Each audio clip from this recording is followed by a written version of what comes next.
Chapter 481. The Sacred Web of Spirit. Connects you and me. Boom. At Camp 1, the majestic walls shone with the azure glow of an enchantment, which only disappeared after the dreadful crimson pillar of light had dissipated, slightly dimming the azure enchantment. 36 guard camps were all equipped with guard enchantments.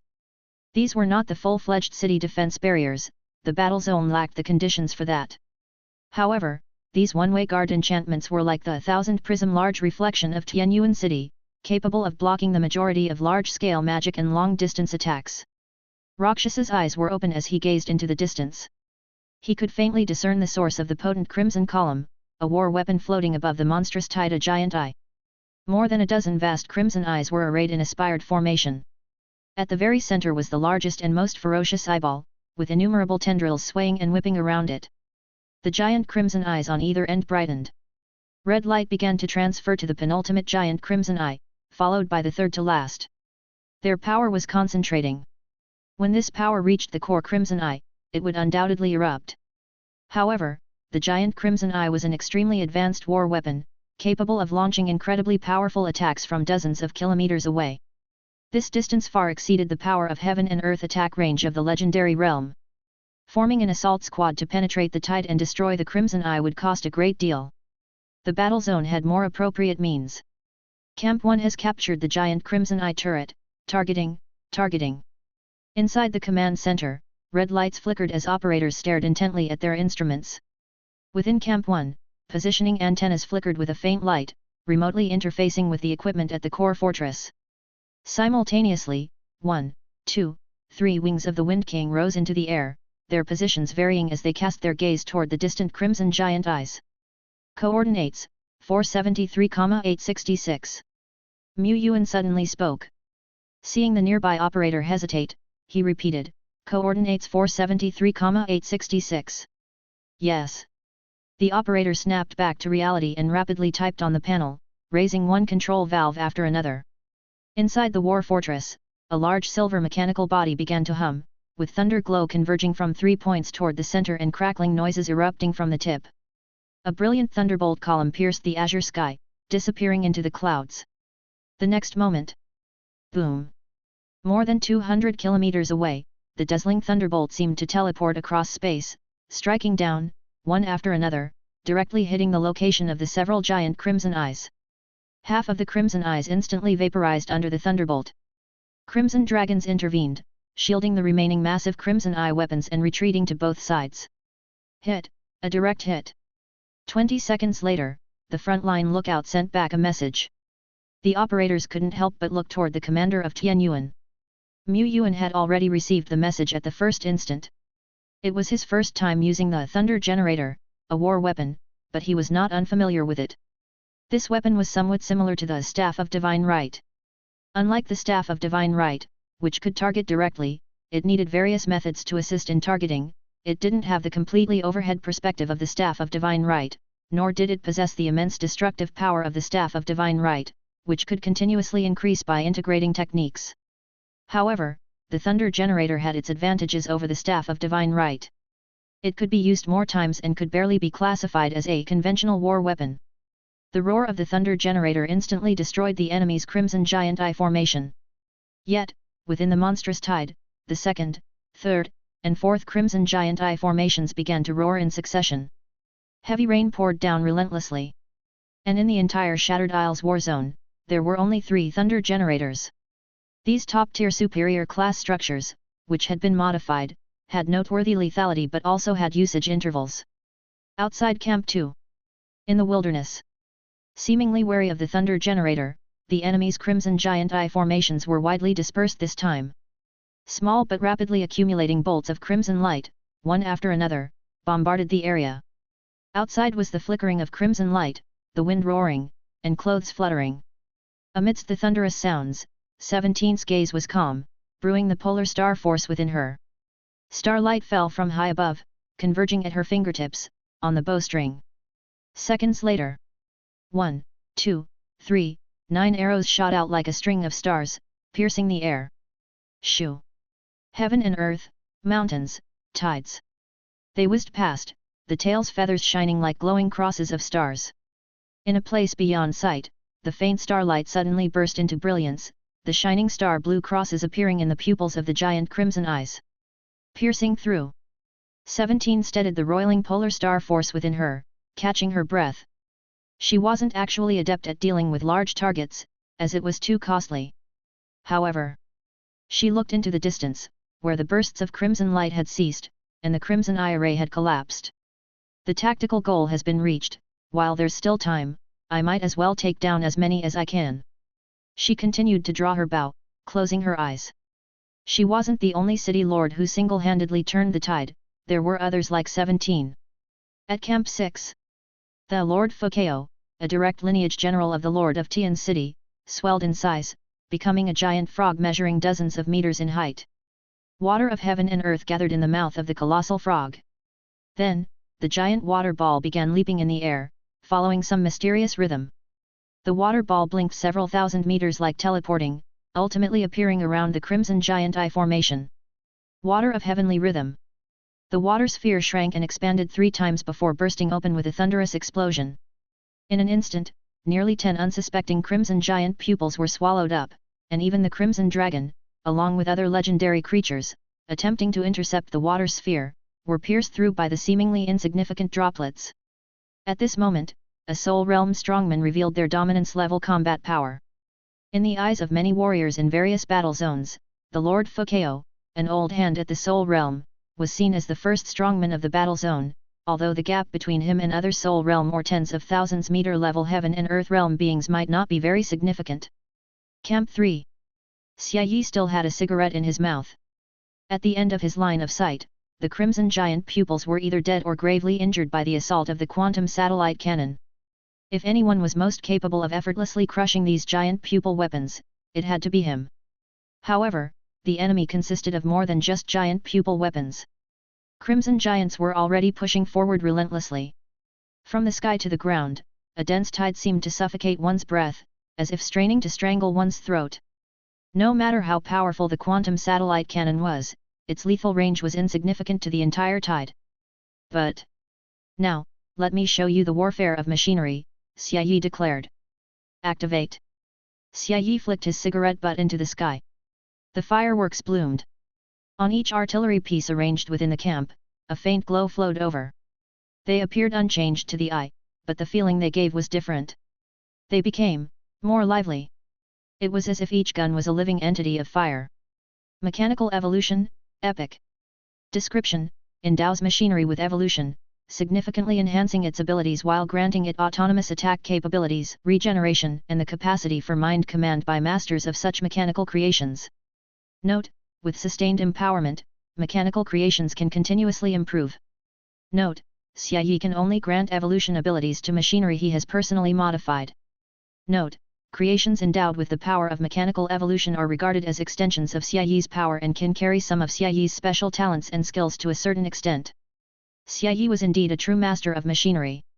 Now, as the fireworks exploded in mid-air, hundreds of artillery guns within the camp fired in unison. The unmanned cannons roared continuously. They aimed, tracked, and bombarded their targets. Several mechanized creations suspended in the sky also clicked and changed shapes, raining down artillery fire on the land like a downpour. All the camps had already engaged the vanguard of the monster tide. The thunderous roar was incessant, the ground trembled, and the elemental particles between heaven and earth turned chaotic. Multicolored energy storms howled and swept across the sky. Yuan was commanding.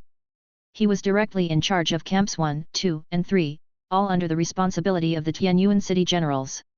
With the aid of the wings of the Wind King's vision, he directly observed the battlefield and used mental connections for precise micro-control.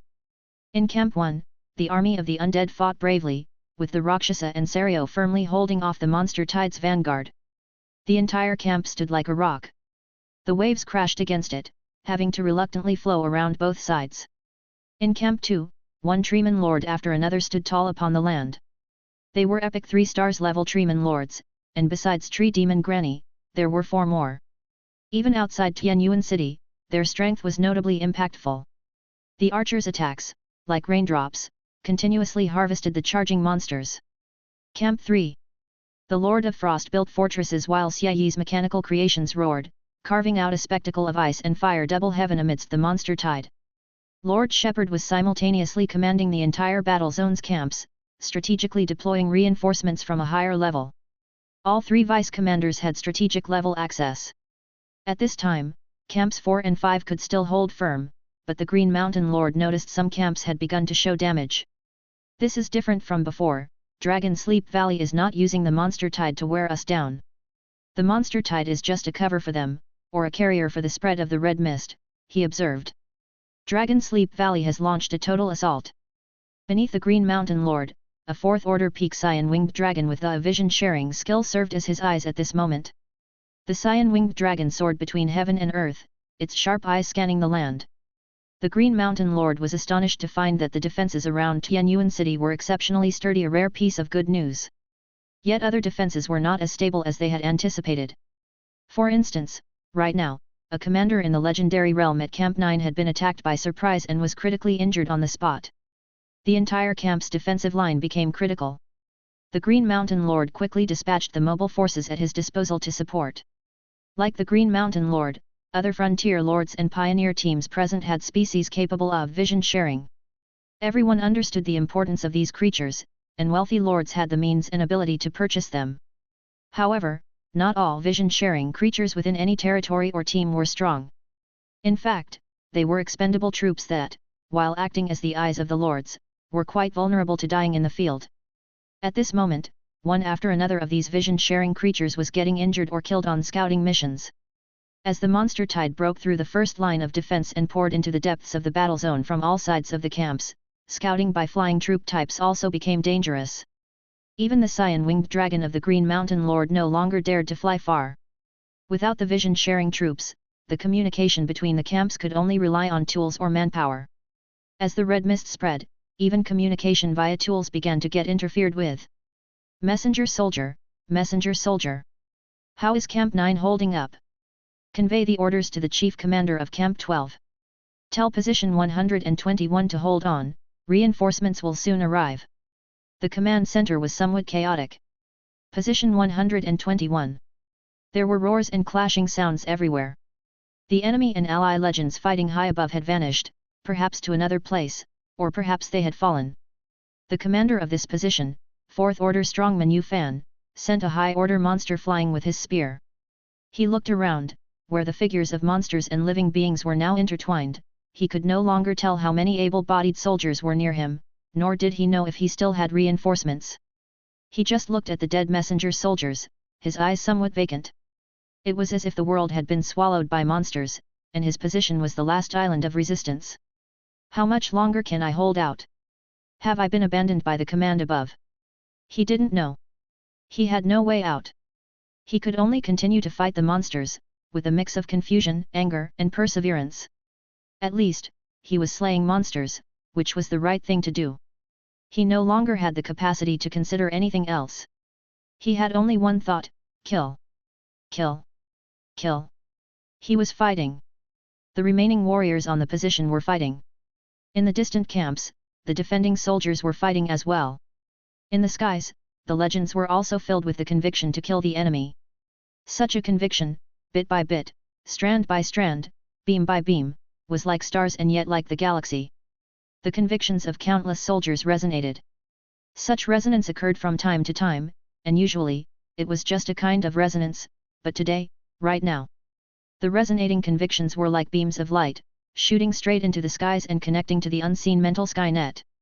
At this moment, conviction is tacit understanding, it is the best resonance. Under the spirit connection, your spirit and mine will forever be as one. Arise. Yuan suddenly took a step forward. 1 step, 2 steps, 3 steps, he stepped into the air. Invisibly, a vast spiritual power spread out, silencing the noise inside the command center and the chaos of the world at that very moment. The likes of Green Mountain cast puzzled glances, but a moment later, they were all shaken in spirit. They felt an intangible connection. They were supposed to have an instinctual understanding with each other. It seemed to them that they saw, hovering outside the fortress, camp after camp being lit up like isolated islands. The battle zones that had been separated by the monster tide were reconnected. On the position, Commander Yuan heard the call of his comrades. He was not alone. On the walls of the camp, the Lord of Ba Long leaped down, knowing his comrades needed support. In the high skies, a legendary being fighting suddenly showed a smile, silently coordinating a pass with another legendary being crossing paths. At this moment, whether they were ordinary soldiers or powerful legends, no matter where they were, they would not fight alone. The sacred web of spirit connected each one, and their fighting spirit surged relentlessly. Come, fight! Chapter 482. Shattered Isles. In a certain location, a small golden giant dragon cleaved through space, transforming into a stream of golden light that continuously fled. Behind it, at the very edge of the field of vision, a figure surrounded by a cyan hurricane was also pursuing at a lightning-fast speed. Where do you think you're going? Duolai chased while shouting angrily. Suddenly, two golden crescent-shaped blades appeared abruptly, striking with the speed of lightning. This was the ultimate speed. And also the ultimate sharpness. Duolai barely managed to slightly adjust his body, and the two blades scraped past him, one on the left and one on the right, taking a few strands of his fluttering blue hair with them. Duolai immediately retaliated with a dozen super magnetic cannons, to no great effect. This was his fastest concentrated distant attack, but things like the blazing sun coming down would find the enemy long gone. Why can this guy run so well? Should I chase or not? 2 hours earlier, after an unsuccessful chase, Duolai decided to consult the all-knowing Lord. By then, the war had already begun. Yuan thought it over slightly, and did not call Duolai back. Duolai was well suited for war, capable of annihilating countless monsters with a set of large-scale magic. Duolai's output far exceeded that of Hunting Duke Pupil Blade. However, if I were the commander of Dragon Sleep Valley, I would let Pupil Blade lurk in the shadows, waiting for the right moment. This Grand Duke's attack is as silent as it is swift as thunder and possesses extreme single-target cleaving capabilities. Apart from the non-conceptual nature of cleaving and slashing, in terms of sheer sharpness, this Hunting Duke's Golden Blade was comparable to Dead Bone's Wither King Bone. A sneak attack by Pupil Blade, and a slight slip at the Soul Realm could lead to severe injuries, while those below the peak of the legendary Earth Realm might not even react before being cleaved into two halves by Pupil Blade. Hunting Duke Pupil Blade, truly a slayer of the weak. Only this category of weak was rather large, including those in the legendary Earth Realm. Duolai also had the power to instantly kill beings in the legendary Earth Realm. However, Dragon Sleep Valley had far more beings at the legendary realm than Tai Xian's side, and even trading 1 for 2, 1 for 3, or 1 for 4 was not considered worthwhile in Yuan's eyes. War was not as simple as mere trades. Whenever driven by a certain command, legendary monsters would neither fear nor retreat. If Tai Xian's legendaries were to die under the elusive Golden Blade, the blow to morale would be immense. Chase. If we miss this opportunity, it will be even more difficult to catch this extremely cautious Hunting Duke. But how to catch up to the enemy was a problem. Duolai was slightly faster than Hunting Duke Pupil Blade, but he had to be wary of the enemy's silently slashing Golden Blade, and often his speed was forcibly slowed. Fortunately, the all-knowing Lord gave him a solution. It just required some time. This enemy is tough. What is this creature exactly? The Pupil Blade transformed into a golden ray of light and was already sweating profusely. He was not as fast as his opponent. Thus, while fleeing, he occasionally turned his head back, shooting Golden Blade light from his vertical pupils. This was not just sniping to hinder the enemy, Pupil Blade also thought that maybe he could catch this human off guard. His Golden Blade was incomparably sharp. His Golden Blade was unbeatable. He could counter-kill. He gradually started to build this confidence. He seized the opportunity when the human powerhouse was about to catch up, turned around, and his several golden blades cleaved the azure sky.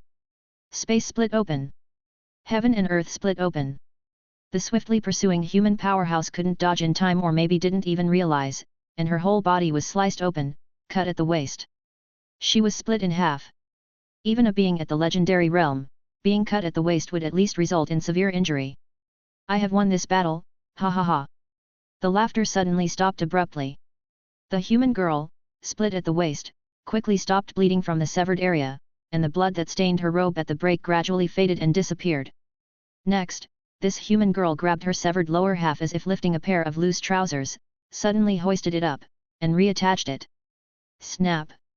In the blink of an eye, the human powerhouse was as good as new, her aura unweakened. If not for the healing slash marks on her robe, Pupil Blade would have doubted he had been struck by an illusion. This human, no, this thing is definitely not human. His proudest golden blade couldn't inflict even a slight injury and posed an indescribable danger. Indeed, a tactical retreat from the start was correct. Only, he couldn't shake off this creature. But this creature couldn't catch up either. Once he made it back to the main camp, he would be safe. He could survive. Pupil Blade was confident of this. Just then, a figure suddenly appeared in the far distance of his vision directly ahead. It was a round, plump, blue jelly-like creature with a pair of small wings flapping on either side. Big slime. No, what's a slime doing here? This slime is definitely not right. Pupil Blade didn't know exactly what was wrong, but his instincts and past experiences told him that when something's amiss, there must be a demon. He glanced backward. Almost without hesitation, he quickly changed direction and flew to the side. He needed to avoid the two figures, one before and one behind. He made it. Thanks to his timely decision, even though he turned halfway, the human-looking creature behind was still tens of thousands of meters away. Next, as long as he continued to use Golden Blade to intercept, he would be able to slowly increase the distance between himself and this living being. He thought. But it was also at this moment, the rotation of black and white devoured his body. In Pupil Blade's field of vision, only these two colors remained. The white was the emptiness of heaven and earth. The black was the devouring all. Is it a domain? The domain thickened the space, but for a being of the soul realm like him, the effect was not significant. His speed just slowed a bit. His distance was rapidly closing. He was just more completely enveloped in the domain, after which he saw, in the shattered memories of his soul, the scene of the great black sun that he had witnessed. The black great sun hung in the sky. Golden Blade, slicing into it, was like droplets falling into a lake, barely stirring any ripples. Heaven and earth, space, time, consciousness, soul, everything returned to void. Before his consciousness was extinguished, what Pupil Blade thought of was just now, that fleeting glimpse, the domain that seemed to radiate for thousands of miles. How big was it? His sluggish consciousness pondered. It seemed to be 30,000? 40,000? A being destined to become great sooner or later. To meet my end at the hands of such a high-level life, my conclusion seems also not bad. The mumbling voice, along with his body, like dust, like smoke, dispersed into the world, and left not a single trace behind.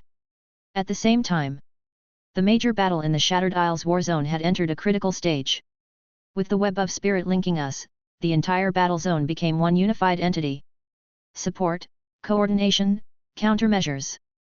Every single tactic became extremely efficient, and the defense line of the entire battle zone solidified, with not one of the 36 guard camps being destroyed. Outside the camps, many expansion positions also remained, neither destroyed nor forced to evacuate. This situation was already much better than anyone had anticipated. However, there were more powerhouses in the army of Dragon Sleep Valley than they had expected. Dark Heaven Duke, Six-Winged Duke, and Pupil Blade Duke, who was tied down elsewhere. The Grand Dukes were absolute powerhouses. Either they were deep in the soul realm, able to gaze upon the lore realm, or they had unique abilities, masters of one particular skill. Whether the former or the latter, all were quite troublesome enemies. Hunting Duke Pupil Blade was the latter, a Grand Duke with special skills, yet his frontal combat power was not strong, at least compared to top-level soul realm beings. However, his massacre efficiency made him considered the foremost below the lore realm. A very dangerous powerhouse indeed. At that moment on the battlefield, the Lord Fukeo from Watermarsh City was holding off the Six-Winged Duke. The Emerald Giant Dragon of Green Mountain City and Tree Demon Granny of Yuan City together withstood the onslaught of Dark Heaven Duke.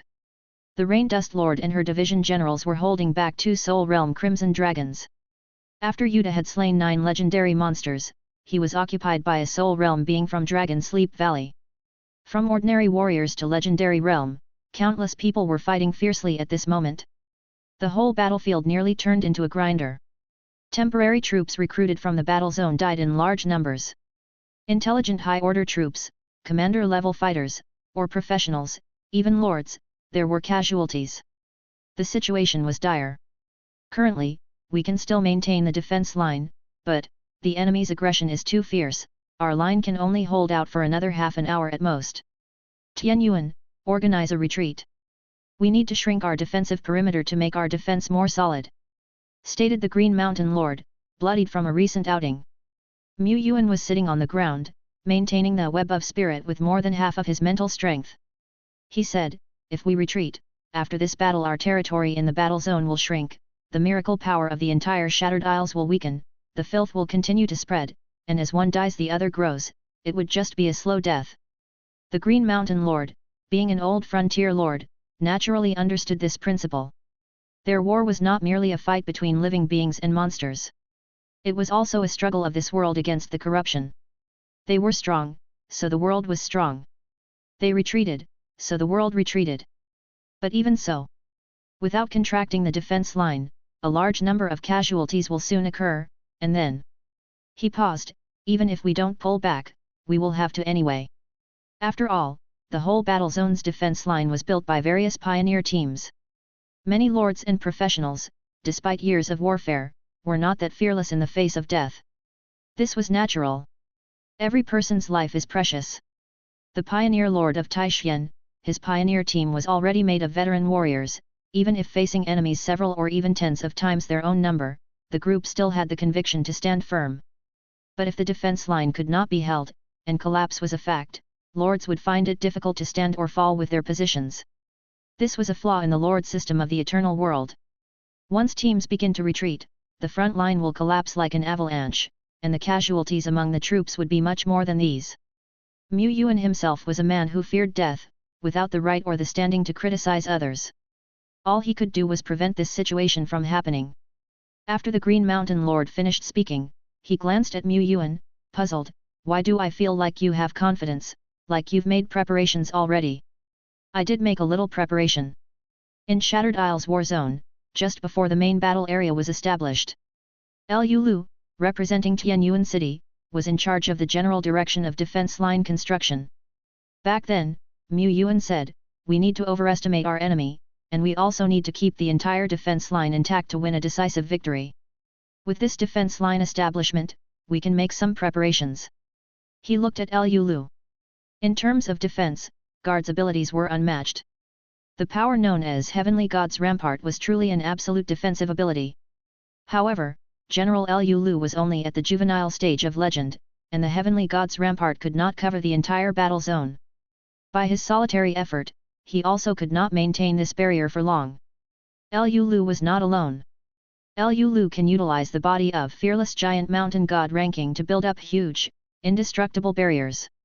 The more fearless giant mountain god rankings used, the wider and more solid the coverage of the Heavenly God's Rampart. When the fearless king steps onto the earth, all his soldiers will advance fearlessly and without hesitation. Not only that, the soldiers could also become a support for the fearless king, aiding his ascension to godhood. And now, the web of spirit connected all the soldiers in the battle zone under the fearless king's command, increasing their number. In the name of fearless, summon the giant mountain god ranking to aid us. At the core fortress, beneath the high walls, Liu Lu stood there, like a man who could hold his own against thousands. A mighty golden giant emerged behind him, wielding a crescent blade, slashing down a legendary figure flying through the air. Then came the second, the third, the fourth. The fearless war handsome alongside Liu Lu all roared in unison. Simultaneously. Camp 1, Camp 2. Including the camps not under Tianyuan territory's responsibility, there were also fearless war handsome stationed. Some positions were also graced by the presence of fearless generals. Fearless god ranking, this seems to be the signature skill of a fearless war handsome. But how can there be so many? Lord Tianyuan surely can't have dozens of fearless war handsomes. What exactly has General Liu Lu done? Is this some kind of strategic skill? Someone murmured inside the command center. Not long ago, at the front lines, at a critical position. Hasn't the order to retreat been given yet? We're about to be overrun. I admit that Tianyuan is a competent commander, but he is still a young lord. Without Sword Lord Liashi present, we can't possibly hold all the defenses. We must retreat. Hold out just a little longer, we can't yet. Before the professional could finish speaking, his mouth involuntarily opened wide, trembling a bit. In the distance, at the end of their line of sight, within the drifting red mist, a terrifying presence more colossal than a mountain slowly revealed itself. It was like a WIRM without wings, yet with an infinitely vast body. A thick red mist swirled around it. Wherever it passed, the ground sank, and scorching, heated magma spurted out. Its presence was a disaster. It's a disaster beast. We can't possibly hold back a disaster beast. On seeing the disaster beast, various professionals and lords were severely alarmed, their already scant resolve crumbling like broken rock. But at that moment, a voice resonated within them. A Yuan warrior clad in black armor and bathed in blood took strides, stepping out ahead of everyone. Even though his figure was merely a speck. Even though the dreadful disaster beast was directly ahead. His steps did not falter. Brilliant golden light cascaded down from the azure sky. A golden rampart stood firm upon the earth, stretching from one side of their vision to the other, enclosing all of the positions within the Shattered Isles war zone. Boom! A distant pillar of blood-red light shot forth, but it couldn't even scratch the golden rampart.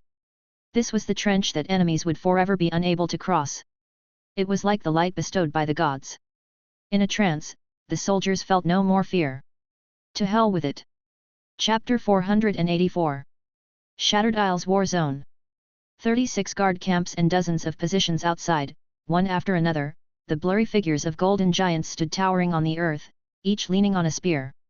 With these golden giants as fulcrums, a magnificent golden barrier spread outwards on both sides, fitting together seamlessly until it enveloped the entire war zone within. Above and below, the land basked in golden light, inspiring a fervor for battle and a tremendous sense of security. Heavenly God's Rampart. Outside the rampart, the black tide crashed against it like waves against a cliff, abruptly rising and falling back. Some of the weaker monsters, upon colliding with the golden light, instantly hissed into black smoke and vanished.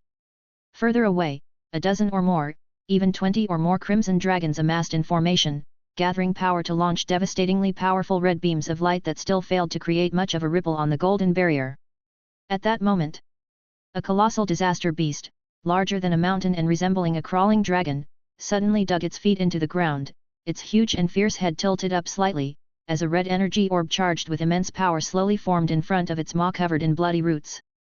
The energy orb, starting from the size of a rice grain, swelled bit by bit until it was several tens of meters in diameter. The massive power contained within the red orb caused the surrounding space to visibly distort. Roar! The disaster beast roared, launching the crimson orb of light straight ahead from its mouth. The immense crimson sphere whistled across the azure sky, setting off waves of visible storms.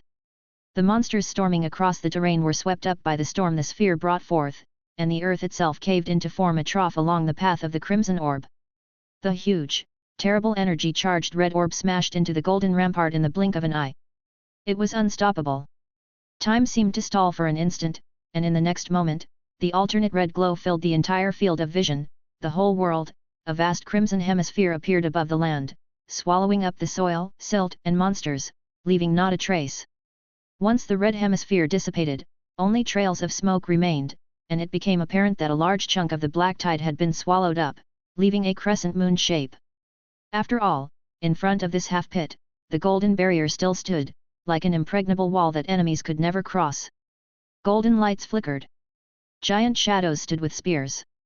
The front-line warriors had just closed their eyes, and upon reopening them, discovered themselves still unharmed, with the nearby rampart being so reassuring.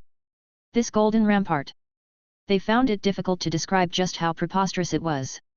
They also did not understand what was going on.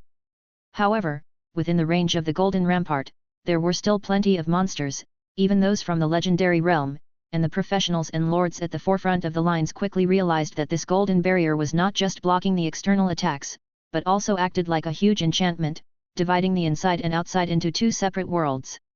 How wonderful was that? Inside the camp, soldiers immediately howled and leaped down from the city walls. At this time, they didn't need to worry about the crimson glare from the distant crimson dragons. At this time, they even had the advantage in numbers. They swiftly slaughtered the hordes of monsters. In the azure sky, the Taishan strongmen contending with legendary monsters smirked. Next, the tables turned, it was their turn to hunt.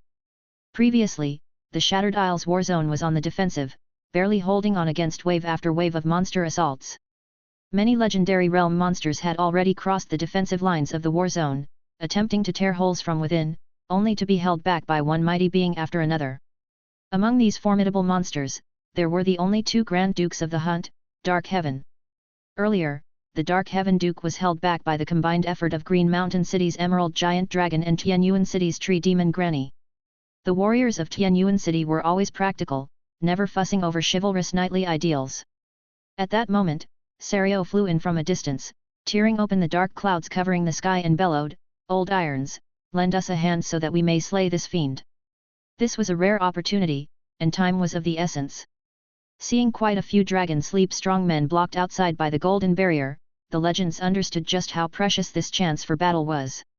Outside the golden barrier, there were also a few Taishian strong men. The Lord Fukao, who was contending with the six-winged duke, was one of them. After brief consideration, he used a tactical skill to deceive his enemy and then quickly retreated. Sure enough, he passed through the golden rampart like through a thin curtain of water, while the pursuing six-winged duke crashed into the rampart with a thud.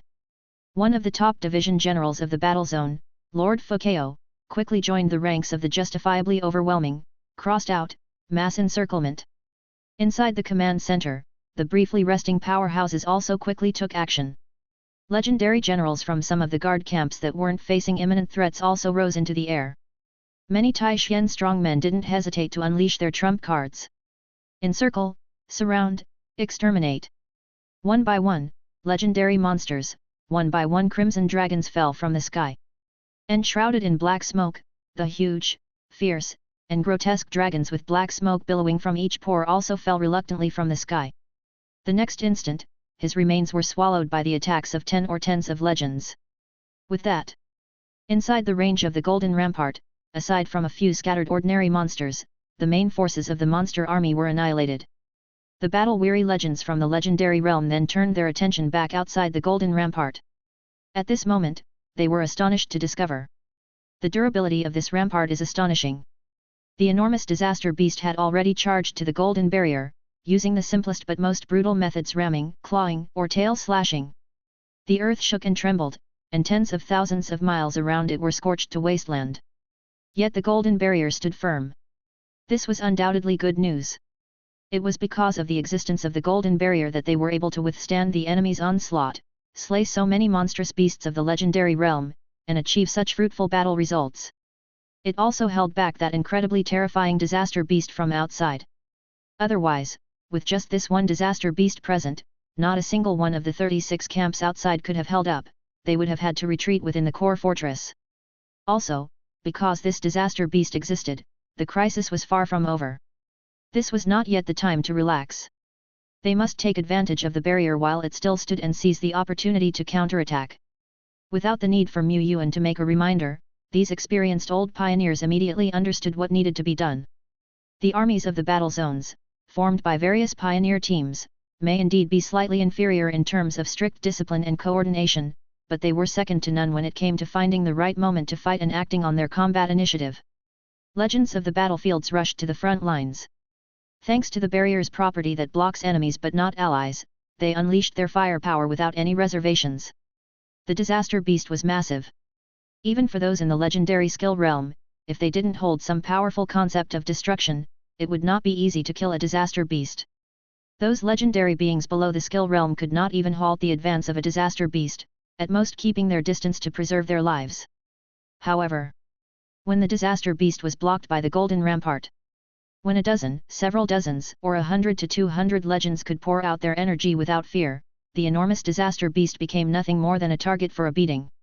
The disaster beast's calamitous power indiscriminately affected its surroundings, causing many monstrous legends and wisdom monsters to dare not approach too closely. Before long, the vast body of the disaster beast had become pitted and uneven. The vast body of the disaster beast now looked mutilated, with its healing speed far from keeping up with the destruction wrought by the Taishian strong men. The disaster beast fell. It turned into rotten chunks of flesh, no longer able to coalesce, signifying the complete annihilation of this disaster beast. And beyond, the enemy is starting to withdraw. The six-winged duke and several other crimson dragons of the soul realm had disappeared without a trace at some point. The monstrous tidal wave was still surging forward, but the number of legends and wisdom monsters in the wave was dwindling. The golden rampart began to fade. The soldiers were still spirited, constantly exterminating and slaying the remaining monsters, staying vigilant against any possible resurgence from the powerful beasts. About an hour passed. Ding! A pleasant notification sound of heaven and earth resonated by their ears. Notification: your camp Taixuan Shattered Island War Zone has repelled the filthy invasion. Notification: the Yunlong pioneering group under your command has performed excellently in this battle, obtaining a 0.45% contribution ratio. Notification: based on the final effect of this battle, heaven and earth will bestow a gift. Notification: the Tyrant Dragon Legion under your command has performed excellently in this battle, obtaining a 0.31% contribution ratio. Notification: your Green Mountain Legion has. Notification: you and the multitude of soldiers that you lead in the Shattered Isles war zone repelled and slaughtered a massive number of unclean beings, achieving a great victory. Notification: based on an assessment including output, damage taken, powerful unit kills, important strategic node changes, and other factors, the Tianyuan Legion led by you has performed exceedingly well in this battle, achieving an extremely outstanding 39.6% contribution ratio. Notification: heaven and earth's gift will descend after change occurs. Notifications were also heard by Mu Yuan. He glanced at them and couldn't help but be surprised. A 39.6% contribution ratio? You have to understand that just in terms of output, the number of legendaries slain, Tianyuan City might not even be at 10%, at most, just over 10%. The Shattered Isles war zone might lack pinnacle-level strongmen, but they still have plenty of core and pillar strengths. The Taixuan legends here were also no simple matter, far from being comparable to ordinary legends like Fang of the Jackal Wolf or Blood Snake in case. The Xian dragon descendants of the Tyrant Dragon family were almost the most ordinary ones here. The number of legends in the Shattered Isles war zone was also quite numerous. However, the Heavenly Gods Rampart erected by General Liu Lu indeed changed the entire situation of the battle zone, a crucial node. General Liu Lu's Heavenly Gods Rampart was able to withstand the waves of monsters and the attacks of the Disaster Beast repeatedly, and this was certainly related to the countless elite and strong soldiers of the battle zone. Without a doubt, without the Heavenly Gods Rampart, all the legions in the Shattered Isles war zone would have had to retreat to the war fortress. Then, even if they could repel the enemy, claiming victory would be a stretch. Not to mention, it was a great victory. The notification sound rang out. The commotion of the battle zone gradually subsided. It was not until this moment that the powerful ones snapped back to reality, with enough peace of mind to contemplate life. They had indeed won. They had fought a thoroughly exhilarating and decisive battle. Even against an enemy force stronger than anticipated, they still managed to achieve a significant victory. And the premise of this great victory was, without a doubt, the inspiring golden rampart that held back the endless monsters and disaster beasts outside the gates. That's why this rampart can be proclaimed a miracle. Whose masterpiece was this, exactly? I heard it was the power of General Liu Lu, someone said. The General Liu Lu from the Tianyuan Lord House. Yes, that General Liu. It's said that General Liu gathered the strength of numerous warriors and, at a great cost, sustained the golden rampart. General Liu Lu was well known to most lords and professionals in the battle zone. When construction in the zone began, General Liu personally inspected each camp and position and had exchanges with many pioneer groups and frontier lords. However, the impression most people had of General Liu was of a commander skilled in leading troops, adept at arranging defenses, and meticulous in his work. He was one of the marshals under the Lord of Tianyuan City and possibly also a pinnacle-level strongman, but he certainly didn't seem like one of the top powerhouses. But now, General Liu actually has such power to withstand the force of a disaster beast all by himself. Not by himself. This is clearly a killer move, a move with a great cost, and it also requires the right time, place, and harmony with others. But, to say he did it all by himself doesn't seem far off. Who is stronger, General Liu or Lord Fukao? Lord Fukao is recognized as the strongest in the Shattered Isles war zone. Capable of stalling a Grand Duke of the Hunt all by himself. That question shouldn't have been posed as a doubt, however, when the speaker brought it up, the others hesitated and fell silent. Who is stronger? Liu. General Liu is stronger.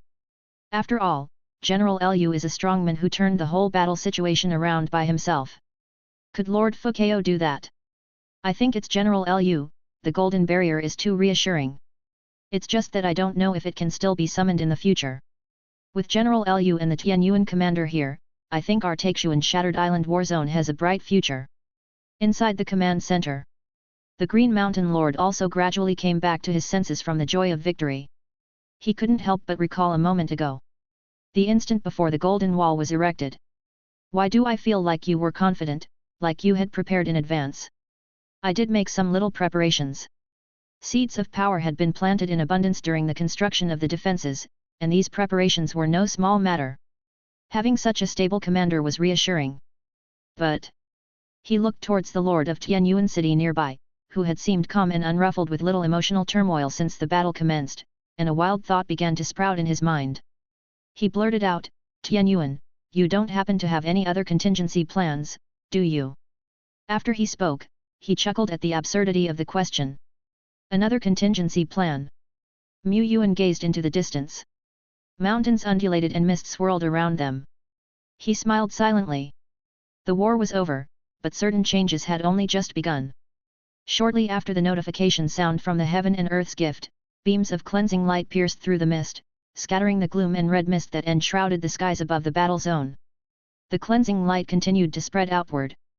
The red mist that encroached upon the battle zone retreated bit by bit, dissipated, until it reached its origin, the juncture between the battle zone, land of miracles, and the red mist region. The purifying light continued to cascade outward, breaking through layers of fog. The filth that had tainted the land receded quickly as life began to sprout anew. The land of miracles within the Shattered Isles war zone had expanded. Atop the observation tower of the war fortress, Mu Yuan stood, gazing into the distance.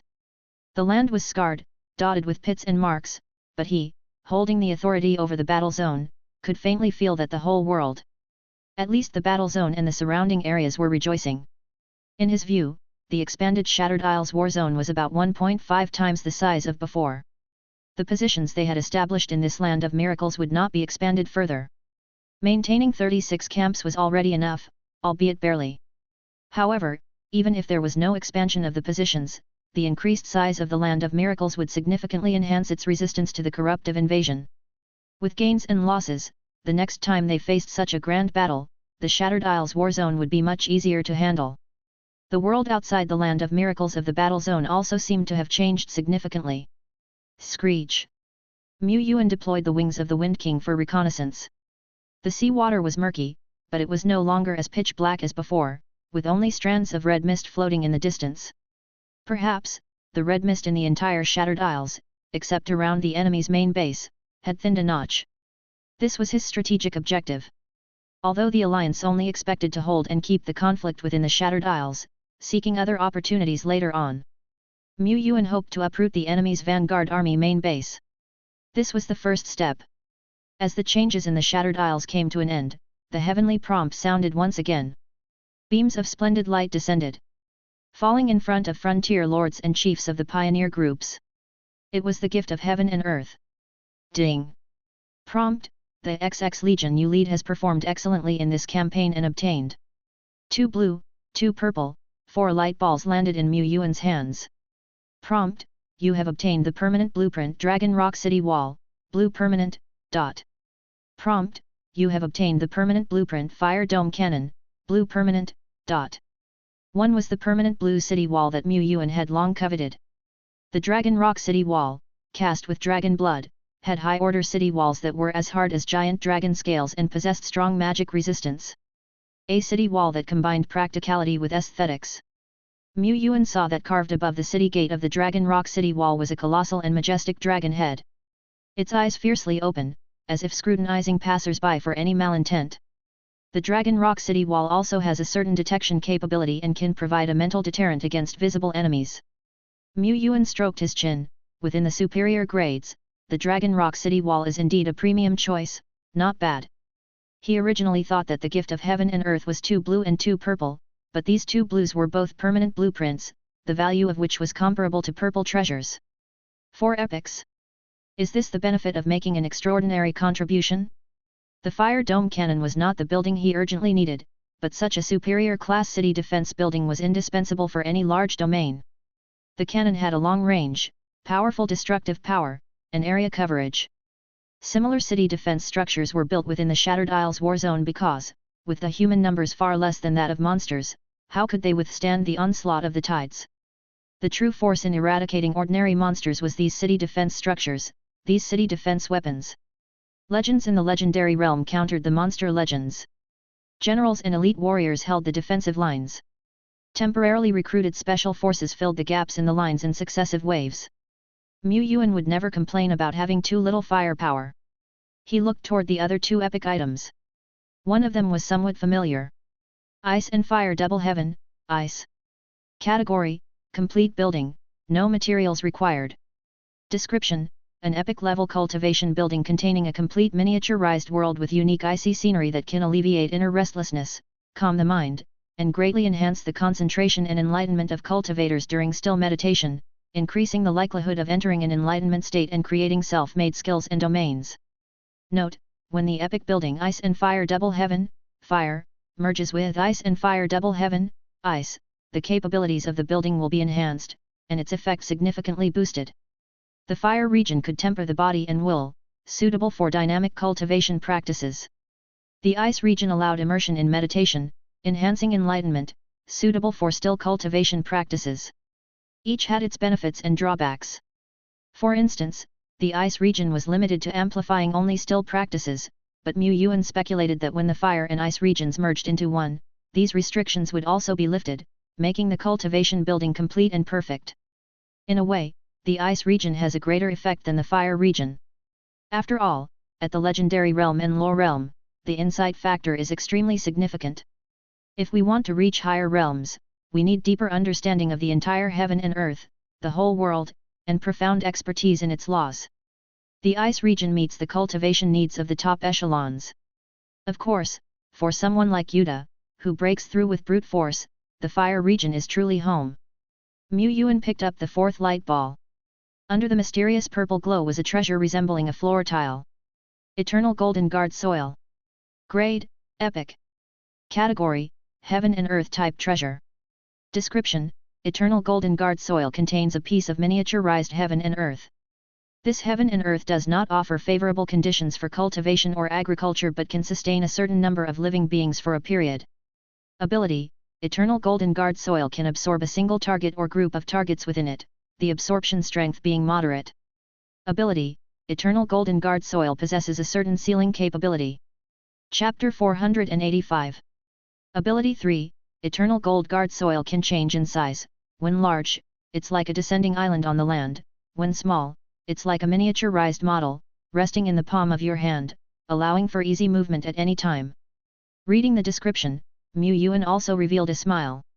He had heard of and even seen such epic treasures that contained miniature worlds within them, always coveting them deeply.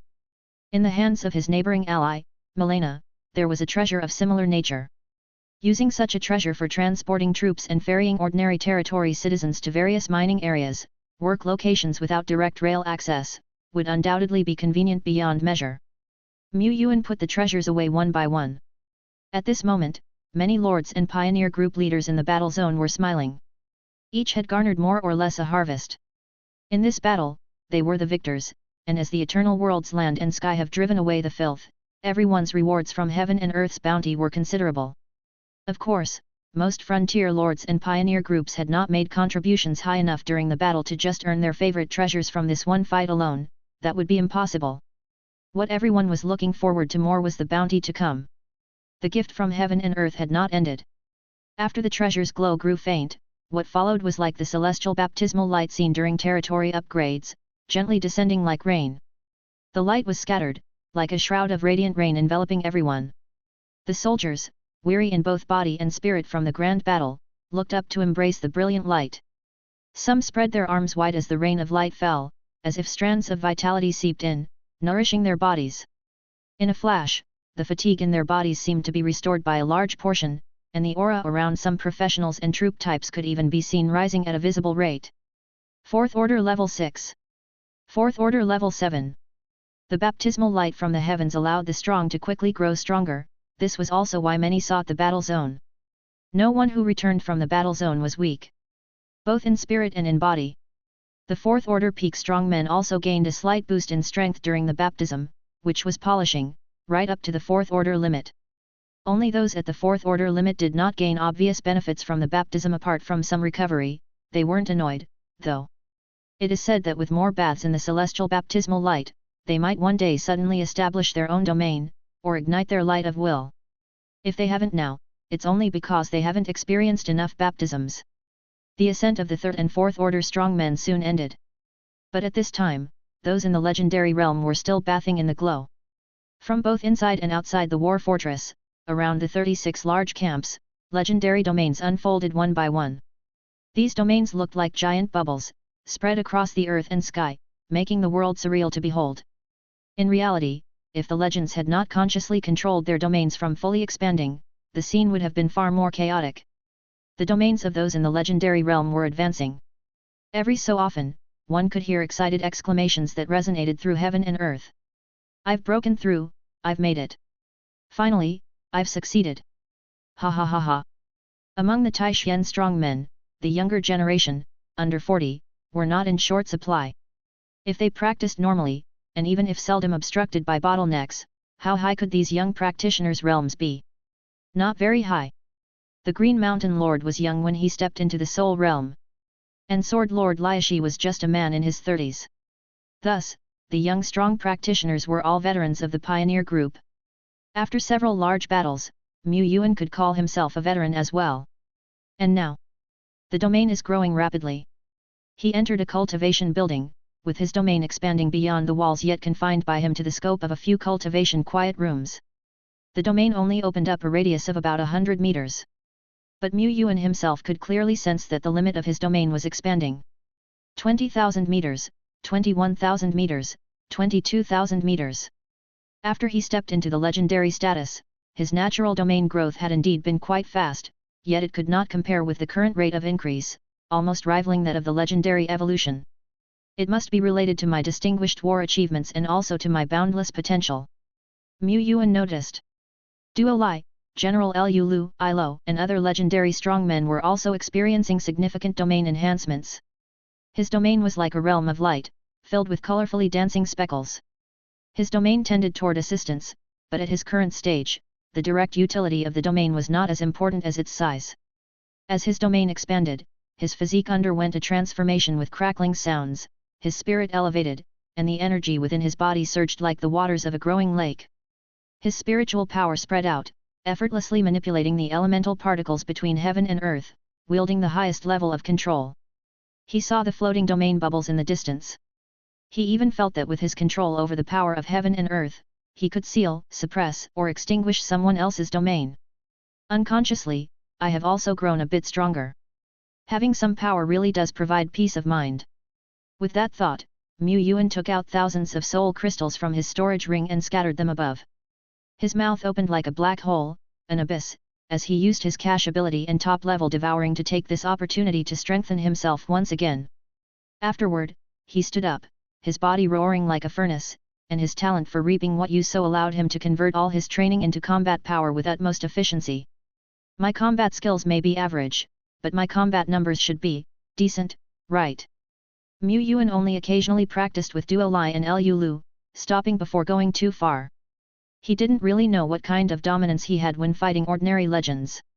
Could he fight monsters in the Soul Realm? Could he take on the Grand Duke of the Hunt? He didn't know, nor had he tried to find out personally. Not having to strike was a sign of a stable battle situation. Seeing that the expansion of his domain had stopped, Yuan stood up once more, ready to go and deal with post-battle affairs. At that moment, he suddenly discovered that the heavenly light casting down contained strands of patterns of heaven and earth. These patterns were not numerous, but they were deep, profound, seemingly pointing directly to the great Daoand. Utterly distinct. The heaven and earth baptism was not yet over. This time, however, only those who could see the law patterns and truly command conceptual power were qualified to receive it.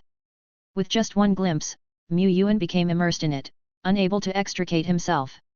Wonderful, simply wonderful.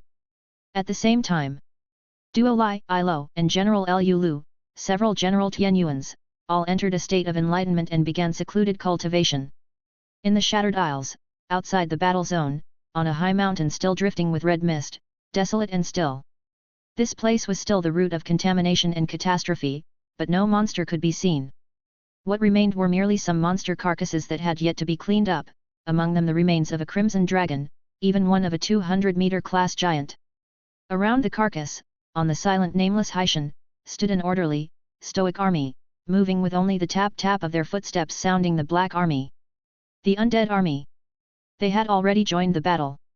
At the peak of the nameless Haitian, a skeleton cloaked in a black cape, with eyes where soul flame seemed to contain mysterious marks, suddenly spoke, "Protect my law." With that, a thought in its heart, the entire body sank beneath the mountain. The unremarkable Haitian had already undergone multiple transformations within. The skeleton sank deep into the heart of the mountain, sat upon the high lotus platform, and then surveyed its surroundings. Inside this part of Haitian, black fog swirled, black rivers raged, but they could not hide the strikingly extraordinary patterns of heaven and earth. On this strand of patterns of heaven and earth, one can glimpse traces of any law. Deadbone murmured, his consciousness also immersing in them. Around it, concepts materialized strand by strand, thread by thread, interweaving and expanding. Like rivers. At the same time, the Green Mountain Lord emerged from the cultivation quiet room, first stopping by the command center to make a few arrangements. After waiting and still being unable to resist, he finally asked someone, "Where is Lord Tianyuan, why hasn't he emerged yet?" The aide pondered for a moment and said, "Lord Tianyuan seems to be in secluded cultivation in the quiet room, with the Do Not Disturb sign hung up. Green Mountain, General Lu Lu. He's also in seclusion. Green Mountain, and Lady Ilo, she can represent Tianyuan as well. She seems to be in seclusion too. Green Mountain Lord. So this is the secret to the Tianyuan's vigorous livelihood? Truly a knack for seclusion." The Lord of Green Mountain finally found someone under Lord Tianyuan who could take charge. A woman, who called herself Dark Crow, claimed to be the shadow of her own lord. This division general from Tianyuan was not entirely unfamiliar to Green Mountain. Initially, when they entered the Shattered Isles, it was this mysterious woman who led the way. She was evidently a legendary figure, skilled not only in combat. Lord Tianyuan's subordinates are indeed full of capable people. He wasn't sure how many times he had expressed such sentiment, and the more he thought about it, the more envious he became. After the battle, there were still numerous affairs to handle. The tallying of casualties, the assessment of losses in the battle zone. Moreover, there was the collection, organization, and distribution of war spoils. Apart from heaven and earth's gift, the soul sand and rare materials extracted from monster corpses accumulated to a considerable fortune. This too was one of the war's harvests. Each frontier territory and pioneer group would distribute these spoils based on their respective contributions. In this battle, each territory and team's awards were also granted based on their contribution ratios. However, teams with elites, generals, or members who had sacrificed would receive an additional sum of condolence money. Like the professionals in the pioneer group who had sacrificed, the battle zone still needed to verify if the fallen warrior had family. If so, the condolence money would be sent directly to the family. The workload for these aftermath tasks was immense, and addressing them all would take at least a few days. Almost encompassing hundreds of frontier territories and pioneer groups after all. Representatives from Tianyuan territory needed to be present during this process. If one of the three vice commanders was absent, the work could still proceed, but if the chief commander was absent, it would have to stall. But everyone was waiting to share dividends and celebrate, nobody could just wait idly. Fortunately, Tianyuan had the mysterious woman Dark Crow, who then called over two other division generals from Tianyuan, Xia Yi and Hong Yi. The three managed and coordinated these non-combat affairs not merely as novices, but rather efficiently. They don't even seem like new generals who had only been recruited and trained for just over a year. Tianyuan's right-hand assistants, like Ilo, could handle the duties of a city alone, allowing Tianyuan to focus all his energy on controlling the grand strategic direction. Indeed, Lord Tianyuan possesses a special charm that attracts wild heroes. This is his true talent. Otherwise, merely through nurturing and evolving such talent, it wouldn't be possible to command so many versatile great generals. Epic troops aren't so all-around skilled. Tianyuan, you brat, your subordinates are too competent, I'm envious. I don't even want to speak of envy anymore. Mu Yuan had just stepped out of the cultivation quiet room when he saw the Lord of Green Mountain with a sour expression. But apart from that pained expression, he also noticed the very evident dark circles under the Lord of Green Mountain's eyes. Even a Soul Realm warrior has dark circles, what has he been through? Wait. What happened? He looked around, doesn't seem like anything major happened in the battle zone. If there were major issues, he would have awakened from immersive comprehension and not slept so deeply. It's not a major issue, but it has been 3 days since we repelled the army of Dragon Sleep Valley, a whole 3 days. Do you know how we spent these 3 days? It was as if black resentment constantly seethed above his head. During these 3 days, they ran up and down, being busy before and after, continuously dealing with aftermath tasks. The Shattered Isles war zone was newly established, and the leadership team was new like him, Rain Dust, and Broken Rock. It was their first time as vice commanders, so the whole leadership team lacked experience and inevitably stumbled in their tasks. No major blunders, but small errors were non-stop.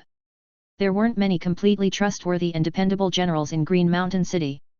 The Lord of Green Mountain himself therefore had to personally review documents, communicate with all parties, maintain the situation, patrol the war zone.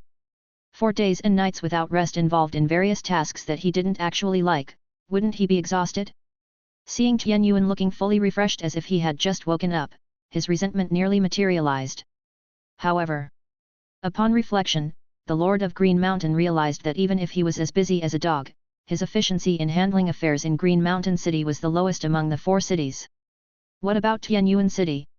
Even if the Lord did not take the front seat, even if the strongmen or chief minister did not show up, their efficiency was still ranked among the best. He was the one dragging behind.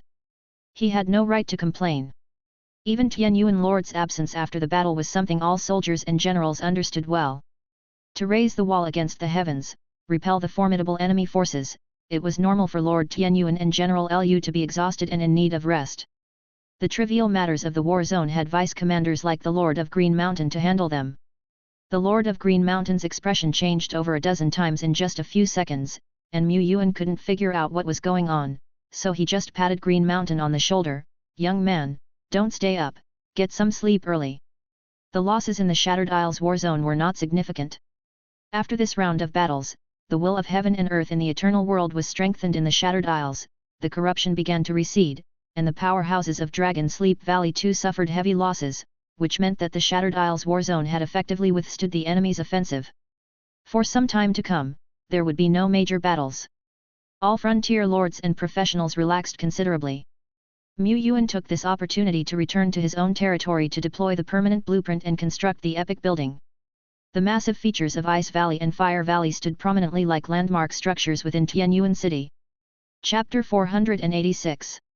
At the same time, Shattered Isles War Zone Sector Red Mountain City. This place still belonged to the jurisdiction of the Shattered Isles War Zone and was likewise guarded by powerful legions. After the war zone's defenses had cut off the spread of filth, it became more difficult for Dragon Sleep Valley to stir up the red mist and march directly into the Twilight Dominion than before. The army stationed here hadn't faced any significant assaults recently. But one must not relax their vigilance. Red Mountain City, as a link between the Pioneer War Zone and the outside ordinary world, was busier than ever. Lords from nearby regions would often run here, inquiring about the war situation from the sidelines. After all, the establishment of the main battle zone of the Shattered Isles didn't mean it could exist permanently. The war zone would face the vanguard of Dragon Sleep Valley directly, and engaging in battle within the Shattered Isles against the enemy was actually more disadvantageous than in the Twilight Dominion. However, if the battle took place in the Twilight Dominion, every single town here, with a population in the billions, would constantly face the threat of legendary monsters. The lords were also worried that if they couldn't hold the main battlefield, this place would once again become a frontline battle zone. That would be a disaster. After all, their properties were all here. Property, property, you're always worried about your damn property. If you've got the guts, go fight on the front lines. It's not like I don't have the guts. Besides some ordinary lords, teams delivering aid and supplies, and merchants doing business, many journalists from various newspapers were also stationed in Red Mountain City. The Shattered Isles war zone was the battle zone closest to the ordinary people, and many were concerned about its war affairs. The journalists also followed the rumors and came. At this moment, 3 days had passed since the end of the Great Battle. The high-level members of the Pioneer Group, the front line of the war zone, and some powerful lords had all received the news, but obviously, the news hadn't reached here yet. Until the Shattered Isles war zone officially released the war report. A simplified war report. Extra, latest news from the Shattered Isles war zone, with a 5-star review by critic Maze A with Macron K. Get your papers here, get your papers. Ordinary people and professionals alike bought newspapers from the newsboys. The information genuinely from the official announcement was scant, just a few brief statements. The rest consisted mostly of commentaries and speculative gossip. One particularly ambiguous rumor stated. Shocking, rumor has it that Lord Tianyuan has a general who can eat 3 giant dragons in one go, which is the secret to her immense power. Passers-by skipped right past it. What kind of trash paper is this, stuffing it with unreliable stuff? If it keeps up next time we won't buy from this publisher again. However, the news that Lord Tianyuan is commanding the Shattered Isles war zone and repelling the monster army seems true, and it comes from the officials. But ordinary people had very limited understanding about monster armies, battle zones, and the pioneer group. Beyond recognizing that Lord Tianyuan was awesome and Lord Tianyuan had become a hot topic once again, the most they could think was, is this another Lord of Hanyu City? But for the seasoned lords and frontier lords, even the scant official news was enough to shake them to their core. Lord Tianyuan led the army and defeated Dragon Sleep Valley. Lord Tianyuan is already a 4-star pioneer lord. After this battle, I'm afraid he's going to be promoted to 5-star, which is even faster than the promotion speed of the former Lord of Hanyu City. The Lord of Hanyu City entered the Red Mist Land a few years ago, where he injured the fallen god's servant Orokai, becoming famous in one battle.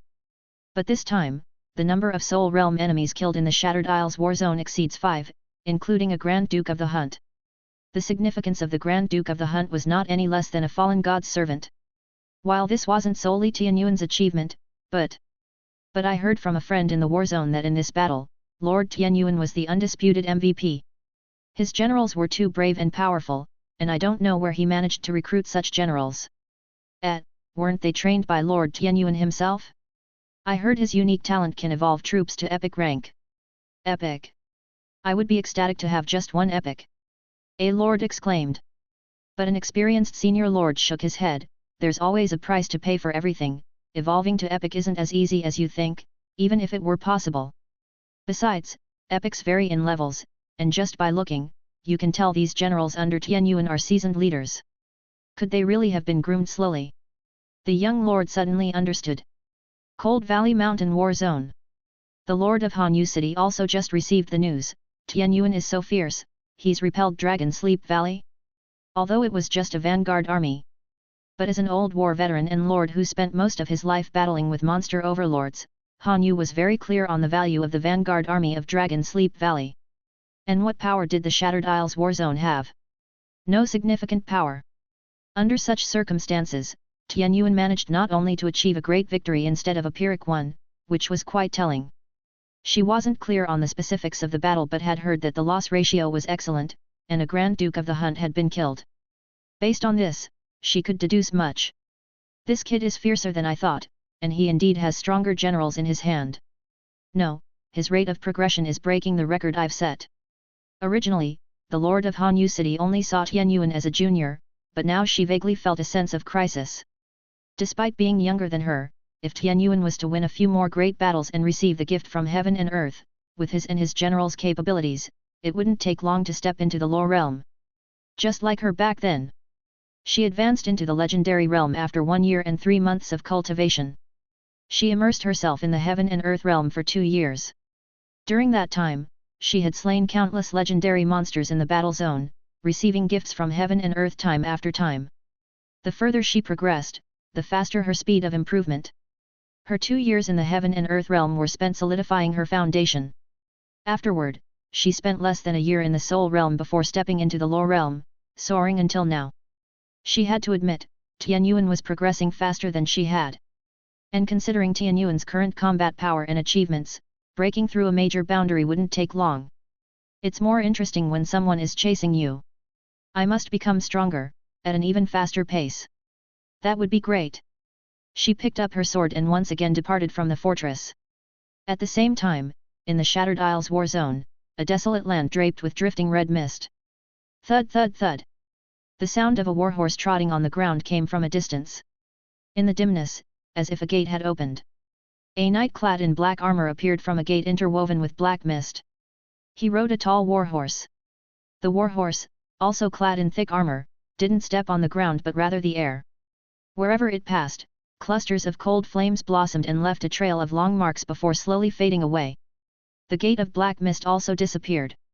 The knight looked off into the distance. According to the master's prophecy, the great Wangling Zhuang resides in this island territory, within this very small group of islands. A king who is young but fit to bear the crown. My mission is to find this king, at all costs. The Black Knight murmured. The prophecy pointed only here, without further clues. But that clue was enough. The scope of an island territory was already quite small. What followed was the search. He was undead, he had ample time and patience. The knight, riding his warhorse, travelled through the air. Suddenly, a violent wind roared, and a pair of huge crimson-gold vertical pupils emerged from the dark clouds, resembling two cold and strange blood moons. Following the blood moons, an enormous and hideous dragon head and a large wing-spread dragon body gradually became visible. An even larger crimson dragon. A living. A bloody wind hit his face. But before the dragon could finish speaking, a pitch-black blade of light swept across the sky. The massive body of the dragon froze instantly. The red body slowly turned into a lifeless grey-black color. A gust of wind blew by. The decayed, grey-black body of the dragon, much like countless sheets of paper stacked together, fluttered and scattered in the wind until it disappeared without a trace. The knight did not spare a second glance, simply continuing on his way. In his eye sockets, the soul flame was as focused as a sword, directed at his sole mission. Shattered Isles, a battle zone. The sky was clear, azure blue, and devoid of even a trace of red mist. Magnificent camps were encased within high walls, looking like forts stacked on a beach. Around them, debris, bloodstains, potholes, and ravines were a recurring sight. "We've repelled another wave of monsters," boasted a frontier lord proudly. It had been 2 weeks since the great victory at Shattered Island. During this period, battles were still frequent, with major fights erupting every few days. Although there were dozens from the legendary realm participating in these battles, compared to earlier campaigns, they were still just local conflicts. As expected, Dragon Sleep Valley no longer launched decisive wars. They didn't have the strength anymore.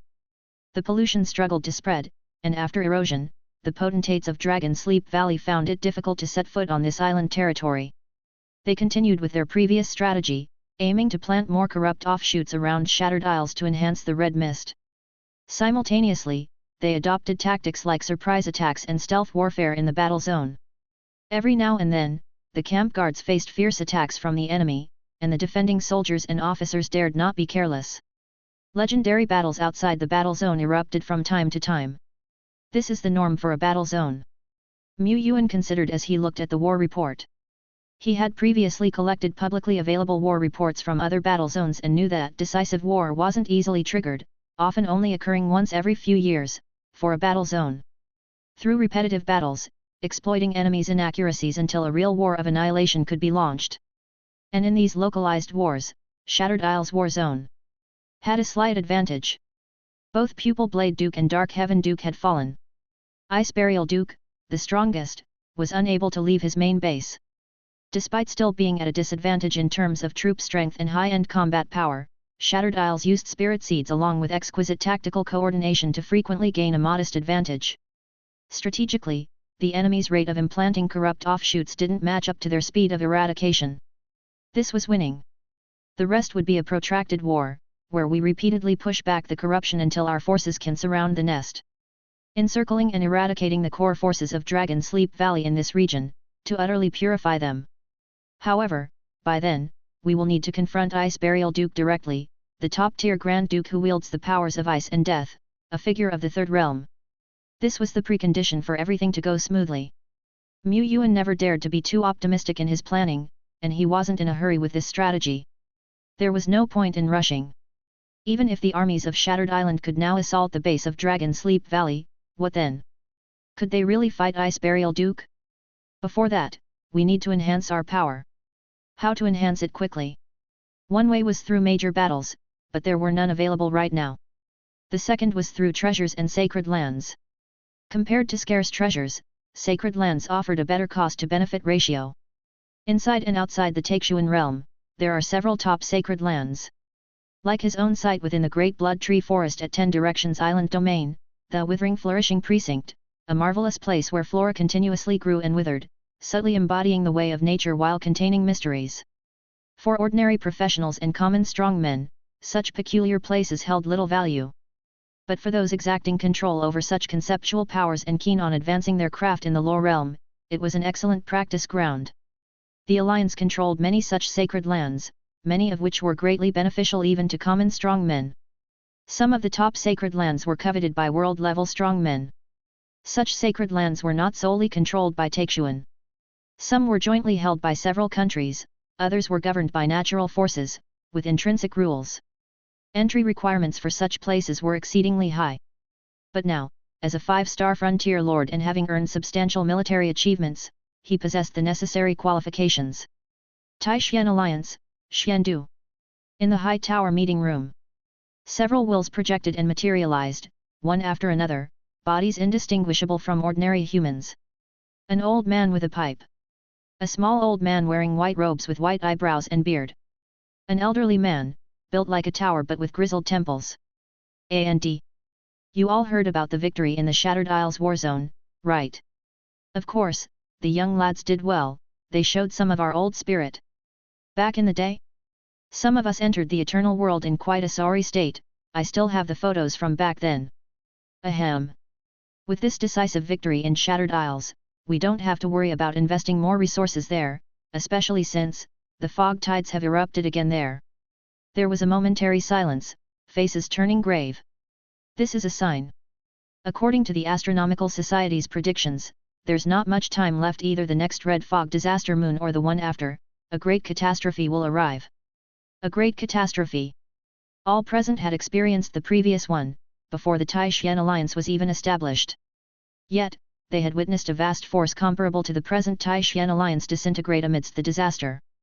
The myriad phenomena empire will crumble, which isn't unrelated to their past decision-making errors that directly caused the loss of half their high-end combat power. However, this also means the calamity is extremely terrifying. Has the Holy Griffin Empire shown any signs? This is a grand catastrophe for all of humanity. Humph. The old man with white eyebrows and beard scoffed, it's a grand catastrophe for all humanity, but not for them, the Holy Griffin Empire. None of the human realms border the Red Mist Land like the Griffin Empire does. Why would they be worried? They would probably prefer that we suffer heavy losses in the catastrophe, leaving us unable to threaten their position of power. If it weren't for international repercussions, the Griffin Empire might have just sat back and watched. Chapter 486. In any case, continue monitoring. Once the apocalypse comes, we must be prepared to act immediately. Should we move the populace to the Taixuan realm as much as possible? Defending just one realm, perhaps our chances would be much higher. No, we cannot be certain which way the disaster will spread, the Taixuan realm might not necessarily be the safest place. We've done everything we can do. The rest is up to time and the younger generation. Shattered Isles. Nameless Haitian. Deadbone dominated an undead legion, stationed here. It sat in meditation with eyes closed, its whole body connected to the Haitian around it. It was an undead, but at this moment it was breathing, and the entire Haitian breathed with it, as if the mountain itself had come to life, much like when it was mutated by the red mist. However, now it used a different method. Wangling ZX. The more death it spreads, the stronger the Wangling ZX becomes. The stronger the undead army, the further it can spread death. This, too, is a concept. With death comes life, that is an everlasting truth. Placed in its context. The undead army slaying monsters equates to death. The undead army using the corpses of the monsters to create new undead is rebirth. Death and rebirth are the path it is currently undertaking. Deadbone was very clear this path was the right one, its intuition, its experience, its judgments were also. If the path is right, progress will not be slow. But what's right is just the path, beyond that, it needed a sword to cut through all obstacles. How to integrate the power of concept into its combat method to enable it to perform perfectly was a problem it pondered deeply. The great sword of Death's Lament appeared in its hands. With one swing of its sword, the seemingly insubstantial sword light carried the intent of instant death. This was the concept of death. Small as a blade of grass, large as a person, a mountain, a river, a sun. It could endow all living things and inanimate objects with eternal death, ultimately. But how rough! The true essence of death should not be just this, especially considering there is also birth. It wasn't satisfied, but it knew that being hasty was useless. Its power of concept was growing stronger, and the scope it encompassed was constantly changing. To develop a perfect combat method on this basis was exceedingly difficult. Time to go back. This island realm is full of destruction and death, it's a nice place but not as good as the domain of the deceased. It thought, then suddenly looked into the distance. Some extraordinarily strong entity, brimming with rich power of death, appeared under the obscure night. The comer had no intention of hiding their tracks. Dressed all in black. Black armor, a black warhorse, blending with the night yet more noticeable than all other things beneath this night sky. Like a blazing Sunday. With intense eyes. This person, could they be the king I seek? The Black Knight looked towards the summit of the mountain. A figure seemingly inconspicuous but still locked onto by his gaze instantly. The Death Knight contemplated for a moment, then pulled the reins. The nightmare warhorse that had been moving at a leisurely pace instantly neighed. The next moment, space ripples like layers of waves, and the knight on the nightmare warhorse had already traversed dozens of miles, arriving within nameless Haishan. The silent Haishan immediately boiled over, a host of high-level undead awakened from their slumber, and the power of death that reigned quietly in this place surged upward, like vast rivers. 3 lords of Raushan thumped and intercepted the night. The leading lord of Raushan, with enough wisdom, spoke, "Stranger, leave this place and no one will get hurt." Its massive body, constructed of countless pieces of flesh and standing over 10 meters tall, stared intently at the figure walking low in the sky not far away. But the Death Knight didn't respond.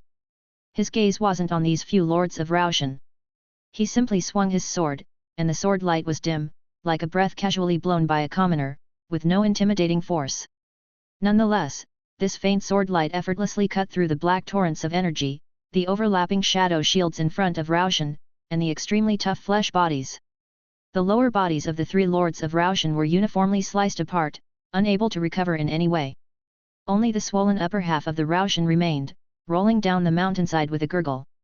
First in rank lord of Raushan, known as Big Fatty, couldn't hold it in any more. How had it been one shot?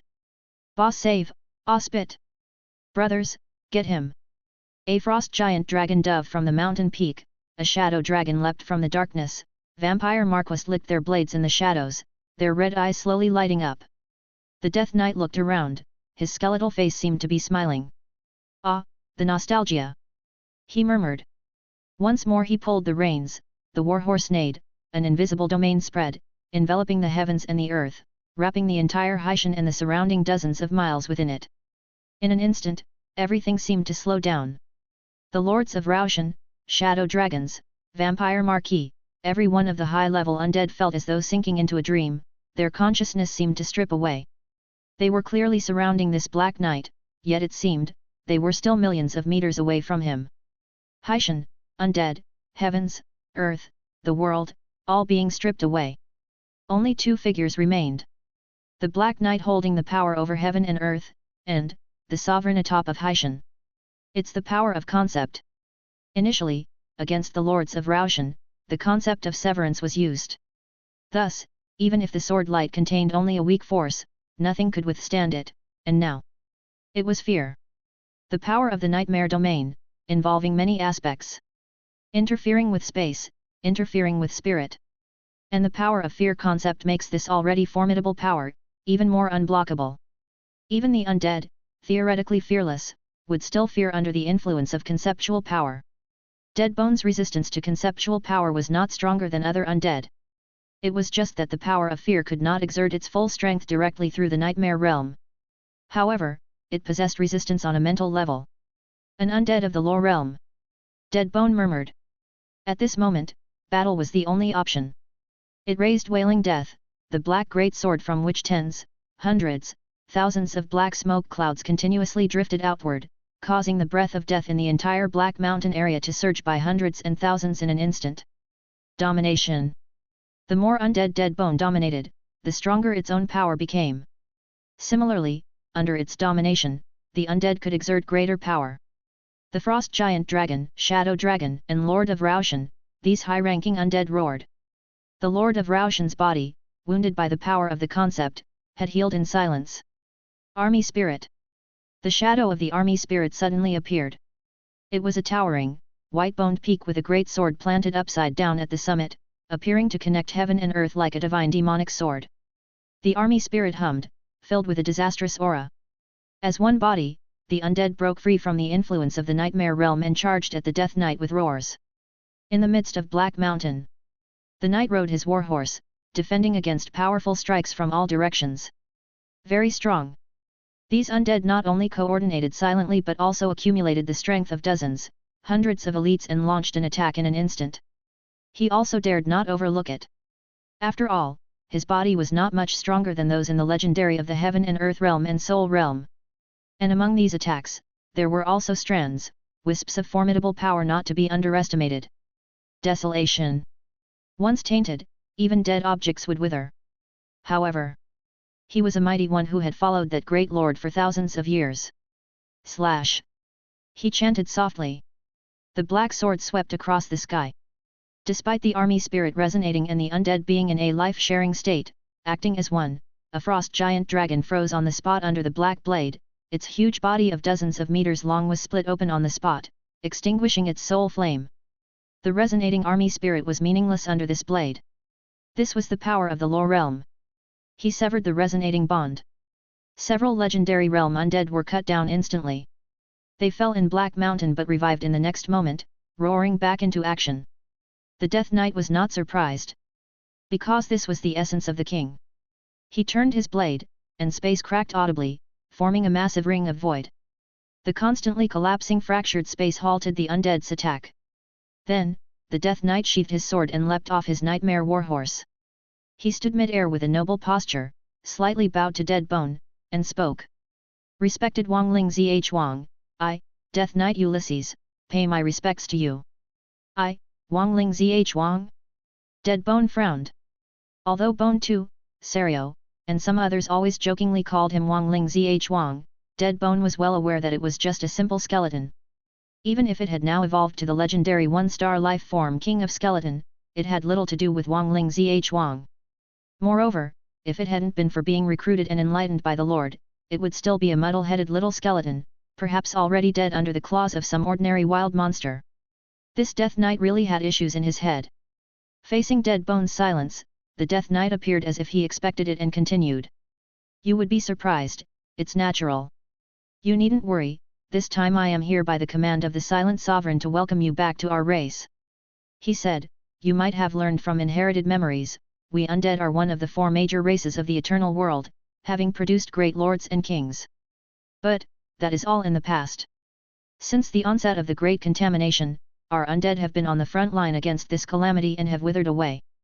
Today, the world is dominated by the human race, contamination still spreads, and our undead race needs a king like you to revive our race. And if you wish to ascend to godhood, to become king, you also need our support. You are undead, we are undead, the entire undead race will be your support. This pie looked immensely huge and tempting, but Dead Bone remained indifferent. Being not kin, such temptation must have a motive. It had watched TV shows about such tactics when it was on Langsing. It spoke, I refuse, I am not any Wangling Zh Wang, just a simple skeleton residing here. Simple skeleton? The Death Knight glanced around at the ferocious shadow dragon, the roaring frost giant dragon, and his lips twitched slightly. You may not realize, but to wield the power of the king, you need to dominate at least 1,000 beings of epic rank. Such power is only possessed by my lord, the Silent Sovereign, among the undead today. Dead Bone remained silent. The Death Knight also fell silent. Perhaps, a young king did not understand what a true king is, what the path to ascend to king involves, what the three legendary realms are, what the Saint realm is. After all, unlike the young kings born in the tribe before, this one had strayed outside. Even if he had the talent of a king, ultimately like a wild legendary, he lacked insight and had a narrow view. Given this, king, I apologize. The Death Knight spoke. He suddenly donned white gloves, an inconspicuous epic treasure item. In the name of I, Ulysses, I initiate a sacred duel. Using the epic treasure as the medium, a massive burst of conceptual power erupted. In an instant, the menacing atmosphere of the surrounding undead, the swirling black mist, the towering black mountain, all disappeared. Chapter 487. Between heaven and earth, only two figures truly remained. The Death Knight, riding no warhorse. The Dead Bone, wielding a sword. The Death Knight strode forward, and with one step he was before Dead Bone. The sword fell. The dancing jade white wither king bone, under the black blade, broke apart instantly, unable to resist even for a moment. But taking advantage of this, dead bone had already retreated thousands of meters. It spread its wings, and the wings whipped up the wind, a wind filled with mourning and lamentation. The lamentation brought with it piercing cold. Within the cold, waves of mournful sounds. This was Sario's dirge of frost and death, and though dead bone had not fully mastered this epic skill, it could still wield it with its own power. It fused a great amount of the concepts of death and frost, making its might stronger than Sario's original skill. What's more important was, dirge of frost and death is mist, and a sword cannot slice through mist. Dense fog rushed forward. Frost began to form on the Death Knight's armor. Such strong power of concept, truly worthy of a young king. However, I have cultivated for countless years and have slain legends numbering in the tens of thousands, the Death Knight replied. Mourning, deathly loss, frost, these were also his domains. The Death Knight, too, raised a black fog. His black fog rolled, and within it seemed to wail countless souls. Bit by bit, the black fog devoured the mist of frost and death. At this time, the Death Knight raised his sword high, the dense power of death churning on the hilt, as if intending to pull both the azure sky and the night sky into death itself. Is he wielding two concepts separately? The fusion of two concepts was achievable by dead bone. But to stagger two concepts, employing them in different domains, it could not. No, that's not right, not just two. This dueling ground that isolated heaven and earth was also a power of concept. It was three. Dead bone's eyes widened, its mind replaying the moments that had just transpired. It replayed them over and over, time seeming to stand still in that moment. Suddenly, a flash of light streaked across. It understood. It was the carrier. Its gaze locked onto a specific spot. A standard, borne upon the back of the Death Knight. At this moment, only the concept of death converged on the sword was truly wielded by the knight. This was simply brilliant. Dead bone's soul flame burned brightly. Losing the force controlling it, the mist of frost and death swiftly receded, while in front of it the black fog surged forward, enveloping its entire body. Sorrow, fear, grief. But the king's might dispersed, an invisible storm of will clearing the fog. In the mist, dead bone too was raising its sword high. Its cape fluttered fiercely. Behind it, the silhouette of Holy Mountain appeared. Countless members of the undead race were shouting to the heavens at this moment. This was the Emperor's one sword, also representing the sentence of death. Black against black, the sword light collided here. Crack! It sounded as if something had shattered. Once more, figures of angry, roaring high-ranking undead appeared all around. Starlight fell. The long night dragged on. The two figures stood opposite each other in midair. The Death Knight touched his sword, silently, silent for a long while before slowly sighing. The will of a king cannot be defied. I will come again. Our undead race, my lord, the silent sovereign, awaits your arrival at any time. Having said this, he mounted the nightmare warhorse, turned around, and vanished into the deep night. After a while, dead bone felt itself all over. There, several bones as white as jade had turned black, marked by the power of death. Truly a terrifyingly powerful figure. Truly a terrifyingly powerful figure, dead bone repeated. Beneath Black Mountain. A figure identical in every way sighed deeply. Outside Black Mountain, somewhere. Space ripple faintly appeared, as the Death Knight rode upon his steed, phantom-like in his arrival. He halted here, lightly tugging on the reins, and the horse turned with soft clatter. The shadow on the horse's back intensely gazed at a spot, and it took a while before his gaze slowly shifted to rest on the pitch-black greatsword of death in his hands. What is death? In the confrontation of the concept of death, how do I not hold an advantage? The Death Knight thought back to the recent battle. The concept of death controlled by the youthful king was grand and vast, barely inferior to his own. It made him truly understand what it meant to be the true king in his youth. It also made him understand why his master, the silent sovereign, was so obsessed with the true king, why he always said only with the return of the Wangling Zhuang, could the undead have the possibility of returning to the pinnacle of the world. He even foolishly tried to measure and define a future king through his own perspective. Truly a terrifying prodigy. Truly a terrifying powerhouse. Inside Tianyuan City, Mu Yuan sat up in shock. The arrival of the mysterious undead powerhouse was sudden, without any prior indication, and the might of this night brought with it an extreme sense of oppression. The practice fight between Yuta and Sword Lord Liashi was, after all, just that, a practice. In the battle just now, apart from fighting with all their might, Deadbone's power was almost completely unleashed. Hardly comparable. Deadbone's gaze was grave. That Death Knight just now did not reveal all of his power, and in this battle, the deepest impression he had was the gap in heritage between himself and the experienced powerhouses. Experienced powerhouses, utilizing epic treasures that resonate with them, carry their conceptual power, and are capable of maintaining 2, 3, or even more different conceptual powers simultaneously. This ensures that different concepts do not interfere or repel each other. If he were to use two skills at the same time, one embodying the concept of cleave and the other decay, the threads of conceptual power surrounding him would interfere with each other. The concept of cleave would cause the power of decay to be severed. The concept of decay would cause the power of cleave to weaken. Using a treasure as a vessel to deploy conceptual power allows the core of the concept to no longer revolve around oneself and thus avoids the interference of differing concepts. Deadbone saw the essence of this technique in the battle just now. Very ingenious. To achieve this is not difficult, yet difficult. Not difficult, for he pondered that he could achieve it. Difficult, for it requires epic treasures, especially those that are a resonance match, to carry a certain conceptual power and to perform flawlessly in battle. Deadbone possessed an epic treasure, Soul of the Deceased War Flag, which could perhaps bear concepts like death, fear, and resurrection. But, this alone is far from enough. That previous Death Knight surely possessed more than 2 epic treasures. This is what he perceived as the gap in their heritage. This type of gap that requires long periods of accumulation was something he could not bridge. Deadbone was not disheartened. Quite simply, he just needed a different approach. How could concepts be so restricted? It's only that epic treasures can bear them because other items, when compared to epic items, are vastly inferior and hardly usable. But Deadbone began to think, with the conditions he currently had, what could he use to carry a concept? Deadbone, duo lie, their combat power?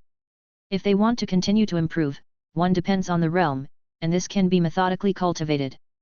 The elevation of the domain's range, even though it does not assist conceptual power, fighting still relates to the most basic speed, strength, perception, energy. The greater the domain, the stronger the connection with nature, and naturally, the more sensitive the perception. And concepts like cleave, sharpness, if the wielder was a cumbersome, heavy powerhouse, and his sword couldn't hit the target, the power of cleave would be useless no matter how strong. Yuan pondered, recording his thoughts in a notebook. Secondly, its conceptual power. Improvement, innovation of skills and concepts that are fully compatible with a new combat method. Enhancing the main conceptual power, possessing several auxiliary conceptual powers, and deploying them through a special vessel. A single concept has its drawbacks. When both sides possess conceptual power, the concept of cleave, for soft-bodied beings, elemental life, the effects are somewhat weaker, and against fog beings even more so. Water elemental concepts often counteract fire. Where there is light, there exists shadow. This is the law of nature. When one's power isn't strong enough to ignore or reverse the fundamental rules of the world, following and making use of them is the correct path. His understanding of the lower realm in Tianyuan territory was still far too insufficient. Such techniques as epic treasure vessels could be no secret among the lower realm. Inside the Taishan Alliance, books related to the lower realm are very few and far between. Yuan had a few at his table. From the Wilds to the Land of Red Mist, authored by Lord of Hanyu City. Travel notes of various nations, also known as Stories I Must Tell with the Elf Lady, authored by Wixingzi. A brief discussion on the understanding and application of multiple concepts, authored by Lord of Luofu Mountain. The contents of the books that truly deal with concepts are not many. Perhaps it's because those in this realm are naturally rare, and powerhouses prefer to engage in philosophical discussions. And perhaps, the understanding and enlightenment of concepts mostly relies on individual insight. Too many literary references can easily cause one to lose oneself. The predecessors who walked the path before them also dare not claim their understanding of certain concepts to be correct. Just like Yuan himself. Chapter 488. Last month, he was utterly convinced that the conclusions he drew about certain concepts and powers were correct. Now, however, as his realm has advanced and his understanding of conceptual power has deepened, he realizes that the conclusions he summarized last month are no longer so accurate. Thus, the most suitable way to improve conceptual power is still to rely on self-enlightenment aided by cultivation treasure lands. Yuan opened the exchange platform of the Taishan Covenant. He began to filter through the options. Sunset Precinct, at the moment of twilight, the mysterious moment, cultivators can glimpse a different scene and gain insight. Ascension Stairs, climbing the stairs will temper the mind, and this place can effectively enhance psychic power.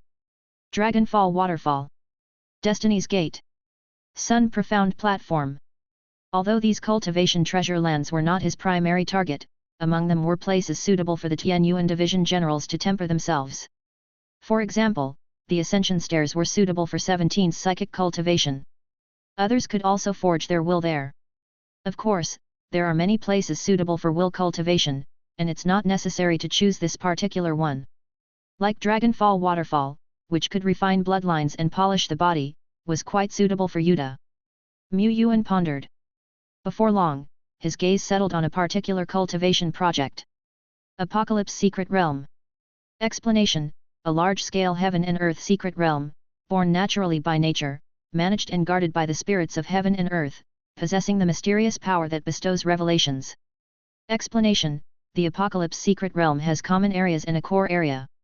The common area has 1008 revelation pillars, and observers have a chance of achieving enlightenment here, awakening skills, enhancing an artistic conception, or creating a domain.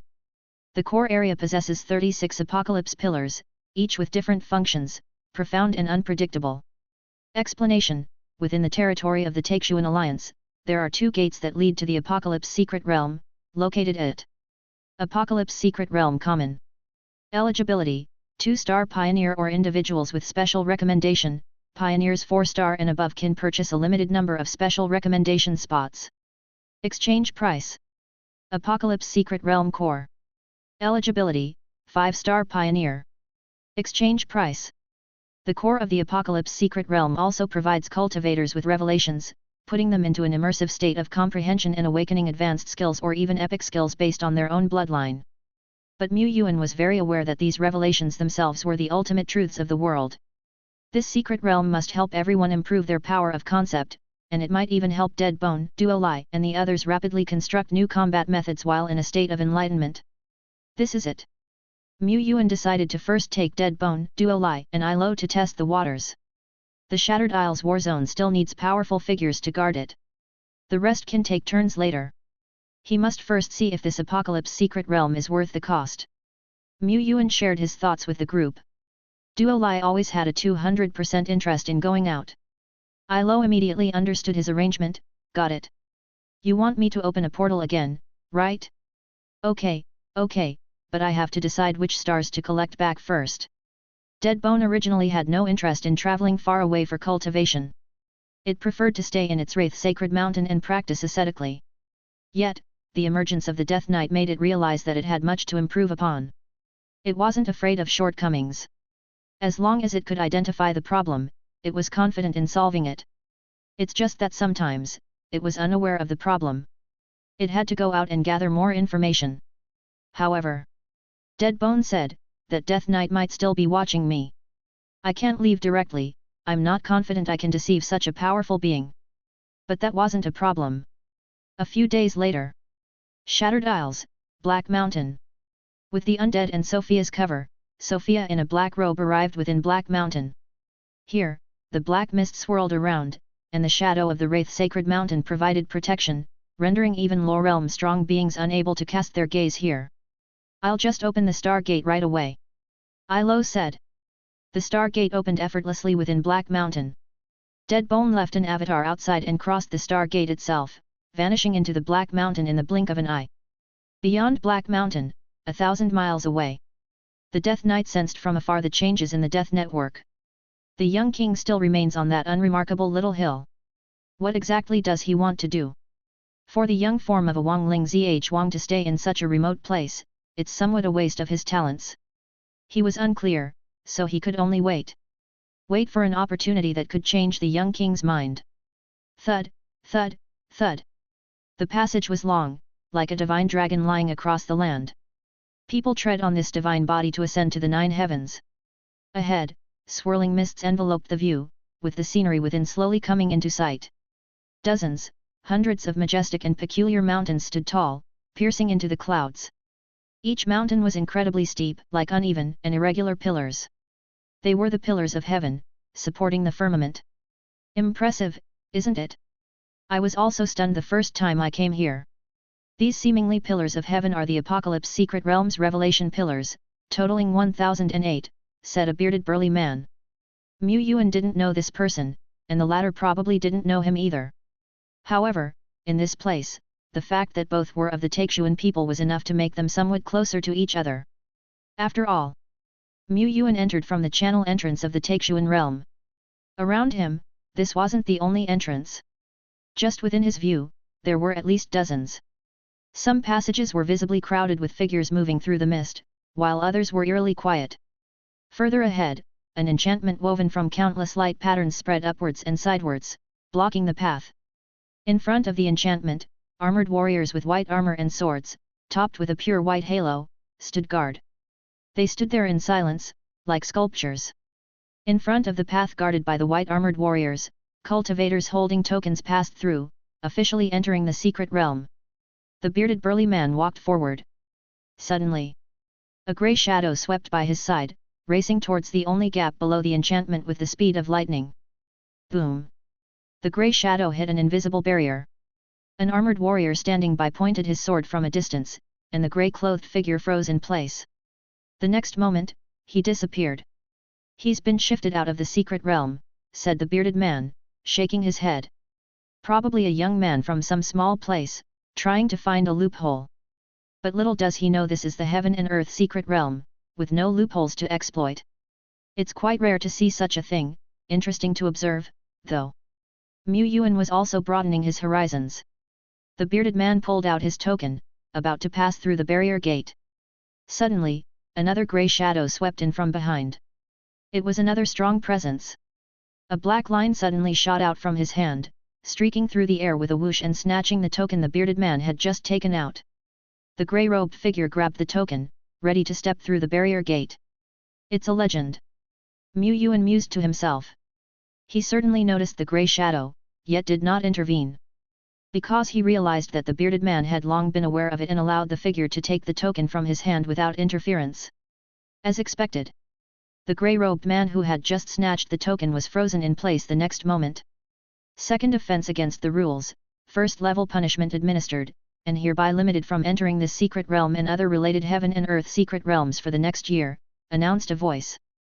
A white light descended. This light, however, was no longer sacred and warm but filled with the coercion of judgment. The grey-robed legend's body, frozen mid-air, twitched continuously. The next moment, he was shifted out of the secret realm. At the same time, behind them, strands of light fell upon 3 other figures. A man, who seemed to be a lord, shouted, his voice had barely faded when all 3 disappeared within the secret realm. The token, enveloped in white light, returned to the bearded man's hand. "No struggles are allowed within the Apocalypse secret realm," Yuan pondered, "but the rules don't seem comprehensive. Is it just maintained by the spirit of heaven and earth?" The bearded man said, "Indeed, no struggles are allowed here, but if one does not escalate to the level of conflict, but merely causes annoyance or interference, it's truly possible to a certain extent to circumvent the rules here. Reminder, you have a total of 168 hours of stay time in the secret realm. Reminder, within this secret realm, the Lord's seal is temporarily sealed, making it impossible to gather or summon troops. Reminder, fighting is forbidden within the Apocalypse secret realm, with the lightest punishment being expulsion from the secret realm. Reminder, after your stay time ends, you will be transferred to the secret realm's waiting area." Passing through the barrier gate, he officially stepped into the Apocalypse secret realm. Before him lay a path paved with blue stone slabs, meandering towards the end of his line of sight. Around him, ancient trees loomed, white fog lingered, and from high above, one could faintly hear a mysterious melody. Merely standing here, Yuan entered a state of calmness, neither sad nor joyful. Here, one could completely shed external distractions and fully immerse themselves in cultivation, with even the desire to fight unknowingly dropping to zero. Yuan looked around, many cultivators had the appearance of having achieved enlightenment. The usually loquacious bearded old brother had apparently entered a mode of silent meditation, leaving behind only the words "I wish you all gain something" before hastily heading into the distance. Clearly, the bearded brother had done his research and had a definite destination in mind. He wasn't truly silent, it was just that he was making every second count. After all, from the moment he stepped in, the countdown had begun. The opportunity to enter the Apocalypse secret realm was not easy to come by, and it wouldn't be an exaggeration to say that every minute could be worth millions. You all go cultivate on your own, you've probably scoped out your target areas by now. Mu Yuan turned to look at Deadbone, Duolai, and Ilo. Deadbone and Ilo certainly had clear goals. Duolai followed up, saying, right. But its voice carried a hint of uncertainty. You can start by wandering around the outer areas first. Mu Yuan patted its head. He had indeed picked some target areas for Duolai, but enlightenment was a matter of fate, and Duolai was a seeker by intuition. It might gain something extra by wandering about on its own. Anyway, the ticket for this outer area wasn't expensive to him. Mu Yuan took out a guide map of the Apocalypse secret realm. The regular area of the Apocalypse secret realm had 1008 revelation pillars, each containing different mystical forces. Naturally, there was a difference between popular and unpopular among these revelation pillars. Mu Yuan's first target was the Myriad Manifestations revelation pillar. Myriad Manifestations was a name given by the cultivators here. In reality, the revelation pillars didn't have specific names, only mysterious symbols inscribed upon the mountain's towering pillars. It is said that the Myriad Manifestations revelation pillar contains all phenomena. This revelation pillar is actually quite advanced, and most cultivators gain little from it, but once there is a breakthrough, it often aligns greatly with their own potential. Therefore, the Myriad Manifestations revelation pillar is a popular spot for cultivation within the Apocalypse secret realm. Recalling this, Mu Yuan walked along the blue stone path. After a while, distant mountains were still mountains, towering, majestic, and still just small upright figures in his field of view. He was still far from the nearest Heaven's Begin pillar, let alone the Myriad Manifestations revelation pillar. All right. Mu Yuan glanced around and saw no one ambled forward like he did, as if they were officials in a state of leisure. No wonder this heaven and earth secret realm only forbids fighting, but does not seal off power. Thinking this, he took control of the mighty heavenly and earthly great power surrounding him, lifting his entire body. He stepped into the void and rose. Wind. Green wind swirled around him. Thunder. Thunder arcs flickered and danced. Wind and thunder formed a pair of violet wings behind him. Mu Yuan sprouted wings and with the speed of lightning shot through the terrain, passing the nearest revelation pillar in just a few breaths. A few minutes later. This should be about right. Mu Yuan gradually slowed his flying speed as the scenery he flew past on both sides became clearer. Ahead was a lofty peak piercing into the clouds, and on this finger-like cliff, a great, mystical symbol was inscribed, representing myriad manifestations. Below the cliff lay a large expanse of flat land where dozens of powerful individuals were cultivating. The bearded old brother from earlier was among them. This brother was standing in a horse stance, eyes bulging, staring upward fixedly at the revelation peak in front of him, his face flushed red as if he was straining with all his might but couldn't achieve his goal. After a long moment, he staggered back and couldn't help muttering to himself, "Why isn't it working? I feel like I'm so close." Just a little bit. Not far from the bearded brother, a middle-aged man with a goatee beard had also failed to enter an immersive state of cultivation. He glanced at the bearded man and said, "Old Wang, why not just give up? You have wasted 2 weeks in front of this myriad manifestations revelation peak, why fixate on this one place?" The bearded man took a couple of deep breaths and said, "Old Lu, haven't you also been here for more than 10 days without any harvest? I'm different, I had a breakthrough at the start. I awoke an advanced skill right here." So, he always felt that he was fated for the myriad manifestations revelation peak. But since that initial enlightenment, the revelation peak had not responded to him again. The bearded man looked at the flying Mu Yuan. Young brother also has his sights set on this myriad manifestations revelation peak? Good, good, young people should have grand aspirations. Not far away, the goatee bearded man watched Mu Yuan closely for a long while. He nudged the bearded man with his elbow and said, "Wait a minute, Old Wang, this youngster seems to be the legendary Lord Tian Yuan." "Tian Yuan. I am Tian Yuan, nice to meet you both." Chapter 490.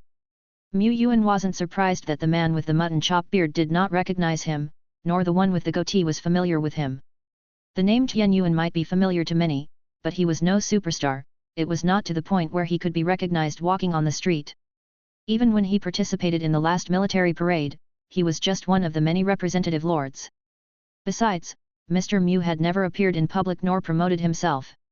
In the past, he would prefer to keep a low profile to avoid getting his name onto the surveillance list of mighty nations like Shenyao. Now, he no longer feared this, but he had no intention of seeking publicity either. At most, he would go with the flow.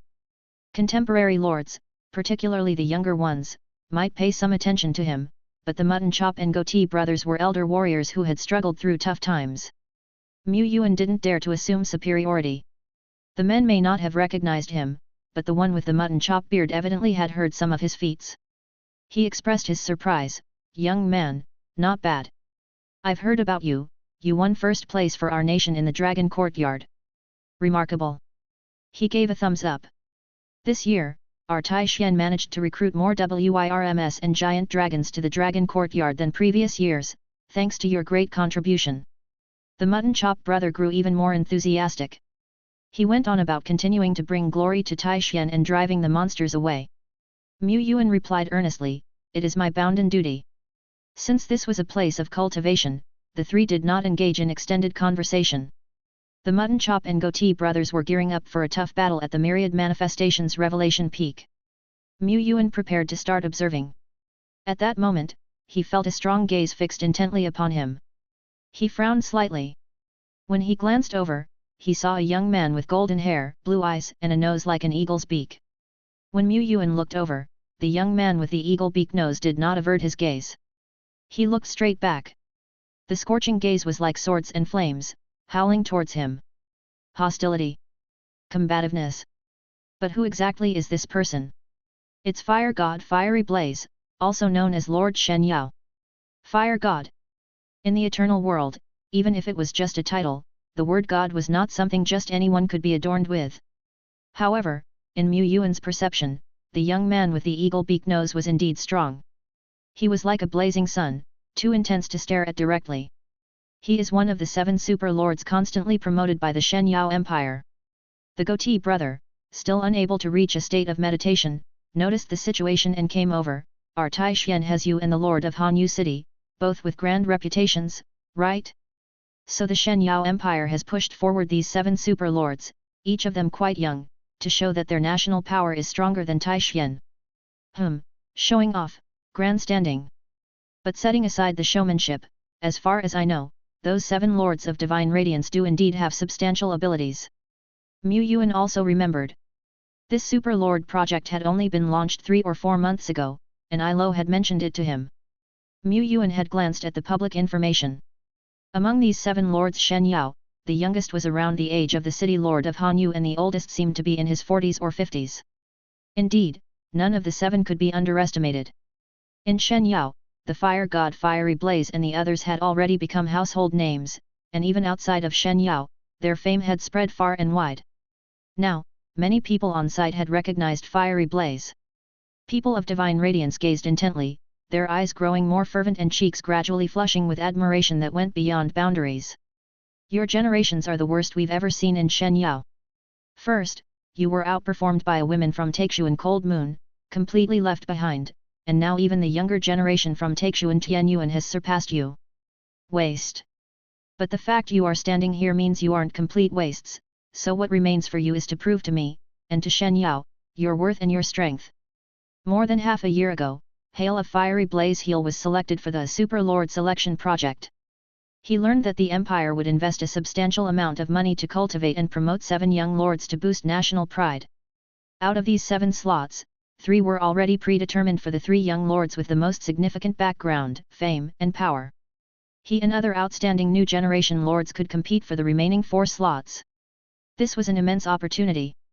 The Empire wouldn't normally pour such large resources into young powerhouses like them. Hale seized the opportunity, shining in the selection program, and became one of the most brilliant stars among the 7 lords Shenyao. Fire God Fiery Blaze. The man crowned with the name of Fire God. My goodness, the Fire God Fiery Blaze holding the blazing sun in his palm. The screams of fans. Clusters of fresh flowers. Endless praise. Accompanied by the fame of super lords, the crowd flocked incessantly. Power, influence, beauties, treasures, all were at his fingertips in an instant. He was a big shot now, a famous lord throughout the entire divine radiance and even the whole world. His name was chanted by countless people. What takes Yuan Tian Yuan, takes Yuan Cold Moon, their renown could not compare with theirs, with the 7 of them. Go and ask on the streets how many people know of Taixuan Tian Yuan, and how many don't know me, the Winter King. So, our task is already complete, what's wrong with enjoying ourselves a little? Come on, buddy. One of the 7 super lords, also rising from the selection plan, the Winter King, was embracing a pure-blood elf beauty with one hand and lifting a glass of wine with the other, inviting hail. Indeed, power and beauties were at his fingertips. Is that enough? No, it is not. The strong liquor went down the throat, but Hale's heart was cold as ice.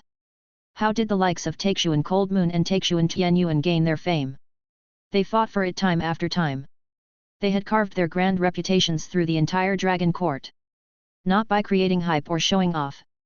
Hale was clear about this. He was also aware that the upper echelons of the empire were just as clear.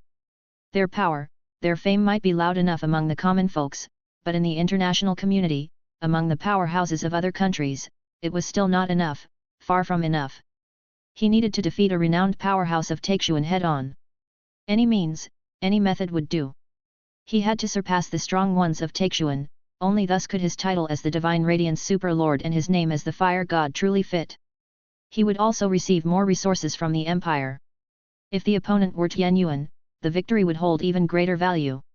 Let's have a contest, Tian Yuan. Let me see, the so-called number 1 of Taixuan's new generation, whose rise is quicker and fiercer than Cold Moon, how the Lord of Taixuan would perform.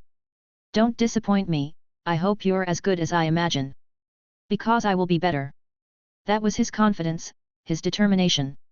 The determination that never rested since he was selected as a super lord. Fire God Hale retracted his gaze filled with battle intent, then, he looked towards Revelation Peak, taking steps forward. Mu Yuan probably guessed Fire God's intention. Compete to see who could attain enlightenment? Who could outshine? Childish. He had long passed the age of vying for power and ferocity. Mu Yuan slowly rolled up the sleeves of his robe and took out a tranquil heart orb, placing it at his brow. He closed his eyes, then opened them again. In his pupils shone a bright golden brilliance. Reaping what you sow, initiate. Top level devouring with the affinity for various elements, initiate. The light of will burning brightly. The king's might kept restrained. Mental power bursting forth. The web of spirit spread out. Mu Yuan gradually immersed his mind within it. He looked towards myriad manifestations Revelation Peak, yet his gaze did not rest upon it. In his dazed state, he realized that revelations were not just on the peak, but between this expanse of heaven and earth. His mind began to resonate with the world. Before his eyes, the fuzzy and sparse heaven and earth law patterns became gradually clearer. He closed his eyes. The symbol representing myriad manifestations on Revelation Peak appeared in his mind. The symbol became clearer and larger. Faintly, it seemed that the intricate patterns on the huge symbol could be seen. The patterns also became gradually clearer. There, innumerable law patterns were converging. The grey mist drifted, the heavens and earth vast, shrouded, endless. Mysterious symbols like those that cover the sky stretched across the center of this realm. They were infinitely large. They were endlessly mysterious. Here, one would feel as small as a grain of rice. The outskirts of the Apocalypse Secret Realm's training ground are already this mysterious. Mu Yuan murmured. On the huge symbol, the intertwined patterns of heaven and earth were vividly clear. If, previously, his observation of the patterns of heaven and earth was akin to that of someone highly nearsighted, then now, he had at least recovered to a visual acuity of 0.8. The core of heaven and earth, the ultimate truth, opened before him. Mu Yuan was immersed in it. Around him, the mystically profound charm lingered, the threads of conceptual power he controlled quietly surfaced. Entwining, rotating. New conceptual threads were born. At the same time. Externally, Mu Yuan still had his eyes closed, his breath nearly imperceptible, like an ancient monk in meditation. The goatee, the goat beard, continued to stare each other down at Revelation Peak.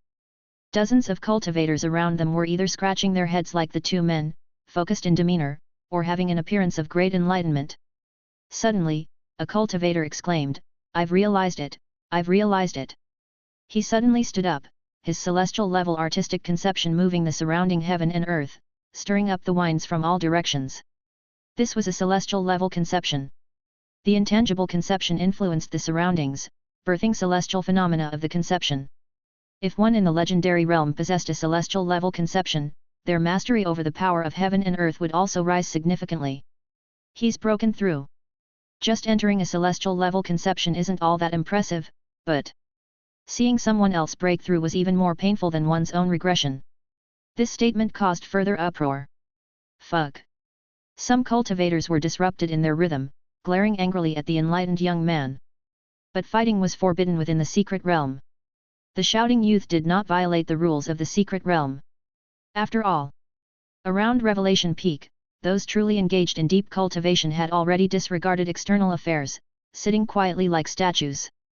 Suddenly, the world seemed to grow hotter, with blazing flames spreading over the land, orange-red firelight dancing, surging heat waves hitting face on.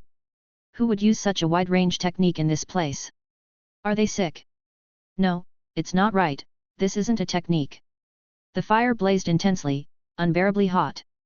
But the land around wasn't scorched, and the sporadic herbs didn't burn in the flames. This heat surged, and yet the fiery blaze seemed illusory. It's a conception, vast and encompassing, sufficient to affect the surrounding thousands of kilometers. In the surging flames, a lone figure sat. Blonde hair, a hooked nose. It was a young man from the Shenyao Empire, known as the Fire God. Is this what a powerhouse from a major nation looks like? A cultivator from a lesser power whispered. The Fire God of the Shenyao Empire? Humph, he does have some skill. A strong individual from the Yongxing Empire snorted coldly as he looked towards Revelation Peak. Sometime unknown, the huge symbol of all phenomena that represented myriad was subtly glowing.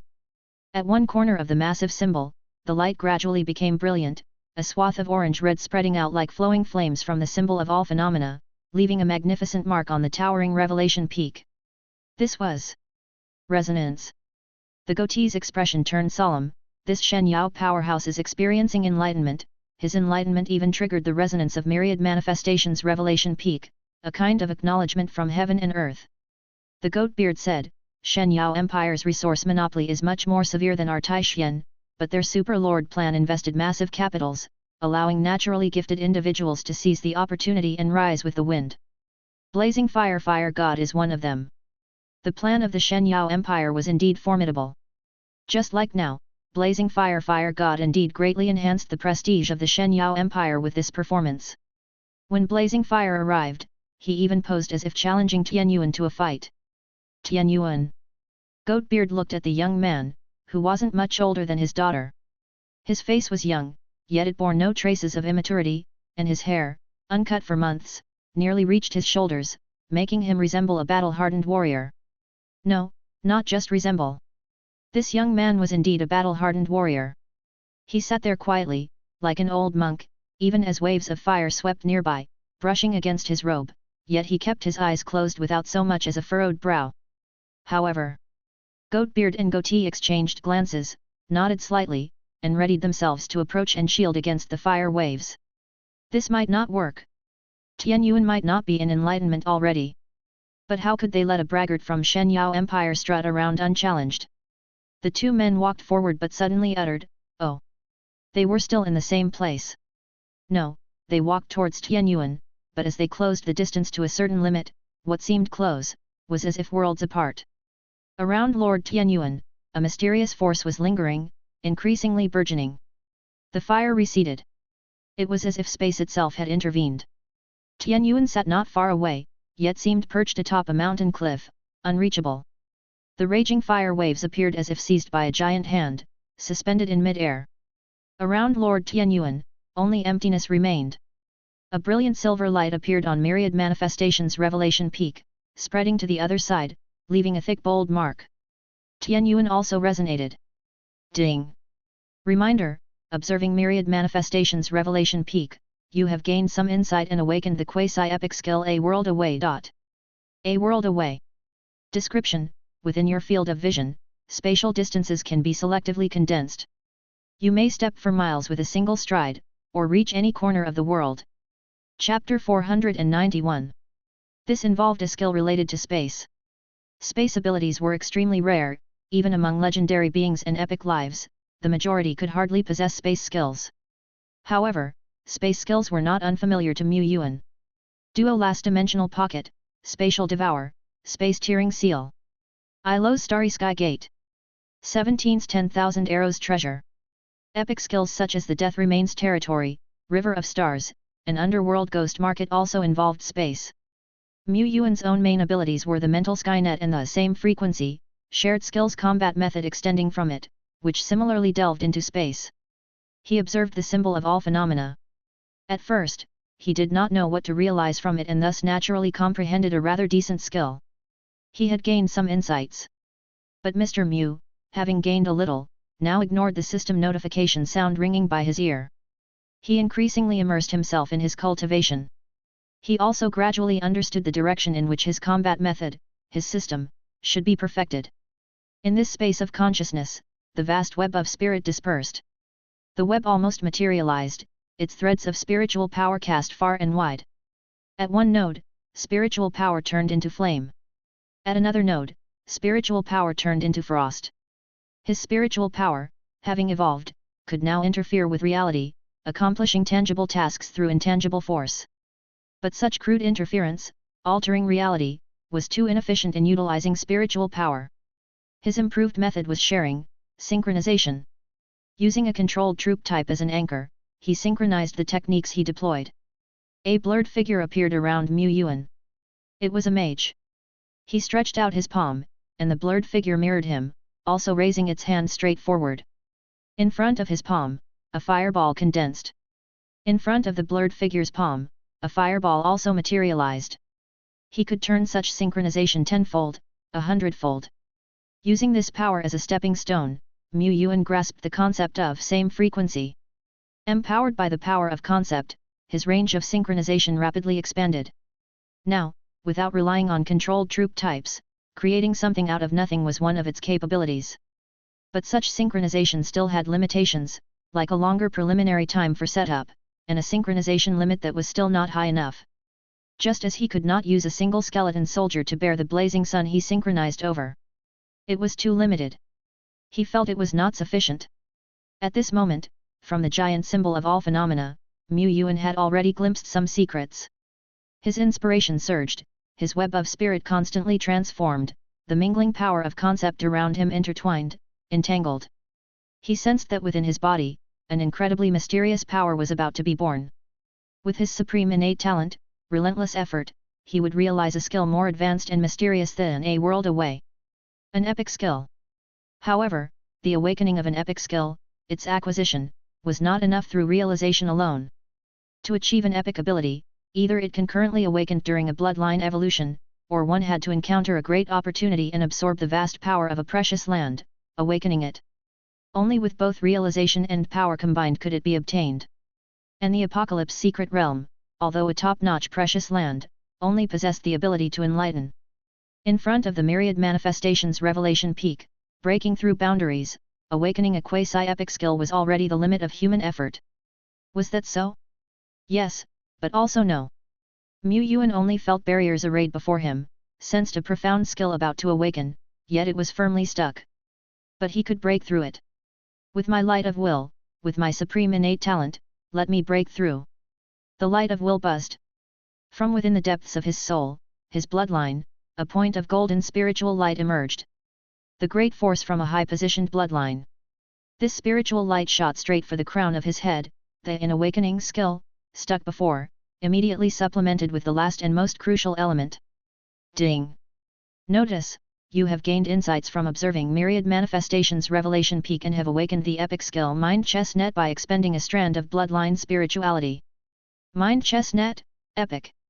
Description: within your own consciousness, you can construct a chess matrix that exists between illusion and reality. This matrix is regarded as a skill creation, existing permanently and can be expanded and empowered gradually by investing materials and injecting spiritual power. Ability: Mind Chess Net, similar to territory-type skills, death remains territory, underworld ghost market, can project into reality and has the power to seal. Ability, within the mind chess net, you can construct carriers that can perfectly bear your synchronized power. Currently, you possess 3 carriers, with a maximum capacity of 30. Expanding the scale of the mind chess net can increase the construction limit of carriers. Ability, mind chess net possesses spatial abilities. Ability, mind chess net can amplify the pawn positioned within it. Bloodline spirituality. Yuan was still immersed in enlightenment, but he vaguely understood what had happened. Theoretically, his life's position was equal to that of a legend. When he evolved ILO, his own life's position also transformed. This might be because he had evolved numerous epics, the quantity had accumulated to the extreme, and the 3 legendary lives had kicked open the door at the critical moment. But his legend status was somewhat diluted.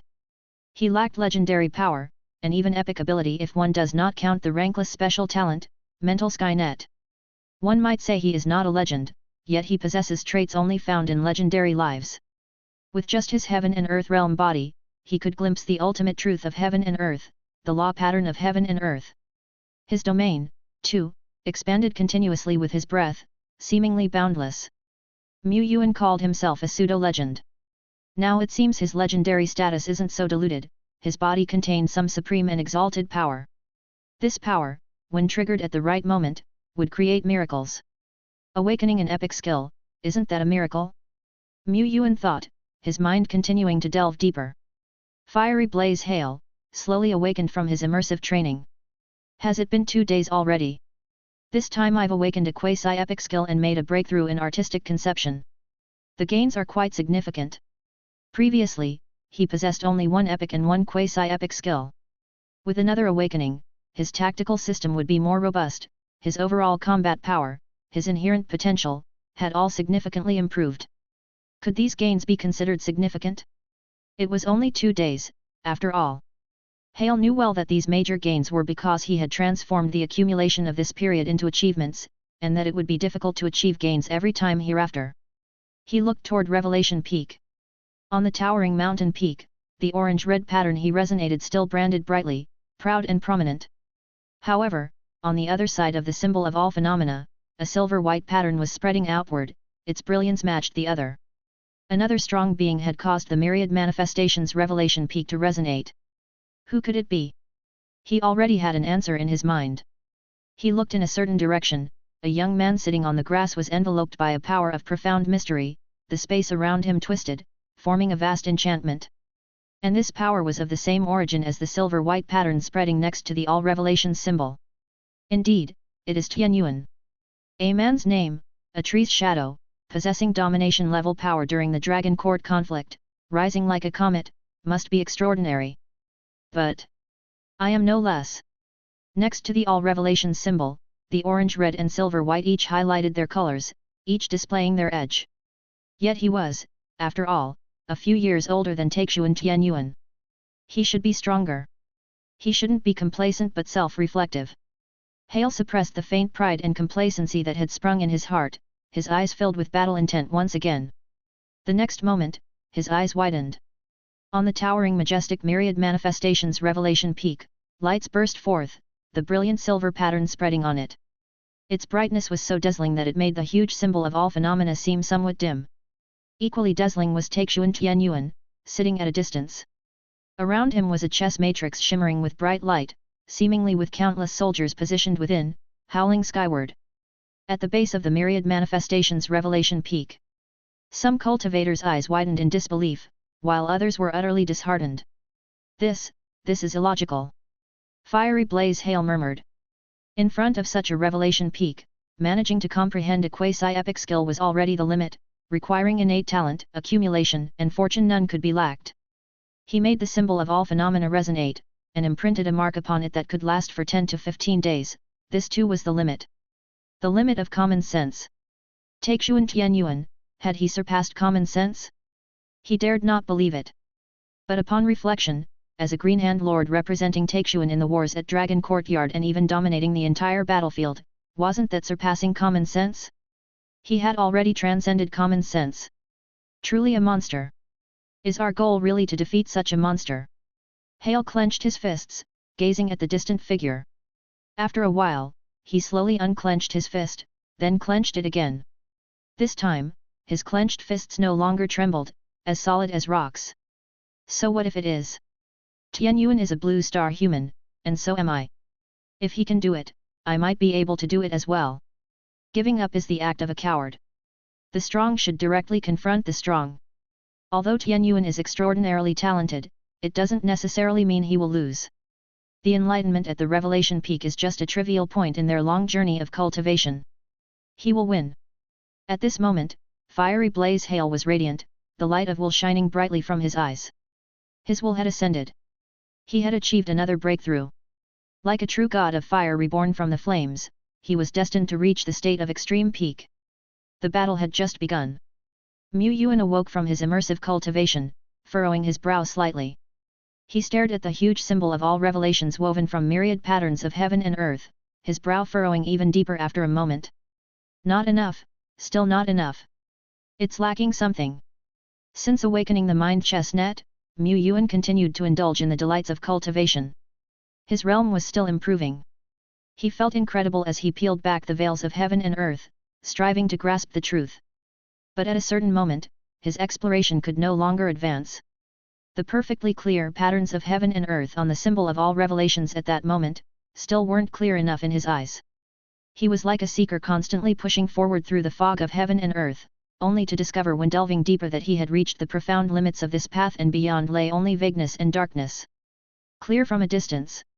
Rough when seen up close. That was Yuan's experience at that moment. This place couldn't give him the answers he needed. After all, it's just the peripheral area of the Apocalypse secret realm. As a cultivation paradise, the revelation effect here is sufficiently excellent. For those like 17, Rakshasa, Hong Yi division generals who have not yet advanced to legendary status, training here is quite suitable. They had never undergone similar cultivation before. The first exposure to it would likely unlock their accumulated potential. The exchange price for a single session of cultivation in the peripheral area of the Apocalypse secret realm is 200,000 contribution points. Quite costly. But after selling a few epic cultivation opportunities, Mr. Mu's contribution points were still sufficient to afford it. If it's just for each of the division generals. The exchange price for a cultivation session in the core area of the Apocalypse secret realm is just 500,000 contribution points. The core area contains the true mysterious grand power. If a cultivator has enough accumulation, fortune, and talent, comprehending an epic skill there is entirely possible. The core area is also a significant cultivation site. Stepping into it, even if nothing is comprehended, the cultivator's body, spirit, soul, and vitality could still improve under the sprinkle of the heavenly spiritual light. 500,000 contribution points, literally a bargain, almost given away for free. Soul realm and lore realm experts, nobody is like Mr. Mu, poor yet with big expenses. However, while the exchange price isn't high, the slots are limited. The entry ticket exchange qualification for the core starts with Frontier Lords of 5 stars. Yuan currently could exchange it for 10 people. The higher one's merit, the more slots one can exchange. And merit is a reflection of the Frontier Lord's battle achievements and cannot be traded but only accumulated. Therefore, the slots for the core area of the Apocalypse secret realm are extremely prized. After all, the secret realm is not controlled by Taixuan, and Taixuan's slots are still obtained from the spirit of the secret realm who administers the mystic realm on behalf of heaven and earth. The amount of slots relates to national power. Taixuan is a major nation, but slots for the inner area are not much more abundant. A legendary life entering the inner area for cultivation should yield ample harvest. This was also his purpose in coming here. It was after this trip that his temporarily abundant contribution point balance would deflate again. Apocalypse secret realm. The periphery, starry sky revelation peak. Fiery blaze Hale's epic general, a power holder known as the starry sky sage, was wide-eyed, observing the changes on the revelation peak. The starlight was brilliant. It wasn't just the revelation peak, the entire sky had transformed into a starry vista. The revelation peak resonated as if reaching out to the cultivator. This starlight power is far beyond me, and even the specks of starlight it contains are incredibly profound. Who is this woman, such a formidable force? The starry sky sage stared wide-eyed, looking toward the base of the revelation peak. There, a woman with pink hair stood, hair cascading over her shoulders. A vast river of stars encircled her, embraced by the starlight. She seemed to be the sovereign of the starlight. Ding! Alert! You've gained a little insight from observing the Starry Sky Revelation Peak. Alert! By integrating the Starry Sky Scepter and the Destiny Star Weaving ability, you discovered that outside the domain of the Starry Authority, you can also project your own power. You have developed a subsidiary ability, Starlight Projection. Chapter 492. Starlight Projection. Description: you can cast your gaze and power anywhere there is starlight, utilizing a prior anchor point. The life star can serve as such an anchor. Note: theoretically, the spread of the power of starlight projection has no limit, but the power that can be cast is relatively weak. Ilo pondered her own abilities, murmuring to herself, the power of starlight is indeed omnipresent, even theoretically under daylight conditions. Such power projection is doomed to not be strong, but there is still much room for improvement, and here could no longer bring her any revelation. It was time to leave for the next place. The core area of the Apocalypse Secret Realm. Here, merely 36 pillars of revelation stood towering throughout this vast, boundless heaven and earth. The heaven and earth appeared like a sea of clouds, with thick mist hovering. The pillars of revelation, like heavenly columns, seemed to stand atop the clouds. Duolai flew all the way here without seeing a single soul. It opened its mouth and, like a dragon drinking water, devoured the surrounding clouds into its belly. It has a slightly sweet taste, rich in nutritional value. Though this mist appeared to be just mist, it actually was a condensed essence of heaven and earth as substantial as reality. The mist in the outer region also contained traces of the essence of heaven and earth, but it was incomparable to here. After absorbing the mist for a while, it felt as though it had undergone a baptism of heaven and earth, feeling utterly refreshed. In that short time, the radius of its domain increased by a full 10 meters. Continuing to consume like this, it would definitely be able to rush to the limit of the heaven and earth realm, right? According to the records I found, there are also limits in the heaven and earth realm, or rather, the extreme value of the domain in the heaven and earth realm has an upper limit. Ilo found and organized the information for the Lord in the capital's Grand Library one day after entering. About the peak of the heaven and earth realm, the limit. The leading realm has its limit, and after reaching the peak, no further progress can be made, which is the limit of living beings' existence. The heaven and earth realm also has a limit. However, Tree Demon Granny, an epic 3-star being, experienced quite a slow advancement after surpassing the peak of the heaven and earth realm. It can't really be said to be slow, just slow in comparison to a legendary life like hers. After ascending to legend, she easily surpassed the line of 5,000-meter level peak. The 10,000-meter level, a major bottleneck, was naturally crossed one day during a minor rest, as trivial as eating and drinking. She also asked about Duolai's situation in detail. Duolai got slightly stuck before the 20,000-meter and 30,000-meter levels. The 20,000-meter level took 2 hours. The 30,000-meter level took 16 hours. Afterward, it skyrocketed continuously as if there were no bottlenecks, no limits. But there are limits to heaven and earth. This limit is 50,000 meters, which is the limit of the rules of heaven and earth. A domain that reaches this level is also called a perfect domain, a destiny domain. According to ancient legends, that is, within legends. After all, Taishian had no heaven and earth realm extreme powerhouse at the 50,000-meter level. Let alone the 50,000-meter level, even the 10,000-meter level can be called the pride of heaven. The current record holder in Taishian, legitimately from Lord Biding's top divine general Winter Sovereign, has set an astounding record of 26,000 meters. This Winter Sovereign is also among the top powerhouses in all of Taishian, the strongest in the Northern Court Duchy. The challenge of reaching the 50,000-meter level is as difficult as reaching the high heavens. Whether the rumor is true or false, Ilo could not be sure. But, if the 50,000-meter level is indeed the limit of heaven and earth, Deadbone and Duolai will surely be able to verify it. She was not so confident in herself. She was just a civil officer. But she had great confidence in the two monsters, Deadbone and Duolai. Would the 50,000-meter level be the limit? Duolai really wants to know. The opportunity is right in front of Duolai, but... Duolai looked around at the swirling mists, resembling chunks of bread and sweet desserts, yet resisted the urge to devour them all at once. The essence mist of heaven and earth was limited. It seemed like a treasure that aided cultivators in their breakthrough. Normal people couldn't absorb much of the power of heaven and earth here in a short time. It was different for him, he could devour without limits. But Duo Lai wasn't sure if such devouring would violate the rules of the secret realm, and getting kicked out would be terrible.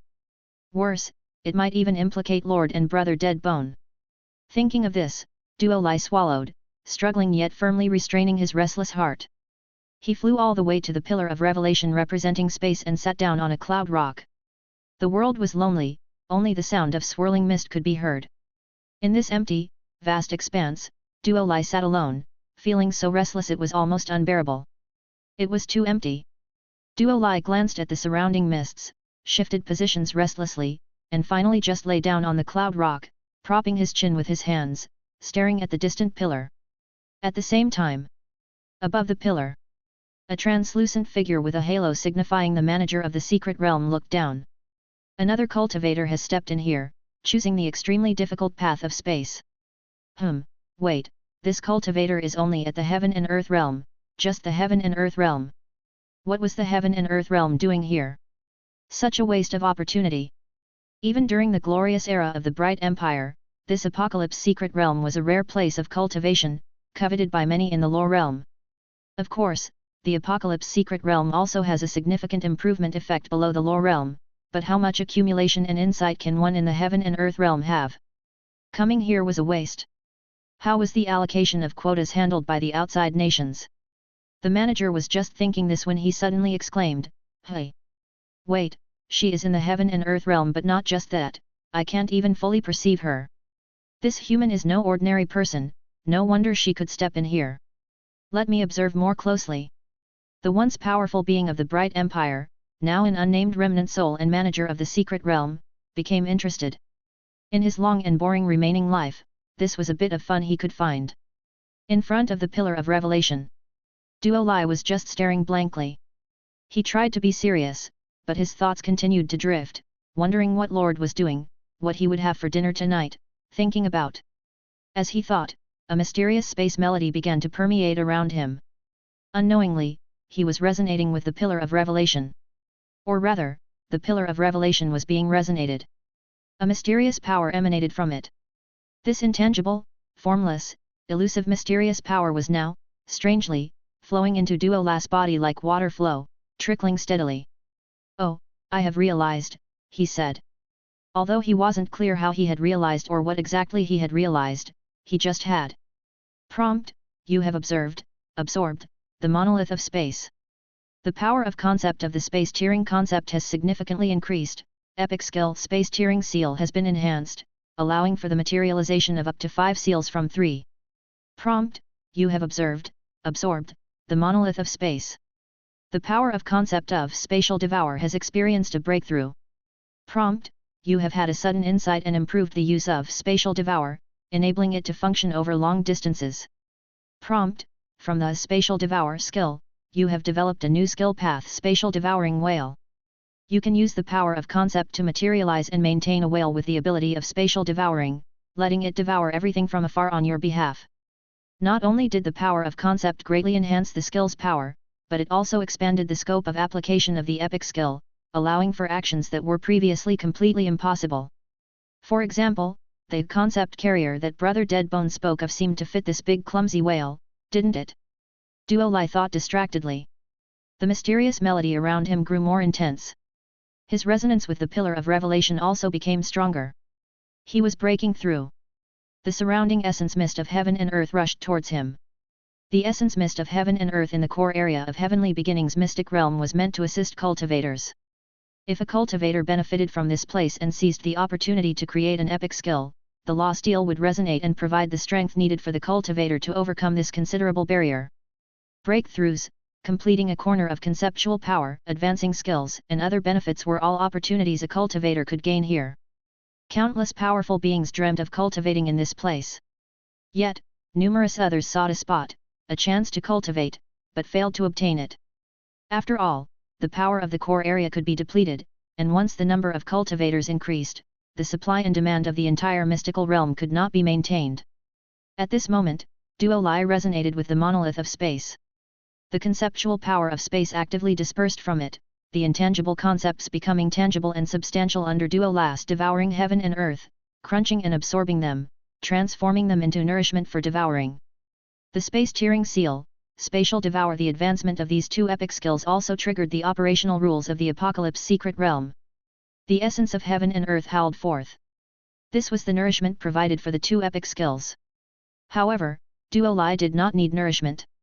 As the howling essence of heaven and earth gathered around Duo Lai, it vanished into thin air, as if devoured by some invisible entity. Simultaneously, the tripartite enhancement of conceptual power, skills, and domain passively brought Duo Lai into a state of enlightenment.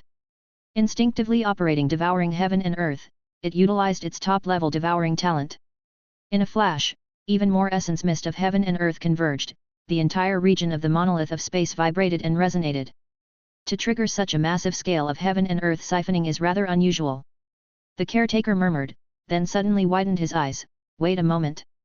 Immersed in a mysterious state and rapidly advancing, Duo Lai's domain naturally dispersed and expanded to its limit. Just like when it had first ascended to the legendary realm. A vast domain of over 30,000 meters in radius, an interweaving of black and white, akin to a grand lake lying between heaven and earth. The caretaker widened his eyes again. A domain over 30,000 meters, no wonder. No wonder I thought this human was not simple. She is more than just talented, she is a top-tier genius. Her domain is rapidly advancing, and seeing this speed of advancement, with no bottleneck in sight, could it be, she might sprint to the 50,000-meter level, forging a perfect domain. As for the perfect domain, the caretaker had seen it before. He was once a renowned powerhouse in the Bright Empire, managing the Xi Guang Academy, a sacred cultivating ground, witnessing countless talents come and go. He himself was also a powerhouse who had forged a perfect domain. Of course, that was in his past life. He is no longer the dean of Xi Guang, he is just a lingering attachment, barely clinging to life with most of his former memories. Xi Guang Academy had produced 4 with perfect domains in its history. In the long history of the Bright Empire, those with perfect domains were not rare. However, our Bright Empire possesses the cultivation treasure land Heaven and Earth Lake, the most suitable for Heaven and Earth realm cultivation, continuously forging, expanding domains. It is precisely because of Heaven and Earth Lake, this sacred cultivation spot, that one genius after another breaks their limits, bringing their domains to perfection. This Apocalypse secret realm is certainly a top-level cultivation land, but it is not the best place for domain cultivation. The human girl in front of the space monolith was merely absorbing the essence of heaven and earth, yet her realm soared like a rocket. She is a world's daughter, who even without entering the Heaven and Earth Lake, might have the chance to forge a perfect domain. Since I have the good fortune to meet such a genius, let me lend you a hand, said the former dean. He exercised the mystic realm's privilege. Instantly, the already swarming essence of heaven and earth gathered even more vigorously. Duo Lai refused none of it. No matter how vast the essence of heaven and earth, it absorbed seamlessly, not wasting even a morsel. Its domain's expansion speed increased even further. Time ticked steadily away. Compared to the rocket-like speed of the young human girl's domain advancement, this waiting time was not long. It was just a few days. Normal cultivation takes years, even decades.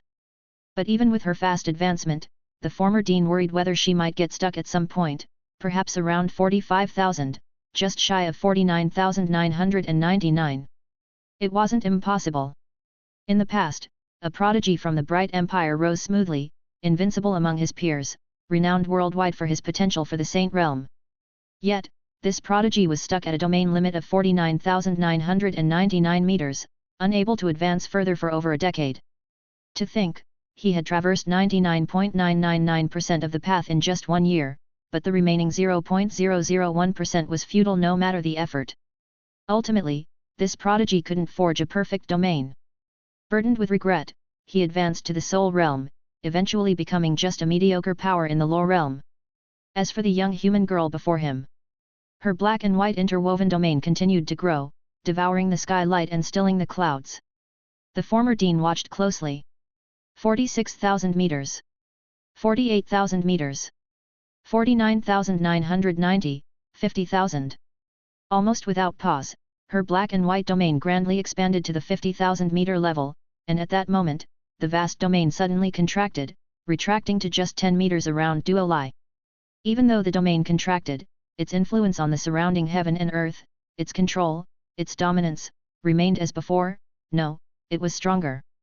Chapter 493. It became aware that its domain had already resonated with heaven and earth. Previously, while its domain was vast, the power of heaven and earth it controlled wasn't extensive. Such vastness was somewhat unwieldy. When its domain reached a kilometer level, it required a moment to gather the forces of heaven and earth, and the power of a 50,000 meter level domain often couldn't be fully utilized. It was strong, indeed, but not in a way that represented a categorical leap in strength. Now, however, its 50,000 meter level domain was undergoing some mysterious changes. Duolai vaguely realized that its utilization of the surrounding power of heaven and earth had evolved from mere gathering to direct appropriation. It seemed that with a single thought, it could capture elements of heaven and earth extending hundreds of thousands of meters around it. This might seem exaggerated, yet it wasn't entirely so. It felt like it had become stronger. Pseudo-perfect domain. Ilo murmured. Her domain was boundlessly vast, her steel previously resonated and connected to the star vault. Her realm, her absorption speed couldn't match Duolai, not able to bring her own domain to perfection within these few short days. Even though she had dedicated half her energy to this endeavor. But with the authority of the starry sky, she temporarily elevated her over 30,000 meter domain to the precipice of 50,000 meters. She experienced the mystical aspects of the perfect domain. The speed of gathering the power of heaven and earth, hundreds of times faster than before.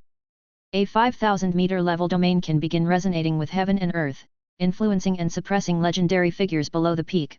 A 50,000 meter level domain can, on this basis, further dominate the surrounding realm, creating an environment akin to the dustless land of other heaven and earth realms that only they could utilize. Naturally, since it was a dustless land forcibly created by sheer force, the actual effect against higher realm strong beings might be limited. It could likely only be used as a technique to identify strong beings. Ilo analyzed. Moreover, it seems that in a real dustless land, those in a perfect domain can still attract a trace of the power of heaven and earth from the cracks, not completely powerless. And at this time, the entire domain, perfect and flawless, fitting seamlessly with the ultimate principles of heaven and earth, even if attacked by conceptual power, its destruction, the domain still possesses a strong resistance. Resistance, in her view, was extremely valuable. Otherwise, her previous domain faced with conceptual power had no resistance. A concept of severance could easily create a massive, unhealable rift in the intangible domain. Battles within the lore realm rarely revealed their domains. But now, she pondered, under the perfect domain realm, the power of heaven and earth one can command is so vast, so boundless, that in such a scenario, even facing conceptual power, it seems possible to overwhelm the enemy by sheer volume. She herself wielded conceptual power and knew full well, powerful as it is, it wasn't invincible. Skills or weapons bearing severance concepts could sever anything. Flames with a burning concept could burn everything. But what if the moves I deploy are 1,000 times, 10,000 times that scale? Consecutive strikes could exhaust even a lore realm being. She felt this was a topic worth exploring. But usually, conceptual power was indeed formidable, and which lore realm strong being wasn't in various aspects beyond the heaven and earth realm. Even with a 49,999 meter level domain, Ilo believed, facing conceptual power, it was just a larger glass ball. The leap from 49,999 meters to 50,000 meters is greater than from 10,000 meters to 49,999 meters. The Lord was right, one must strive to forge a perfect domain whenever the opportunity presents itself. The world is so vast, there must be other strong beings elsewhere, those more familiar with these realms, those who understand these mysteries better, stepping into the perfect domain realm. However, the perfect domain seems to be the ultimate limit of heaven and earth, unrelated to the individual, truly the extreme of rules, otherwise. She believed this was certainly not the limit for Dead Bone, Duolai. Holy Griffin Empire. In the sacred training ground Heaven and Earth Lake. A six-wing angel bathed in radiance slowly emerged from within. His features sculpted like heaven and earth, nearly embodying the ultimate principles of perfection, his entire being enveloped in a flawless holy light domain. Massive, the perfect force of his domain resonated with heaven and earth. In this realm, there was only one protagonist, around whom the world revolved. Perfect domain. Wei Jiaoyuo has forged a perfect domain, ha ha ha. At the edge of the heaven and earth lake. A young man wearing a crown and luxurious garments was free from any royal decorum and the dignity he typically maintained in front of his subjects. He was just laughing aloud, unrestrainedly. There was a practitioner of the perfect domain, and his future, his pathway was filled with light. He was the one recognized by the holy light. How could he not laugh loudly? The youth stepped forward energetically. Wei Jiaoyuo, congratulations, let us join hands to accomplish great deeds in this world. The six-winged angel merely replied indifferently, not letting his gaze linger on the youth for even half a second before walking past him. The youth was not annoyed at all. Having such a practitioner of the perfect domain, who wouldn't cherish him? His brothers and sisters, each bearing the title of prince or princess, did not even have the chance to cherish him as he did. Ha ha ha ha. He laughed heartily as he followed the six-winged angel, striding into the air. The Apocalypse Secret Realm. Dean of Xi Guang was still marveling. The perfect domain, it has really created the perfect domain, it's unthinkable. The outside world is facing the invasion of corruption, and it's said that the situation is not very optimistic. Once this human girl grows up, she could become a pillar of strength against the corruption. It's unknown which nation she hails from, the Holy Griffin Empire or the Star Luo Holy Palace. Or maybe the Yongxing Empire. Descent Nation is nowadays also a main force combating the corruption. He thought to himself. He longed to see humans drive out, eradicate, and slaughter those corrupt creatures. The bright empire was destroyed by corruption, how could he not hate it? But he was already a being of extinction, he could not even be considered alive. He could only place his hopes on the people of this world. Wanting to change the world and expel corruption, of course, was far from something a single practitioner of the perfect domain could achieve, but it was still exhilarating news, especially for them, with their nearly maddening determination. He had to share this news with a few old friends. Dean of Xi Guang contacted several other overseers. They were remnants of strong practitioners, merely vestiges of determination left behind after their demise. Most of the time, these overseers were in slumber, having one of them awake was generally sufficient. They were called overseers, but the secret realm had its own rules and naturally operated without much need for them. They would only occasionally act to take care of minor matters. Dean of Xi Guang had just sent the message when another overseer responded. It seemed he had not been in slumber. The overseer on the other end said, "Old buddy, I just got some great news to tell you." Xi Guang, "Oh, you have good news too? But I assure you, your news can't compare with mine." The old friend bristled, "Nonsense. My news is shocking, I've never seen anything like it in centuries of guarding this secret realm." Xi Guang chuckled, "How about we both share at the same time? Speak then." The two old men glared at each other, their gazes clashing for a few seconds before they both spoke in unison. "I witnessed the forging of a perfect domain. I witnessed the forging of a perfect domain." After speaking, the old men fell silent again. Could it be, we witnessed the same genius? But clearly, that was not the case. If the two were in the same area, they would have recognized each other long ago. The characteristics of the geniuses they had seen were quite different, except that they were both human. It turns out, during the same period, two fated geniuses have appeared. At that moment, a familiar voice sounded in their hearts. "Old friends, I have discovered a fated genius. He has managed to forge his own perfect domain using the essence of the secret realm, albeit unfortunately he is not human." Dean of Xi Guang was astonished. Three fated geniuses, how coincidental that they were born in the same period. Perhaps this is a sign that a great era is approaching. Shattered Isles War Zone. Good news arrived frequently, with the land of miracles, occupied by humans, gradually expanding and cleansing pollution, restoring the earth to its original colors. The old soldiers stationed in this battle zone had witnessed all these transformations firsthand. The concentration of red mist throughout the island domain had significantly diminished compared to the beginning. When they ventured out into the land shrouded by the red mist, the duration of the anti-corruption potion now lasted much longer than before. In contrast to the human celebrations, the monsters only felt irritable. With the pollution receding, they felt as if they were trapped on this small island domain. A soul realm giant dragon sharpened its claws, seething with irritation. To such a being, the Shattered Isles domain was but a small pond, and the red mist now too sparse, nowhere near as comfortable as their home in Dragon Sleep Valley. Bereft of bathing in sufficient red mist, it felt uncomfortable all over. Damn it! The giant dragon reached the summit, seeking the esteemed audience of the Ice Burial Duke. Upon arriving, it had completely suppressed the irritation in its eyes, but it also represented the desires of many crimson dragons, yearning for an answer from this place. The Ice Burial Duke settled atop the summit of the giants, his eyes cold and indifferent, befitting his title, showing no signs of agitation over the unfavorable situation before him. He remained silent, making the visiting giant dragon sweat at its brow. After a long pause, the Ice Burial Duke spoke, "Has there been a result from the investigation I tasked you with?" "Yes," replied the giant dragon as it lowered its head quickly. "The powerhouse who erected the golden enchantment is known as Giant Spirit God Lu Lu, a hero from Yuan City. The golden enchantment was not solely his doing, but he must have led the effort. This human is our great enemy. The commander of the Taishan Alliance in the Shattered Isles domain is also the lord of this giant spirit god, the lord of Yuan City. Additionally, our investigations have found that the powerhouse who defeated the Grand Duke of the Falling Star Pupillary Blade is suspected to be this very lord of Yuan City. And several smaller overlord powers under our jurisdiction were destroyed by Yuan City." The giant dragon's investigation was meticulous. It was not the sole work of this dragon but a collective effort. However, as it spoke, it realized that this lord of Yuan City had wronged their Dragon Sleep Valley more times than it could count. Yuan City was situated in the neighboring domain and was undoubtedly connected to the battle that had taken place over half a year ago. This human Yuan must die. If we extinguish the human Yuan, we can easily take over the Shattered Isles battle zone, then invade the Taixuan core region, spreading the glory of the corruption. The giant dragon stated emphatically.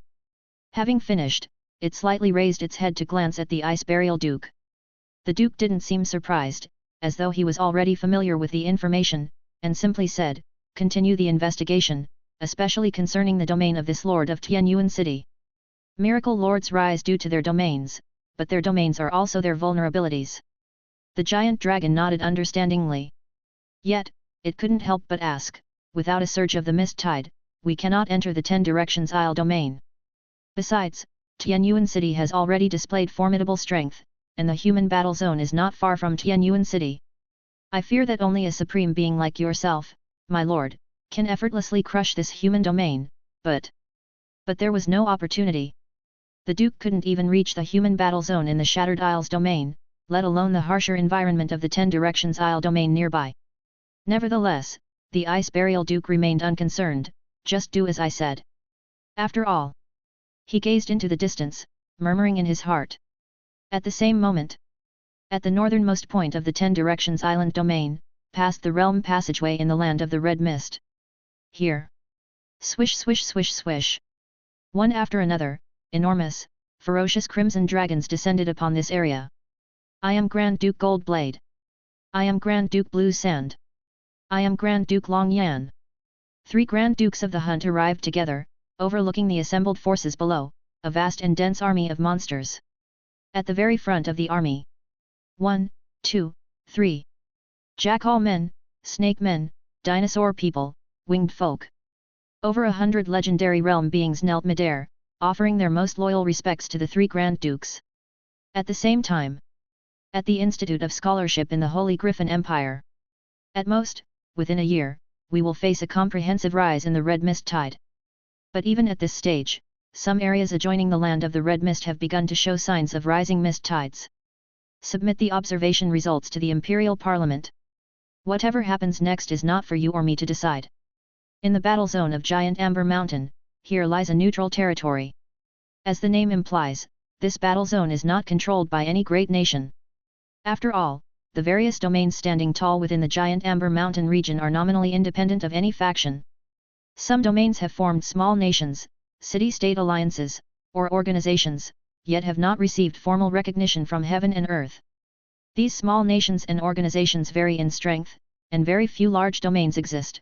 However, the overall power of the region is far from strong enough to face the mist tide or the monster overlords directly. Naturally, 3 forces cooperatively guard the Giant Amber Mountain battle zone. The local lords of the Giant Amber Mountain region, the lords of the Taishan Alliance, and the lords of the Shenyao Empire. This region of Giant Amber Mountain is a vast and expansive neutral land situated between Taishan and Shenyao. After emerging from the Apocalypse secret realm, Fiery Blaze Hail didn't pause for a moment and immediately embarked on a mission, rushing to the giant Amber Mountain battle zone. He assisted in defending the battle zone as a specially hired expert. The mist tide has begun to rise. Chapter 494. Outside the battle zone, the red mist surged forth, accompanied by the roars of monsters. Massive blood-colored giant dragons stood tall in the azure sky, casting a vast dragon might. Fire God, your presence graces us, the upcoming period is in your hands. The person in charge of the Shenyao Empire's garrison zone welcomed him warmly. He added, from Taixuan, the one leading the reinforcement army is Lord Icefist. Icefist? He's no match for me. Heal was confident, I will lead the entire battle zone to victory in the battle against this scarlet mist tide. He was like a god of fire, galloping across the battlefield. In the heaven, a sphere of blazing sun, even more immense, radiant and dazzling than the sun, spanned the sky, dispersing endless light and heat. His performance was exceptionally brilliant. The very existence of this blazing sun greatly boosted the morale of the entire battle zone. Fiery Blaze Heal even defeated a Grand Duke of the Hunt on the battlefield, which was undeniably a magnificent victory that elevated his already illustrious reputation to new heights. The name of the fire god spread even wider around the world. Defeating a Grand Duke of the Hunt was far more valuable than slaying tens, or hundreds of legends. The fire god's renowned name was well deserved. But as the dazzling blazing sun still hung high in the azure sky, in the distance, at the edge of the sky, amidst the tide of the scarlet mist, an orange-red flame came rolling forth. This orange flame was merely a speck in the field of view at first, but in the blink of an eye, it formed into an endless line at the edge of the horizon. And in a moment, the orange flames filled the entire field of view, the whole world. Within a radius of 10, 100, 200, 300 miles, the vast wilderness seemed cloaked beneath the orange-red fire. Faintly visible, these flaming skies that obscured the azure sky vaguely resembled a pair of huge fire wings. Fleeting across hundreds of miles, these colossal fire wings that eclipsed the sun. Fire Wing Duke. On par with the Ice Burial Duke, ranking as a high hunting duke of the Third Realm. The Grand Dukes of the Hunt from the Dragon Sleep Valley are numerous. Even among the Grand Dukes of the Hunt, there are distinctions of higher and lower ranks. Fiery Blaze Heal was well aware that at most, he could defeat a lower hunting duke from the Soul Realm. How could his Soul Realm self possibly contend with a low realm powerhouse? As he sensed something amiss, the sky-wide orange flames had already spread with unimaginable speed, encompassing the blazing sun hanging high in the azure sky. Fire against fire. Yet this blazing sun, which contained endless light and heat, was actually being burnt by the orange flames. The fire burned. Gradually, the fire burned to near extinction. The vast blazing sun slowly shrank, slowly dimmed, and eventually fell to the earth, drained of strength. The giant Amber Mountain battle zone is in urgent need. The fire god, one of the star lords of the Shenyao Empire, is in critical condition. As the commander of the Shattered Isles war zone, Yuan received the distress message immediately. Some of the strong individuals from the Shattered Isles war zone were also urgently dispatched to support the giant Amber Mountain. But he was not. After all, he was the chief commander and the pillar of the Shattered Isles war zone. Should he leave, the strong beings from the Dragon Sleep would undoubtedly make a prompt comeback. Moreover, Yuan currently needed every bit of time to digest, to absorb the time he had gleaned from the Apocalypse secret realm some days earlier. He turned his gaze towards the domain of the deceased. Since coming out from the secret realm, Deadbone had not returned to the Black Mountain of the Shattered Isles, but had instead gone straight back to the main base at Wraith Sacred Mountain. It needed to go into seclusion. At that moment, in the Wraith Sacred Mountain, 18 layers underground, Deadbone sat withered, reminiscing about its recent gains. Perfect Domain. The Perfect Domain truly contains profound mysteries, encapsulating the ultimate principles of the universe.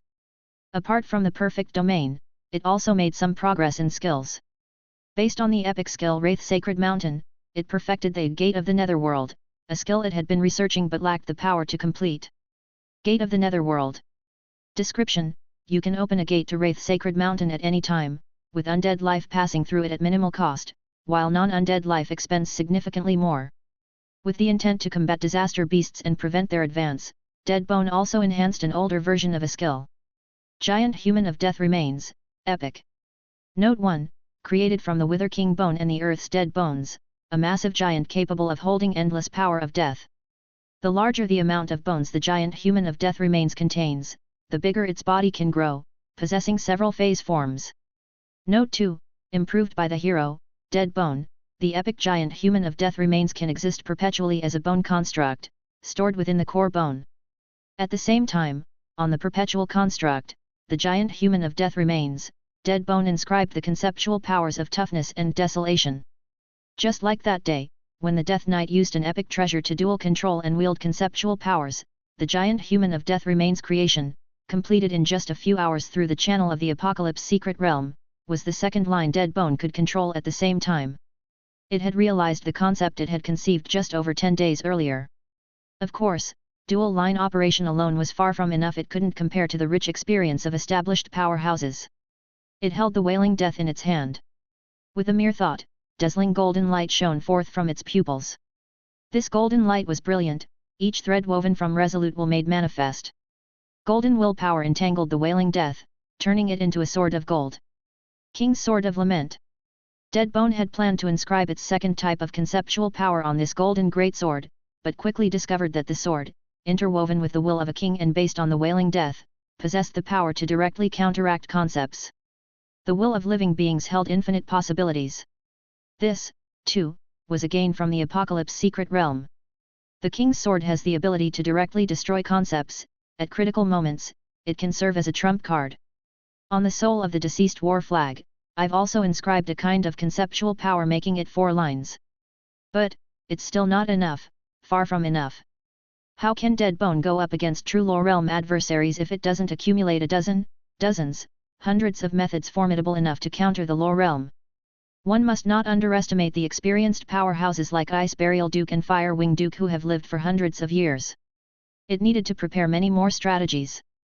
Dead Bone pondered as it gazed up at the mountain range above.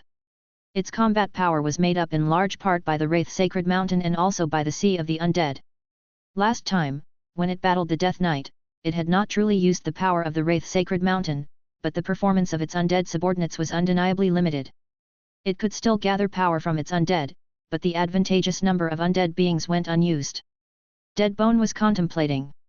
It already had some insights from the Apocalypse secret realm, but it needed to return to its lair to refine those insights. Before, Dead Bone utilized the army spirit trait to dominate the undead legion, to wield the combat power of its undead, but that wasn't enough.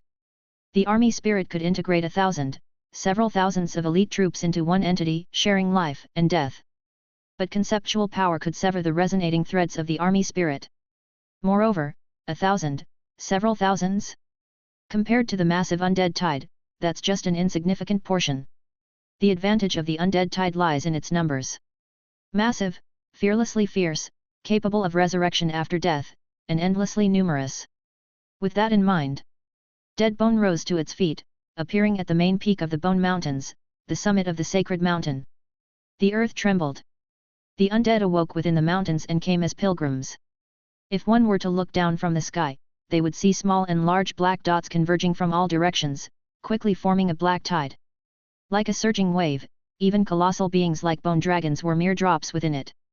As the tide roared forth, the entire peak seemed to be submerged by the black tide. Dead Bone then stood at the center, surrounded by the tide. As the tide surged, its entire skeleton merged with it. Only at this moment did it truly understand. Dead Bone finally grasps the essence of necrotic plague breath. The undead tide is by no means a trivial thing. Ding! Prompt, with sufficient accumulation, you've advanced further in wielding the great force of the necrotic plague breath. You've developed a branch ability of the necrotic plague breath Tide of Death. Tide of Death. Explanation: the hero, Dead Bone, gathers undead beings into a tide, sweeping across all directions, turning everything it passes into death. Capacity 1, the Tide of Death is treated as a whole entity, possessing a damage-sharing ability similar to that of the Army Spirit Legion. Capacity 2, the Tide of Death has the ability to resurrect. When the tide is damaged, it can consume the power of death to resurrect fallen undead and restore the tide to its fullness, rendering the Tide of Death unending in life or death. Capacity 3, Dead Bone can spread its controlled conceptual power to the entire Tide of Death. Dead Bone is the Tide of Death, and the Tide of Death is Dead Bone. P.S. I'd like to recommend a book from a friend, Reaping What You Sow, starting from Mount Hua. Here's the portal link. Dead Bone also had a good harvest. Yuan gazed toward the distant azure sky, his mood cheerful, and finally observed his right palm. In his palm, a ball of miracle power was misting. The colorful power, like a water ball gathered together, altered its shape slightly as he gently squeezed it. This time, upon entering the Apocalypse secret realm, his primary goal was not to perfect his own combat form. Yuan was clear about his role. Even though he wielded powerful forces, he was not suited to charge into the front line of battle. He was Yuan, the holder of evolutionary miracle. But the evolutionary miracle was profoundly mysterious. It was a golden finger, yet even a golden finger necessarily has its underlying logic. Power, energy, elements, domains, concepts. According to the information he currently held, if Evo power could be viewed as a type of power, then it has its own conceptuality. Mr. Mu had entered multiple concepts, yet only the miracle concept remained elusive. He could not even glimpse a corner of it. He had not the slightest clue. He pinned his hopes on the Apocalypse secret realm. He sat alone in front of the so-called Fate Decider, the Apocalypse Pillars, for a week. He still could not peek into the concept of miracles. But a peculiar light flickered deep in Yuan's eyes. There is no concept of miracles in the world, no such rules exist, or rather, all concepts related to miracles have been assimilated. He stared at the colorful light ball in the palm of his hand. This might be one of the roots representing the miracle of evolution. Evolution itself is a type of miracle, a compound of extreme desire, adequate and appropriate accumulation, fortuitous timing, and a rare convergence of factors, altogether giving birth to such a miracle as evolution. The evolutionary miracle directly fulfilled all these factors, achieving evolution at any time and place, rightfully called a true miracle. The power of the evolutionary miracle acted on and originated from living beings. Yuan watched the light of evolution. Evolutionary power, 225W. These evolution points were not much. At most, they could evolve 1 or 2 legendary beings. If he wanted to provide a further evolution for the dead bone and duo Lai, the points were even more scarce. Yuan closed his eyes. His thoughts spread around. He could clearly see little bits of the light of evolution emerging from his own troops, gathering like the stars in the sky. All along, Evo power had been accumulating like this. However, when he grasped the vast evolutionary miracle power in his hand and resonated with it, entering a mysterious state of perception, he could detect many dim points of light, locked within the beings, all around him. These points existed within the creatures. Most of those born out were scattered like starlight into the lake of evolution, while a few remained within the bodies. As time elapsed, these miracle factors that couldn't join the lake of evolution gradually accumulated within bodies until a certain threshold. New miracle factors were born, old ones disappeared. The total remained at a constant level. Little skeleton, skeleton soldier, lord of death remains, dead bone. The quantity of miracle factors born from individuals of varying strength differed insignificantly. Yuan was puzzled before, but now he understood. Any living being might create a miracle. This miracle is a force higher than conceptual power, invisible, intangible, and unfathomable, a mysterious factor. Conversely, to the miracle, all living beings are equal. No matter if they are ordinary, rare, excellent, or epic legends, they are all equal in the face of the evolutionary miracle. Apart from his own troops, not directly recruited by Yuan, and with no direct contract, territory citizens also bore miracle factors. But these miracle factors wouldn't naturally flow into the lake of miracles. I see it, but still cannot gather this force. If I could gather this batch of miracle factors, the accumulation of Evo power could surge by many folds. His own territory citizens numbered just a few tens of thousands. But beyond his domain, there were troops commanded by other lords, ordinary residents living in towns, and beings like elves and giants, among others. As long as there are living beings, there is miracle. But how to gather this batch of miracle factors? Yuan fell into deep thought. This time in the Apocalypse secret realm brought some gains, letting him truly delve deeper into the miraculous might, but to spread this power and gather the miracles of countless living beings, it seemed, still required a catalyst. A catalyst? He murmured, a slight conjecture forming in his mind. Moreover, the evolutionary miracle very likely had the same origin as many other miracles in the eternal world. To the north of Tianyuan City, amidst the uninhabited deep mountains, a silver-haired girl crouched atop a giant boulder, her palms clawing into the rock, her legs bent in a poised stance, her bottom pushed upward, and a fluffy silver tail standing erect like a sword ready to unsheath. Awoo! Lian Yu howled to the sky. The initially bright and clear sky suddenly darkened, followed by the sudden appearance of a silvery bright light. A full transparency moon hung high in the azure sky, responding to the girl's howl. But such a nighttime environment is more my home turf, Sophia remarked, and the sky darkened a bit more, completely sinking into night, devoid of any stars, except for that brightly hanging moon which she couldn't dispel. In this battle for environmental dominance, the two were evenly matched. Chapter 495. However, the night also enhanced the power of the full moon to some extent, which was of no avail to Sophia. A wisp of invisible spiritual power descended, transforming into the figure of Yuan. He looked ahead at the two people who were ready to make their move. Next to him, a blue-haired girl was slowly savoring a dragon meat sandwich that was half her size, taking small bites. It seemed as if an icon of a spinning circle when the network is stuck had appeared above her head, indicating that she didn't understand at all. She hesitated before bringing the dragon meat sandwich up to Yuan and said, "Ugh, do you want a bite? I can't eat anything since I'm just a condensed body of spiritual power." "That's not important. Duo Li has its own path to follow, no matter if the path is scientific or not, as long as it can be walked through, that's enough." Lian Yu and Sophia need to borrow the power of heaven and earth to fully unleash their strength. The superior grade arena of Tianyuan City is not able to satisfy their needs. The wilderness is the most suitable place for comparing techniques. From time to time Tianyuan powerhouses spar with each other, however, when going all out, it is better to have someone to oversee the match.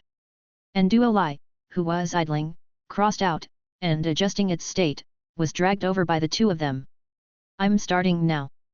Lian Yu leapt up, and beneath the silver moonlight, her body radiated a silver-white light akin to that of an evolutionary miracle.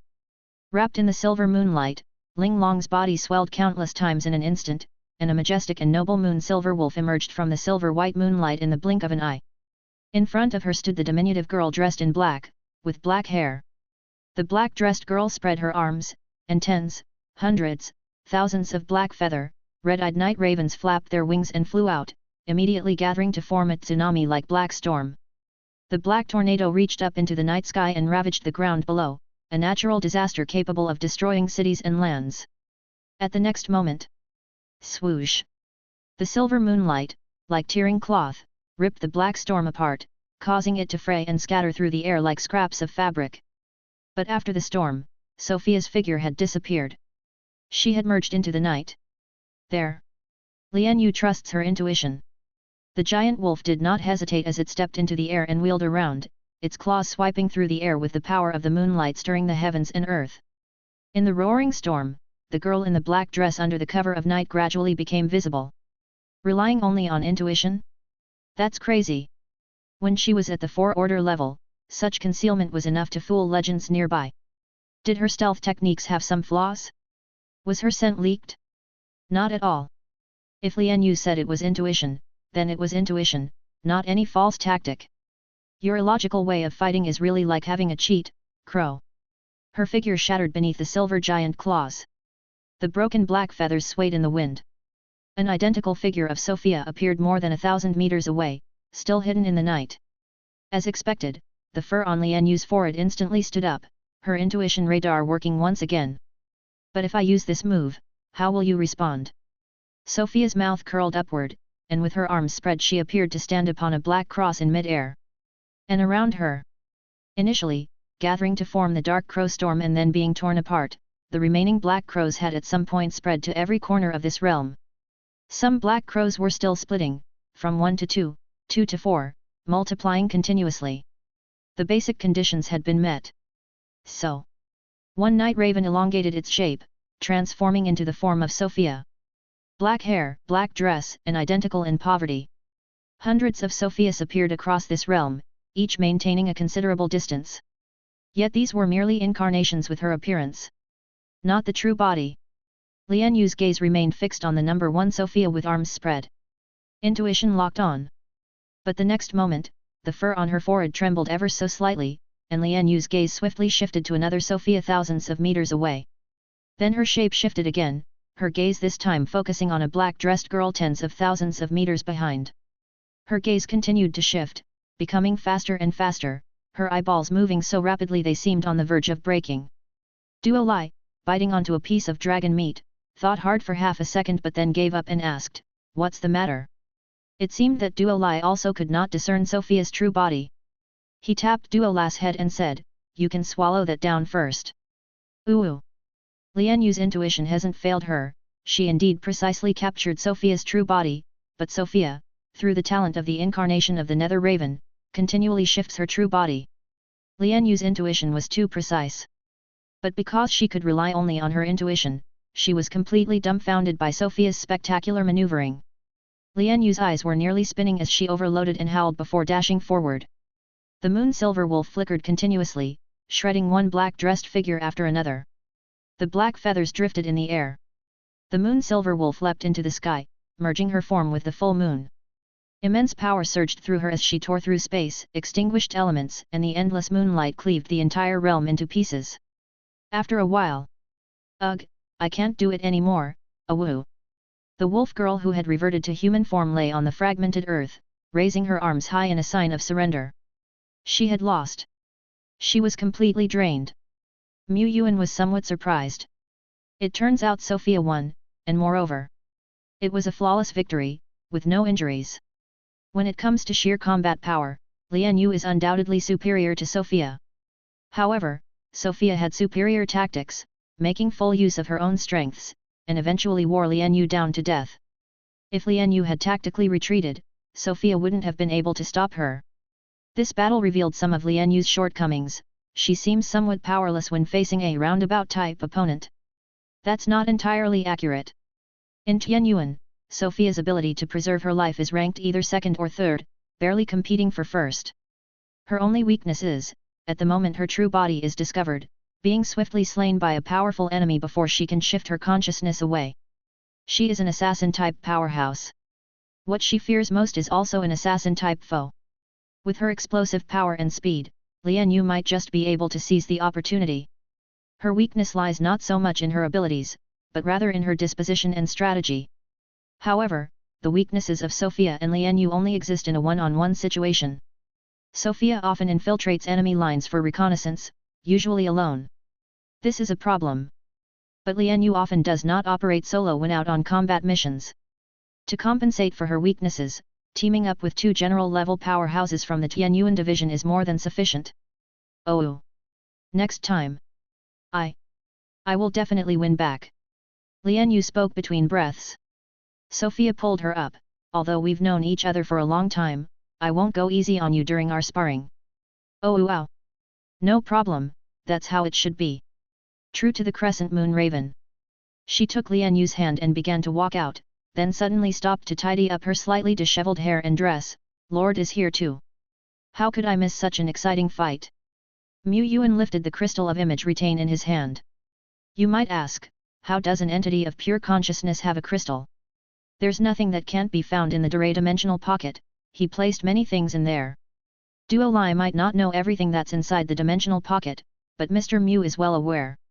Lian Yu's eyes widened. Even though she's not complex, she vaguely feels that maybe, just maybe, she has left behind some embarrassing history? "Oh?" Sophia asked, "May I have a copy of that?" Lian Yu. After completing their post-battle analysis, the group headed back to Tianyuan City. Lian Yu went to the hospital to find Lainey for some physical examination. Yuan dissipated his spiritual avatar and his consciousness returned to his main body. He pondered, Sophia's survival ability is not bad, but it's absolutely crucial not to be careless. If the time frame is extended for several days or even a fortnight, always maintaining a state of high alert, it's really hard to be entirely vigilant. Moreover, powerful monsters, even setting aside their conceptual power, have accumulated countless skills over the long years. These skills might not all be strong, but with a vast pool of abilities, monster powerhouses are capable of dealing with many situations. Lian Yu only specializes in a few epic skills and advanced abilities, making her combat methods limited. She couldn't break Sophia's shadow substitute tactic. But monster powerhouses may very well have a way. Methods targeting consciousness would be enough to restrain Sophia's Night Raven substitution technique. Her ability to survive is still lacking. Evo power holds infinite possibilities, and with my current application of it, there is no reason I couldn't meddle and direct its awakening skills towards the direction I hope for. He was confident. He was just wondering whether or not to interfere. After all, Sophia is a living being, constantly refining her own combat style, continuously improving herself, a girl with ideas and her own opinions. Even though Yuan knew that if he wanted to, Sophia wouldn't refuse. He didn't ask her that. When he found Sophia later, he inquired, "Do you have any plans for your ability system going forward? Like, any thoughts after obtaining a legendary ability?" Legendary. Right now, I can only make certain modifications to my existing epic skills or develop new tactical models based on them, but in reality, that doesn't raise the ceiling by much.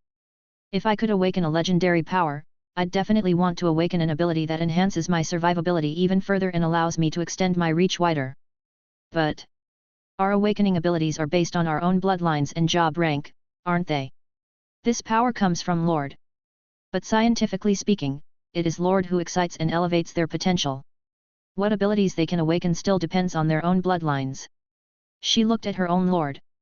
Yuan also gazed at her, maybe he was being too indecisive. Indeed, it's based on bloodlines.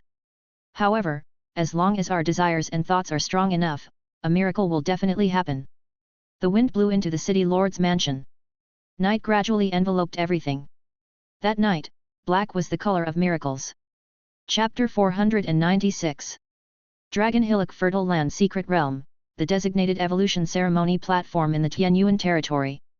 Sophia, dressed in a black gown, sat there gracefully like a blooming black water lily. But her heart was not at peace. As long as the thoughts and desires in our hearts are strong enough, a miracle will definitely happen. Would she maintain the same intense thoughts as the Lord, to make the miracle blossom? No, that's not right. The key wasn't that. Clearly, the Lord was attempting a very new form of evolution, and she herself was the most critical part of it. Sophia, Sophia, you must not mess this up. She took 3 deep breaths in succession, forcing herself into a calm mode. After a moment, her eyes had calmed, deep as black agates. She gestured an okay with her hand. The glow of the evolutionary miracle burst forth from her, forming a blazing white column of light that soared into the clouds. In the light, Sophia reminisced about her past life, her thoughts gradually solidifying. Flutter, flutter. The girl, covered in much mud, looked up blankly and saw a crow on the wall not far away, flapping its wings and flying away. The girl touched herself, feeling beneath the large sleeves of her arm, and could faintly feel something sharp and hard protruding. It's a crow. I see crows every day, it's so me. The girl mocked herself. Crows are a symbol of bad omen, and so was she. But it doesn't matter anymore. If I'm the only one left, I don't have to worry about spreading the bad omen to anyone else. She dragged her weary body, continuing towards the uninhabited wilderness. In the woods, the girl with black hair wore a tattered black robe, her appearance dust-covered yet her posture straight. Even facing 3 ferocious grey wolves bearing their teeth, the seemingly fragile girl showed little fear on her face. She slowly swept her right hand across half of her face, her black eyes with specks of crimson emitting a chilling and eerie aura, glaring coldly at the grey wolves before her. She spoke. I am the emissary of the crow, foolish grey wolves, I command you to retreat swiftly. Oh! You dare not fear and still attempt to attack me. Since that's the case, shatter amidst these skies of black feathers. The girl raised her arms high, murmuring incantations. From the dappled tree shadows, patches of shadows rapidly lashed out, rustling as they bit into the 3 snarling grey wolves. The grey wolves, their bodies torn and gnawed by shadows. After a while, the 3 blood-stained grey wolves howled and fled into the forest, leaving behind a ground full of black feathers. The remaining crows fluttered, crying out, then vanished into the woods in the blink of an eye. Hey! Ha! This is the price you pay for provoking the emissary of the crow. The girl stood by leaning on a tree. The dappled sunlight fell on her pale face, her eyes bizarre, her cheeks sprouting black feathers. She wiped the sweat off her forehead. This is quite all right. Nothing bad about this. On a small road, a figure cloaked in black robes, thoroughly concealed under a hood, leapt from midair and landed on top of a halted carriage. In front of the carriage were 2 women huddled together trembling, and 3 men either coachman, guard, or kin lying in pools of blood. Blocking the path squarely in the middle were 3 muscular goblins, their skin a deep greenish blue.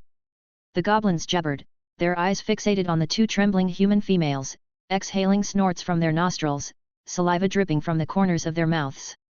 They lunged forward but screamed and recoiled back. On the ground, each of the 3 goblins had black feathers stuck into them like daggers. Human! The leading goblin roared, his muscles bulging even more as he forced out the black feathers embedded in his body. He picked up a giant wooden club, much taller and wider than the black-robed girl, swinging it as he charged forward. Humph! The black-robed girl stretched out a hand, black feathers appearing out of thin air on either side of her, like needles, like swords, and in the next moment, they shot forward swiftly. Again and again. The charging muscular goblin's speed slowed increasingly until, just 3 or 4 meters from the carriage, he finally collapsed heavily. The 3 goblins, resembling hedgehogs with black feathers, lay in the blood pool. Fresh blood, a reddish-green color, slowly spread around, a pungent, rust-like smell assaulting the senses. The black-robed girl remained expressionless as if she had done a trivial thing. "You are safe now," she said to the 2 women and then jumped down from the carriage. Sitting on the ground, hugging each other with their heads buried, the 2 young women took about 10 to 20 seconds to gradually realize the danger had passed. They began to raise their heads, their refocused eyes settling on the dark figure of the cloaked person not far away. Thank! Suddenly, a gust of wind lifted a corner of the hood. The young woman about to speak suddenly shrank her pupils. She caught a glimpse of the blackness under the hood. Her body moved back involuntarily, her face as terrified as before, her voice growing sharper and harsher. "Witch, monster!" The girl had just reached out her hand but silently lowered it. She pulled her hood up further, the shadow covering most of her face. With cold and unheard steps, she silently walked into the adjacent woods, disappearing from the young women's sight, leaving behind only blood, black feathers, telling the trace of the girl's presence. In the forest, the girl who had pulled down her hood leaned against a big tree, her head slightly tilted upward, her pupils unfocused as she stared ahead. "It's not like I wanted this." "Humph, what does it matter if it's a monster? I didn't save you to be thanked." "That's enough." The girl pulled her hood back up and, with cold but firm steps, walked deeper into the woods. On a rarely trodden wilderness. The girl in the black robe squinted, gazing at a figure in the distance. She spoke loudly. "Humph, I am a person of misfortune, a cursed one. But we are all people of misfortune, all of us." The girl with pink hair reached out her hand. She also extended her hand. But they were people whom the world could not tolerate. They were witches, they were monsters. I heard that in a distant empire, witches can live like normal people. We ultimately never reached the place of our dreams. Yet, we were lucky to have come to a place like this. Crow feathers are quite adorable too. If you are willing, this place can also be your home. Black crows flapped their wings. The curse rooted in her bloodline was purged through evolution, but the bloodline itself was not original sin, rather, it was the key to wielding supernatural power. She used to despise it. Now she was grateful. "I am an emissary of the crow, O flock of crows, heed my command." Caw caw caw caw caw. In the laboratory, Ilo withdrew tube after tube of bright red blood from her body. According to my research, our witch bloodlines are not purely from magical creatures. Magical creatures and humans mate, giving birth to either pure magical creatures or humans mixed with the blood of monsters. These humans continue to propagate generation after generation, yet the magical creature's bloodline is firmly embedded within them. This bloodline will awaken in a certain generation, a certain fitting individual, under certain circumstances. This is greatly typical for witches. Not every magical creature's bloodline can persist through generations of human propagation, but the persisting bloodlines usually have a highly prestigious origin. Your bloodline is so, and so is mine.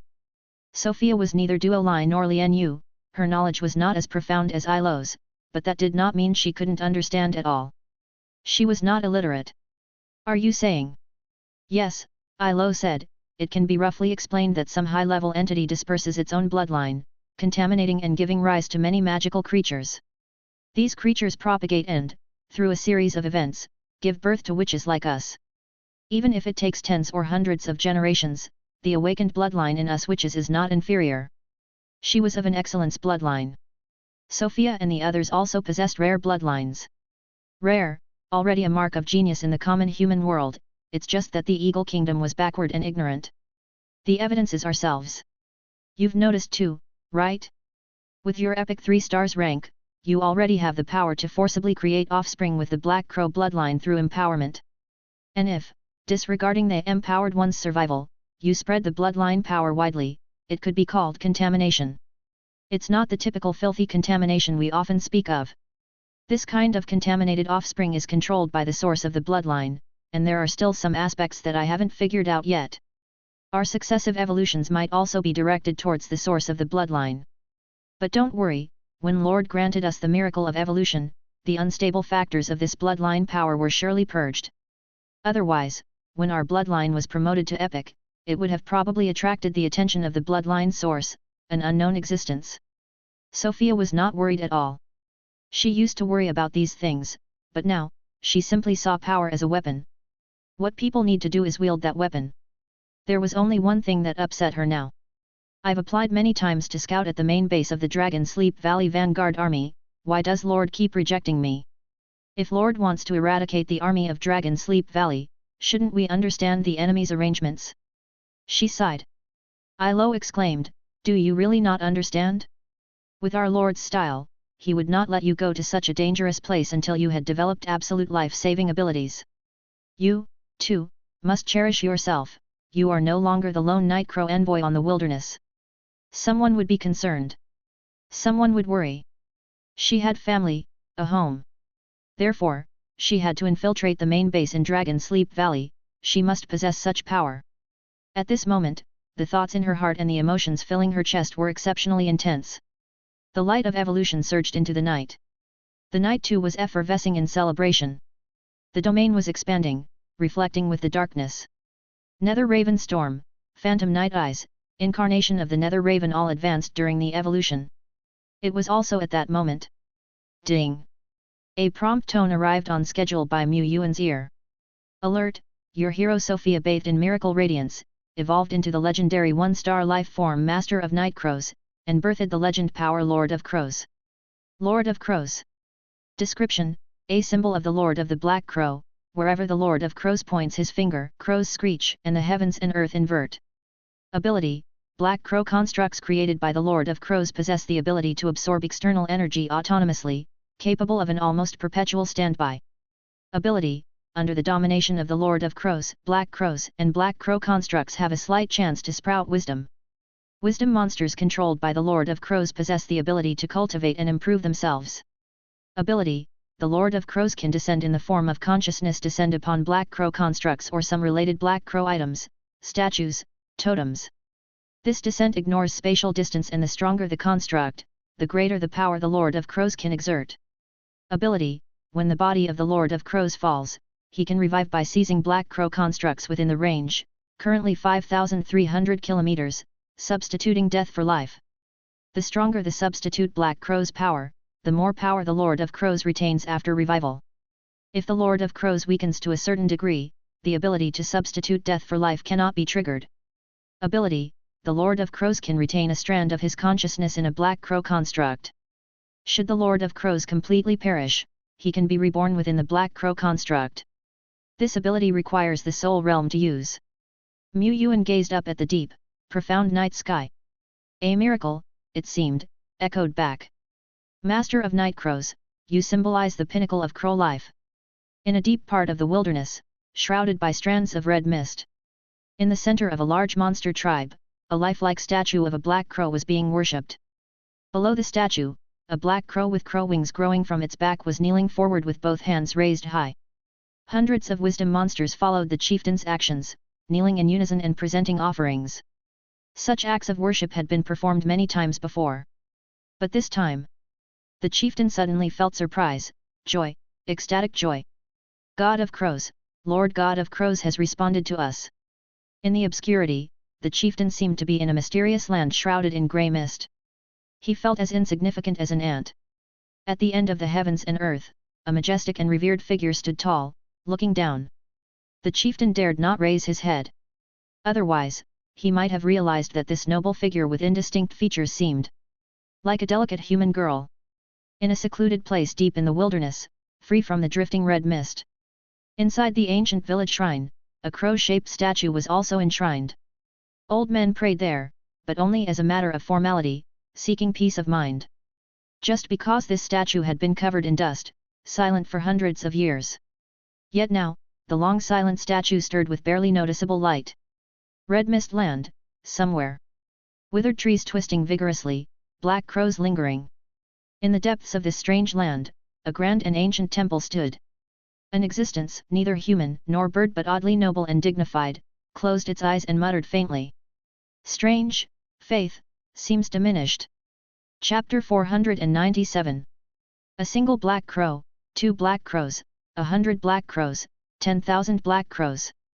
Inside Yuan city, Sophia held her hands high as if blooming like a flower bud. From the palms of her hands, black crows flapped their wings and flew out one after another. She was updating her crows. If there was anything troublesome about this legendary evolution, it was that she had to refine all her dispersed black crows anew. Looking at the black crows she had created before, she could only face palm. The old version of the crows were inadequate in every way. Their endurance was lacking, combat ability was lacking, concealment ability was lacking, flight speed was lacking. She had to update her entire Black Crow Legion without fail. In the new Black Crow Legion, there are 3 types of crows for now. Scout crows, battle crows, life substitute crows. Sophia planned. Scout crows just need to maximize their concealment and observation abilities, no need to spend too much energy on other aspects. Some scout crows need to have a faster flight speed, otherwise, they might not be able to keep up with the target. Thinking this, Sophia lightly tapped her finger. The wings of a black crow in front of her suddenly elongated, transforming from a regular crow into a large bird with elongated wings and red eyes. She had never created fast-flying scout crows before. Because there was no need. Previously, Sophia could share her Phantom Night Eyes talent with her created black crows, giving them the ability to conceal and see through low-level illusion techniques. The concealment methods of the black crows were extremely strong, not even the legendary realm with their domains could detect anything. However, such concealment was limited to when the black crows were stationary. Once a black crow took flight, it would easily be exposed to the eyes of the legendary realm who were constantly aware of their surroundings.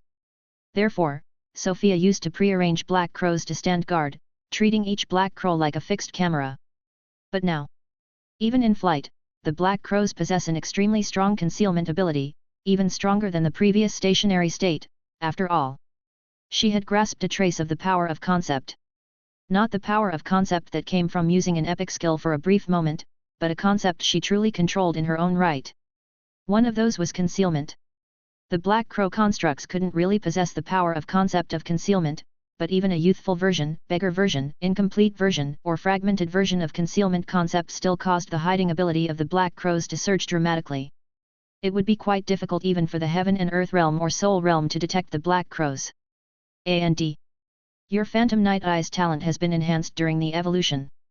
When you observe a target, your concealment effect relative to that target will increase by several times, even tens of times. Sophia had already tested this ability with Lian Yu. When she gazed at Lian Yu, her whole body, her entire existence, would be erased from Lian Yu's world. Combined with her already strong night hiding ability, she would completely vanish from the world. Even Lian Yu's intuition was at a loss in the moment. This super stealth move, who could crack the crows, ha ha ha. But the flaw is equally obvious. When you observe a certain target. After experimenting and verifying, she confirmed it was a single target skill. When she disappeared from Lian Yu's view, to Lord, who was standing by her side, her figure was still very clear, clear to the point where the faces she was making were recorded into the crystal of image retain. Right, without combining with other concealment methods, she was completely visible to targets other than the one she focused on. It turned out to be a skill suited for one-on-one combat, or rather, tracking a single individual alone. Scout crows, if only performing routine tasks, can almost exist indefinitely, at least using them for a few years is not a problem. However, if they need to engage in high-speed pursuit of a certain individual and consequently consume a large amount of energy, it will significantly reduce their lifespan. In this respect, battle crows will inevitably have even shorter usage times. But it doesn't matter. She created a batch of battle crows for Nether Raven, just in case of emergency. She wasn't planning on engaging the enemy. Slipping in quietly, taking the intelligence quietly, that would be enough. For this reason, compared to battle crows, life substitute crows were more important. The strength of life substitute crows determines how much power I can retain after revival. Thinking this, Sophia flipped her wrist and grasped a black dagger. The dagger cast a dark shadow in front of her. Thud, thud, thud, she stabbed thrice in succession. In the center of the forehead, the throat, and the heart. The next moment, blood sprayed out furiously. Sophia suppressed her instinct to heal and save herself. She knelt to the ground as blood spread around her. Ah, it's kind of painful. But this is a necessary test. Her body grew increasingly cold, and her consciousness gradually blurred. She collapsed to the ground with a thud. On the cold floor, the blood spread, and her black dress was also stained red, like a withering red lotus flower. A few seconds later, where the wounds of the girl lying on the ground were, black feathers grew rapidly on the skin like dense fur, covering her entire body in a few seconds. The spreading pool of bright red blood also turned into a black solid substance at some unknown time. Bang! The body, the bloodstains, vanished in the blink of an eye as if they had never existed. In the spacious room, only isolated black feathers were slowly falling. Huff huff. Like someone who had been drowning, Sophia suddenly woke up. She was just about to feel her body when she lost her balance and fell forward. Thud. She fell from the tree, landing face first onto the ground. Sophia maintained a face-down, twisted neck, entirely inverted posture as she fell into contemplation. So that's how it is. My power was still chaotic when I was just alive, which is why I couldn't maintain balance and fell straight from the tree. It's not much related to the substituting raven that was perched on the branch, she thought. I need to remember this, perhaps it can be overcome by continuous practice. Continue practicing. She turned over and sank into deep thought. She opened her collar again and carefully felt her body at that moment. My body is no different from before, it just seems very weak, the overall strength left is about 30%. If my weakness reduces my strength to less than 10%, the life substitution might not be able to activate. However, my power is recovering at a quite fast rate, even if I do nothing, in a day or two I could return to my peak. And just a moment ago, when I met a terrible death. She remembered. In that state, she no longer had a clear consciousness, no ability to think autonomously, and could only follow her instincts to find an appropriate substituting black crow and seize rebirth. Yet in the process of searching, she could roughly discern which black crows were more suitable as her carriers, including their general location and distance. That was enough, at least during tactical retreats, she wouldn't end up running in completely the wrong direction. She continued to try out other abilities. Starting today, she too had died once. Wait, during my evolution just now, did I seem to see a few strange images? Meanwhile, in the domain of the deceased, Wraith Sacred Mountain. It's starting. The breakthrough to the Soul Realm. In ancient times, the Soul Realm was known as demigod, quasi-god, usually the servants of divine spirits or powerful existences who ascended to godhood in mortal bodies. This is an ancient saying. Back then, the legendary realm was the pinnacle of human and other intelligent life forms, and beyond that, only by absorbing the power of faith could one break through, except for certain high-ranking beings. In the earlier periods, the method of ascension to godhood through forging divine bases and sculpting soul power had been developed. Some say it was created by the Bright Empire, merging the best of various schools. Others say it was a new path carved out by a great legendary life. In the current era, the paths to break through to heaven and earth realm, soul realm, and lore realm have been significantly clarified by generations of powerhouses.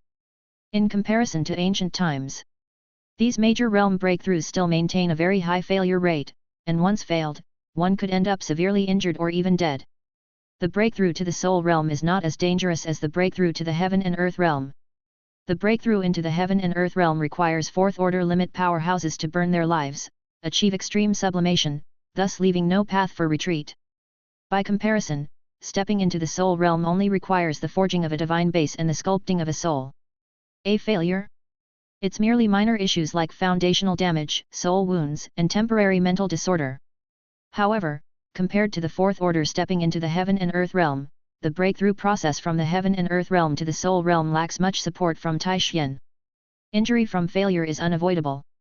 Therefore, those who have already crossed the peak benchmark, possessing domains of 5,000 meters and beyond, also dare not attempt the breakthrough lightly. They must make thorough preparations.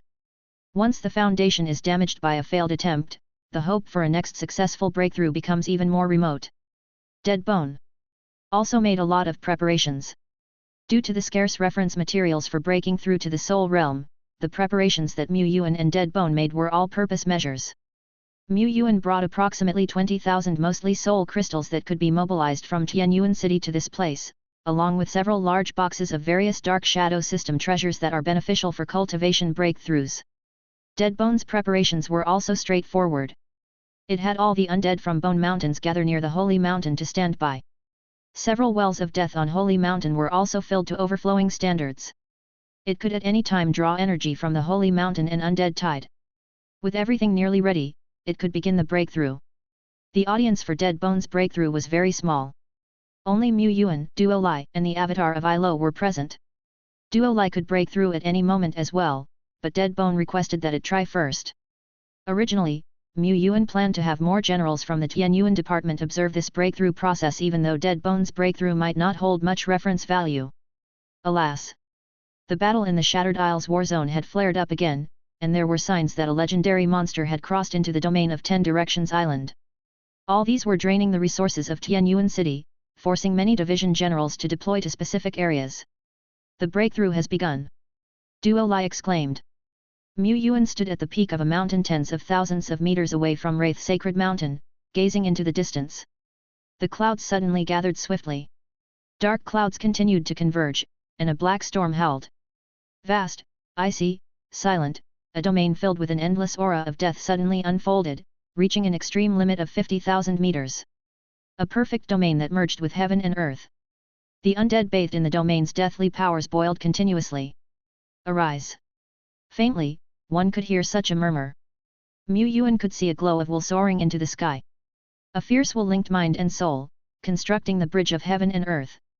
In the sea of consciousness, pieces of fragments broke through the water, rising into the air, continuously assembling, gradually forming a god base shimmering in golden light.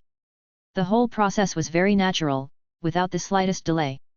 Massive amounts of the breath of death and shadow energy, like great rivers, poured into the very center of the domain, nourishing the breakthrough. This spectacle lasted for about a few minutes. Ding! A notification sound rang in Mu Yuan's ear.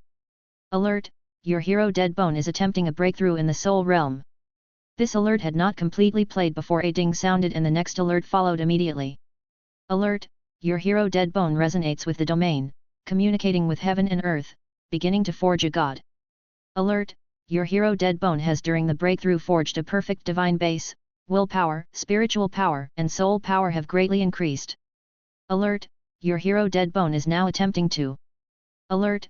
Hero Dead Bone has ignited the soul fire of divinity, advanced to the soul realm, possessing the ability to split the soul and descend the soul.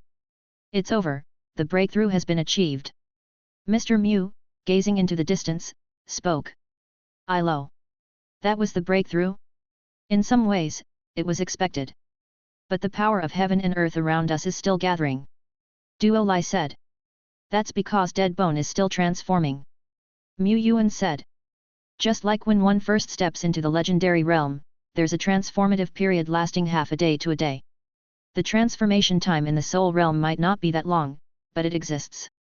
At this time, Dead Bone had truly become a strong being of the soul realm, possessing the various great forces of the soul realm.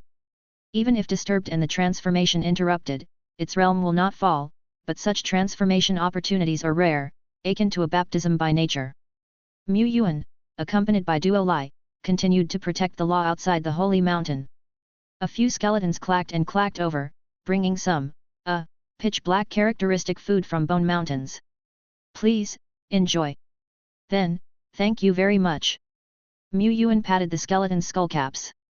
Many years, over a year ago, he was just an ordinary village chief, and Dead Bone was just a slightly extraordinary little skeleton. And now, Dead Bone had become the rightful king of skeleton, ruling over the sprawling mountain range. He, Mr. Mu, was also a mighty lord with over 1,000 epics under his command. No, it's still not strong enough.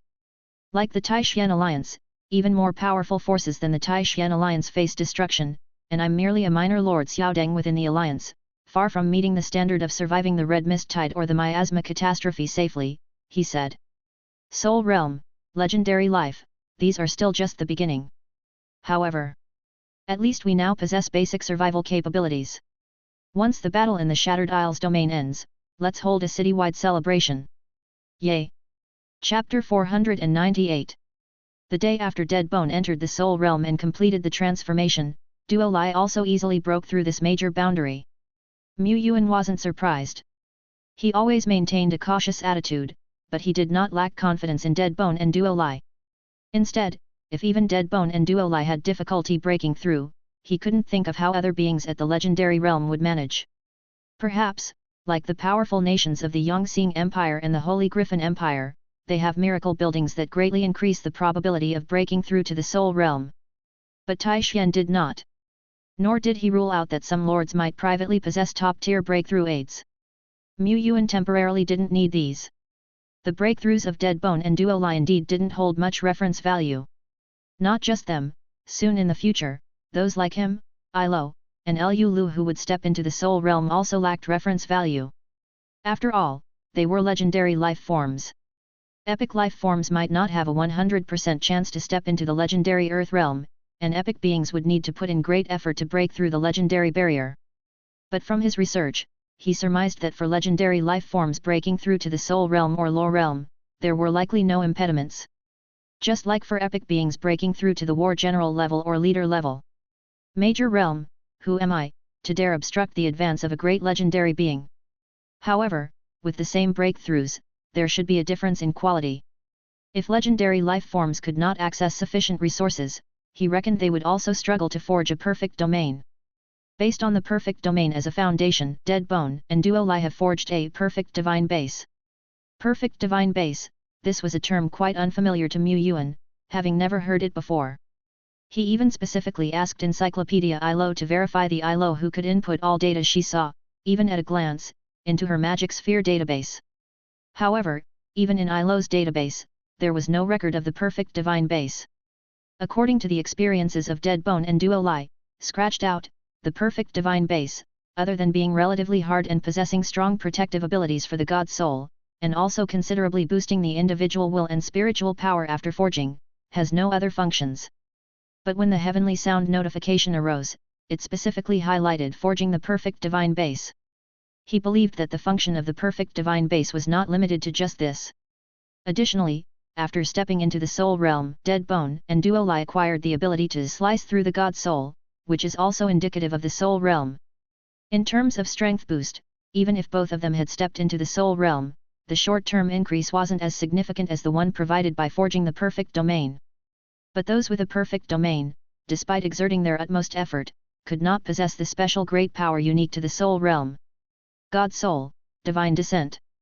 The Green Mountain Lord utilizes a strong epic life form as a shell, descending in the form of a divine thought, which not only allows him to control the avatar in battle but also to travel between two places simultaneously. As long as there is a suitable vessel, beings of the Soul Realm can achieve spatial descent, manifesting a certain strength, which seems akin to divine methods. A demigod is also a god, after all. However, warriors following the New Era refinement system, due to lacking faith anchors, the distance of descent, the quantity of descents, and the strength manifested after descending are far inferior to those of the old law practitioners. Mu Yuan pondered, that is to say, at a minimum, the servants of a fallen god are of the Soul Realm, and they are old law system practitioners who can directly descend from within the Red Mist Land into the various monster tribes spread throughout the wilderness. At first, Mu Yuan thought the servants of a fallen god were merely typical legendaries, or maybe even at the fourth order limit. This was a limitation of his perspective. After all, in his early years, the descent bodies of the servants of a fallen god he saw were not even at the fourth order leader level. The so-called perfect incarnation body, capable of carrying the true strength of the fallen god's servant, was merely 100 times the fourth order limit. Later, he gradually understood that the servants of a fallen god were not simple beings, and they were about on par with notorious enemies like the Grand Duke of the Hunt from Dragon Sleep Valley. Now, having delved into the powers of the Soul Realm, he understood even more the complexity of the servants of a fallen god. Normal divine thoughts of the Soul Realm hardly being able to cross realms for descents. The servants of a fallen god can not only cross realms, spanning dozens or hundreds of realms for their descents, but they also have countless descent anchors. It is unlikely that the servants of a fallen god achieve this on their own. It is probably related to the fallen god itself.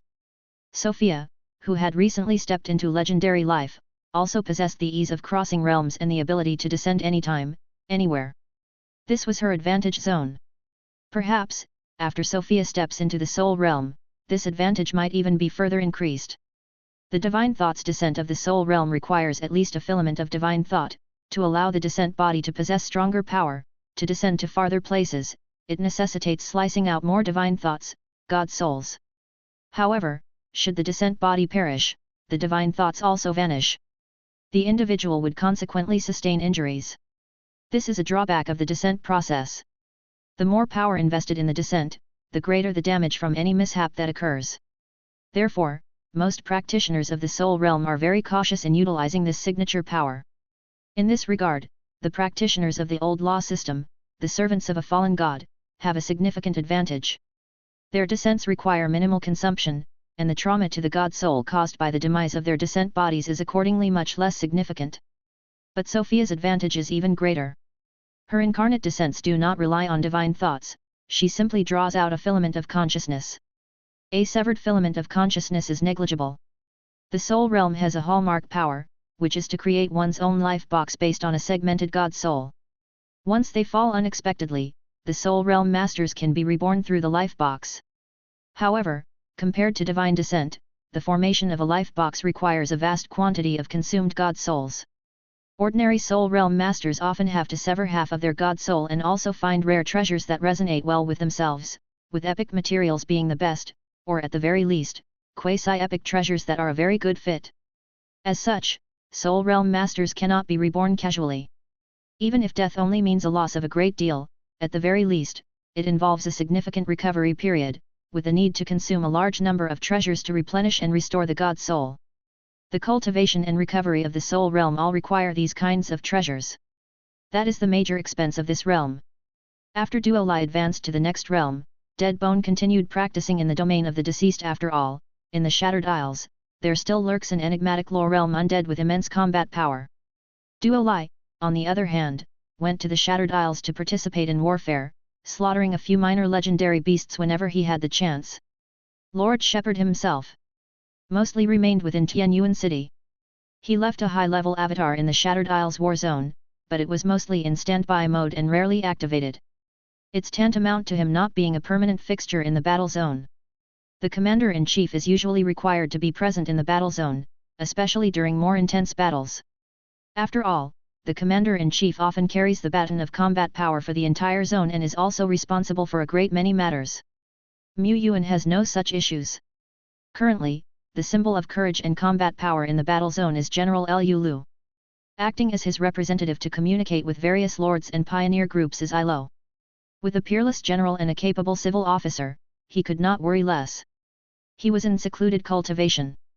Mu Yuan didn't go to a cultivation treasure land but simply sat in a tranquil attic within the city lord's mansion. He entered lord's perspective mode. As he looked down panoramically over his territory, he spread his spiritual sense wide. The not-so-small territory of his domain and several much larger semi-mystic realms were all within his sight. The power of miracle evolution is still unfathomable, but the territorial power seems to come from the same source as miracle power, and this is a more superficial force, he thought. The former is akin to a giant whale in the deep ocean, he could barely make out its silhouette but couldn't see it clearly or get a hold of it. The latter, however, is like the fish that swim on this vast ocean, occasionally leaping out of the water. Although capturing such fish is not easy, it offers an opportunity to try, and the possibility of success exists. The power of the battle zone is actually territorial power, just on a much larger scale. The vast majority of great lords only use territorial power in a simple and crude manner, either for suppression or enhancement. It's not that they don't want to utilize this power more delicately, they simply can't. One reason is that territorial power is extremely rare, and once consumed can only be naturally restored, leaving the lords lacking opportunities to practice. The other, and more important reason, is that territorial power is just too overwhelming. Great lords wielding this power is like children wielding oversized swords. Lacking strength and skill, under such conditions, how can the lords possibly bring territorial power into full play? Furthermore, even though using it in a simple and rough manner is sufficient to subdue numerous powerful enemies, it serves as a significant foundation for the domain. That's enough for practical use. Mu Yuan used it this way previously. The territory of Tianyuan City at LV5 is comparable in size to those of great domains at LV7 or LV8. However, compared to the irradiation range of the Shattered Isles war zone, it's much lesser. The power of the battle zone has only 2 opportunities for use, leaving no room for practice. Mu Yuan is now in secluded cultivation to improve his proficiency in utilizing territorial power. Having mastered Evo power, he might double his efforts in researching territorial power and achieve greater results. So let's begin, slowly consume territorial power for small-scale practice, he thought. I can't be impatient or too eager for success. Many great lords have researched for years or even decades, and still, their use of territorial power remains crude, so there's no use rushing. He believed that this short period of research was unlikely to garner significant improvement. In the upcoming battle in the Shattered Isles, it might not make a difference. But should one stop striving just because there's no significant improvement? Doing anything usually involves repeated accumulations until a breakthrough happens, leading to a noticeable improvement.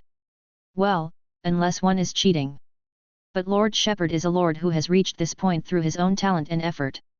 Researching now, and accumulating power, will ensure that when the day comes and we truly need it, we won't be helpless. Mu Yuan kept thinking, practicing, and delving into the power of his territory. Day after day. Without eating, drinking, or resting. There's nothing to boast about here, it's simply the effort that ought to be made. Seeing the efforts of the undead, Ilo, Sophia, and the others, what reason did he have to be lazy? He could live the dream life of a lord only once Tianyuan City had survived the great catastrophe unscathed. Right now, he could live a carefree lord's life given his circumstances, but he felt uneasy. Sitting or standing, he would feel restless, worrying that one day an enemy might arrive at his doorstep. Mu Yuan had intended to continue this sort of research until more than a third of his territorial power was depleted. After that, he planned to wait for his power to fully recover before he would retreat for closed-door cultivation, and so on and so forth. But today, Mu Yuan had finally caught that mischievous fish, even though the power still thrashed in his hands. Like a young man holding a vigorously vibrating stick, he was still far from mastering its use. That was the original plan. But the mischievous fish suddenly calmed down, became incredibly gentle, and even when Mu Yuan loosened his grip, the fish still circled around him, a stark difference from before. It was like a wandering soul finding its backbone. That was the miracle power seeping out from Mu Yuan's palm, mysterious and profound, transcending the 9 heavens yet extending strands to the mortal world. Shattered Isles domain. Boom. A dazzling mini-sun rose slowly over the plains. Within the orange blaze, 2 fierce and massive forms rapidly incinerated. The blazing sun quickly dissipated. The remnants of dragon bones fell from the sky, crashing onto the scorched earth and burying halfway into the ground with a thud. A girl with sky-blue hair and clear, large eyes exhaled softly, extinguishing the flame at the fingertips held to her lips. She flicked her hand and the wisps of smoke drifted away as if she had just done something trivial. As expected of Lord Duolai, Lord Duolai is the best in the world. A young girl at the 4th Order Peak Realm waved a flag, on which was painted a cartoon avatar of Duolai. Fan support for General Duolai +1+1. Although in most people's eyes, General Lu is undoubtedly the strongest warrior in the battle zone.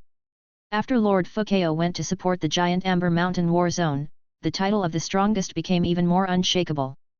But many who have witnessed General Duolai's legendary feats of incinerating monsters with her ferocious power beg to differ. General Duolai is the number 1 in the battle zone, the world's number 1. Moreover, compared to God General Lu, Lady Duolai is more approachable and cute, and even cuter when she eats.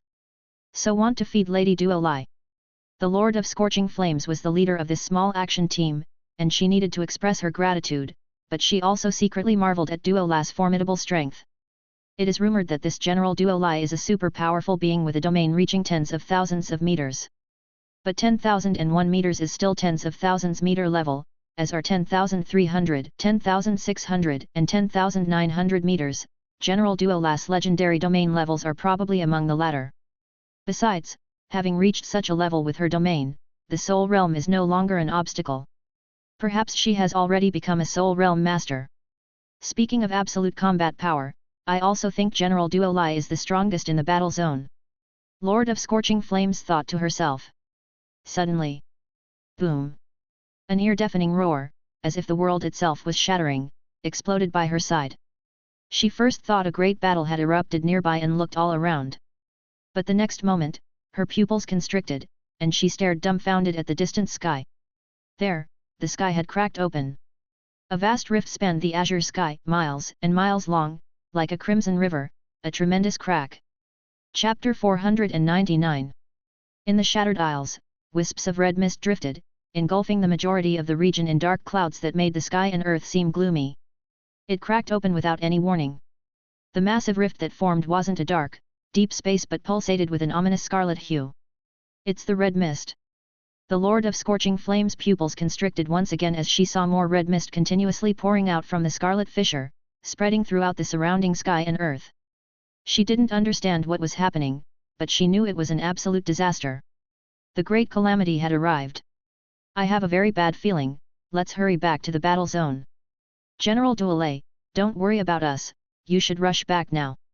Lord Tianyuan must need you at this time. Oh. Duolei nodded, used divine thought to scan the surroundings quickly, didn't find anything amiss, and then spread the wings of wind transformed from the ever-changing batch. Its entire body wrapped in a green tornado, it soared away.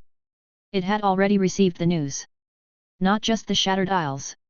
Not only the Shattered Isles, but our 10 Directions Island domain also split at the same moment. A continuous scarlet rift spanning millions of miles has torn through the azure sky. Under such an upheaval, Yuan awoke instantly from his seclusion. He hadn't been in deep seclusion, to begin with. Looking up at the sky, his face was extremely solemn. The scarlet rift didn't cross directly over Tianyuan City. It seemed to originate in the Red Mist Land, with the end closer to the Red Mist Land appearing thick and stout, tapering and eventually disappearing as it moved away. There were elites from Tianyuan City in many areas of the 10 Directions Island domain. Via the Spirit Network, which allowed for instant contact, Yuan had located the end of the Crimson Appendage within the domain. Roughly 7 or 8,000 kilometers south of Tianyuan City. Is this change occurring just within the region of the 10 Directions Island domain and the Shattered Isles, or is it? If it were the latter, the situation was very, very serious. Yuan murmured. At this time, within the Taishan Alliance, countless lords awoke in shock. An emergency meeting was called in Xiandu. We haven't had the time to gather full details, but what's certain is that the influence of the Sky Rift extends far beyond a local area. An information officer from the Pioneer Group, still dressed casually, said. Cold Valley Mountain War Zone, Dragon Mountain Pass War Zone, Giant Amber Mountain War Zone, Shattered Isles War Zone. Nearly every war zone region has experienced the sky cracking open with long scarlet tendrils spanning the firmament. We're currently contacting every major frontline stronghold and pioneer camp. Based on the information we have, some strongholds can see the sky rifts from afar, while others cannot. No appearance of sky rifts has been detected in the core regions of the Alliance so far. Therefore, we can tentatively infer that the deeper into the wilderness a location is, the likelier it is for sky rifts to appear. It was as if countless tendrils were spreading out from the depths of the Red Mist Land, tearing through the azure sky in horror. The foremost elder stood up, his eyes stern. The entire Alliance enters a state of emergency warfare. Immediately organize powerful reinforcements to support the frontline regions. Shen Yao Empire, Yongxing Empire, Shen Mu Dynasty. One after another, the major nations were suddenly startled, each entering a war state, with urgent alarm bells ringing across the skies of their border towns. Inside the Holy Griffin Empire, sky rifts, like gigantic crimson appendages, span the firmament. This is the sign of a great calamity. Didn't the Institute of Scholarship say the fog tide wouldn't fully rise for another 8 months at the earliest? And they never predicted this, whatever crimson appendage. What use do we have for this institute? You can't say that. After all, it's involving the profound calamity. It's not unacceptable for the Institute to make a prediction error, and besides, none of the areas where this crimson appendage has appeared are within the borders of our sacred empire. No matter how wide they spread and how disastrous they are, what does that have to do with us? A certain noble shrugged nonchalantly. The other nobles exchanged glances, and the vast majority laughed in agreement. At this moment, within the Shattered Isles, Duolei was hurrying back to the battle zone. Don't get in the way. Bracing its hands, it opened its mouth and expelled a green cyclone that gathered to form a vast current of wind spanning kilometers, shattering the mass of monsters blocking its path, resembling dark clouds. The green wind slaughtered these creatures, their chopped off limbs and fragments rustling as they fell from the sky. Duolei didn't pause, speeding straight through the fragmented flesh and continued its flight. There are more monsters than before. It seems like monster tides have also appeared in my territories. Suddenly, it was unsure which way to hasten. Yisai had dominance over a Star Authority anchor point in the battle zone, capable of opening the space gate at any time to send it back to Tianyuan City. It could travel back and forth between the two places. However, it was still quite a distance from the battle zone to its destination. To get to the battle zone, it needed to fly in the 10 o'clock direction for about. Duolei spread out all 10 of its fingers, gesturing non-stop. Suddenly, a spiritual communication came in. Oh, Duolei here, I got it, I understand. The tuft of hair on its forehead perked up, and the look of bewilderment on its face cleared away. It knew what to do now. There were several areas in the Shattered Isles that needed its support, but its own home needed it more to take charge. So Duolei stopped its flight, the wings of wind detached from its back, reverting to the small form of a badge amid a burst of light. It tucked the badge into its mouth and chewed it slightly. The next moment, with hands on hips, Duolei took in deep breaths and then with a whoosh, it spat out a glob of liquid sparkling with starry blue. The starry blue liquid shot forward and in the blink of an eye transformed into a girl wearing a blue robe, holding a staff. Duolei split mode. Duolei didn't possess any powerful avatar skills, this technique of splitting was a direct division of his own energy. The more he split, the weaker he became. But his energy reserves were vast beyond compare, and in combination with the descending power of the soul realm, even a split body with only half of his strength could exert formidable combat prowess from afar. Go, my split bodies! The split bodies of Duolei took flight with wings granted by the ever-changing badge, turning into streaks of light that vanished at the horizon's end. Simultaneously, no, just moments before. Shortly after the emergence of the sky rift. Boom! The furious region, spanning tens of thousands of miles at the extreme north of the 10 Directions Island domain, was suddenly torn apart by bursts of formidable and frightening power. Figures with abyssal auras crossed over from the land of red mist, breaching the dimensional divide. Dance wildly, shout with joy, this shall be your hunting ground. However, you must first crush the human territories ordered by Ice Burial Master, pronounced a Grand Duke of the Hunt. The legendary monsters that descended upon this domain, without hesitation or pause, howled and flew towards the south of the island domain. They held nothing back. Infernal charge! The warning sirens above Tianyuan City had already been sounded. This was an extremely urgent situation, with unimaginably fearsome enemies taking advantage of the sky rift to cross over.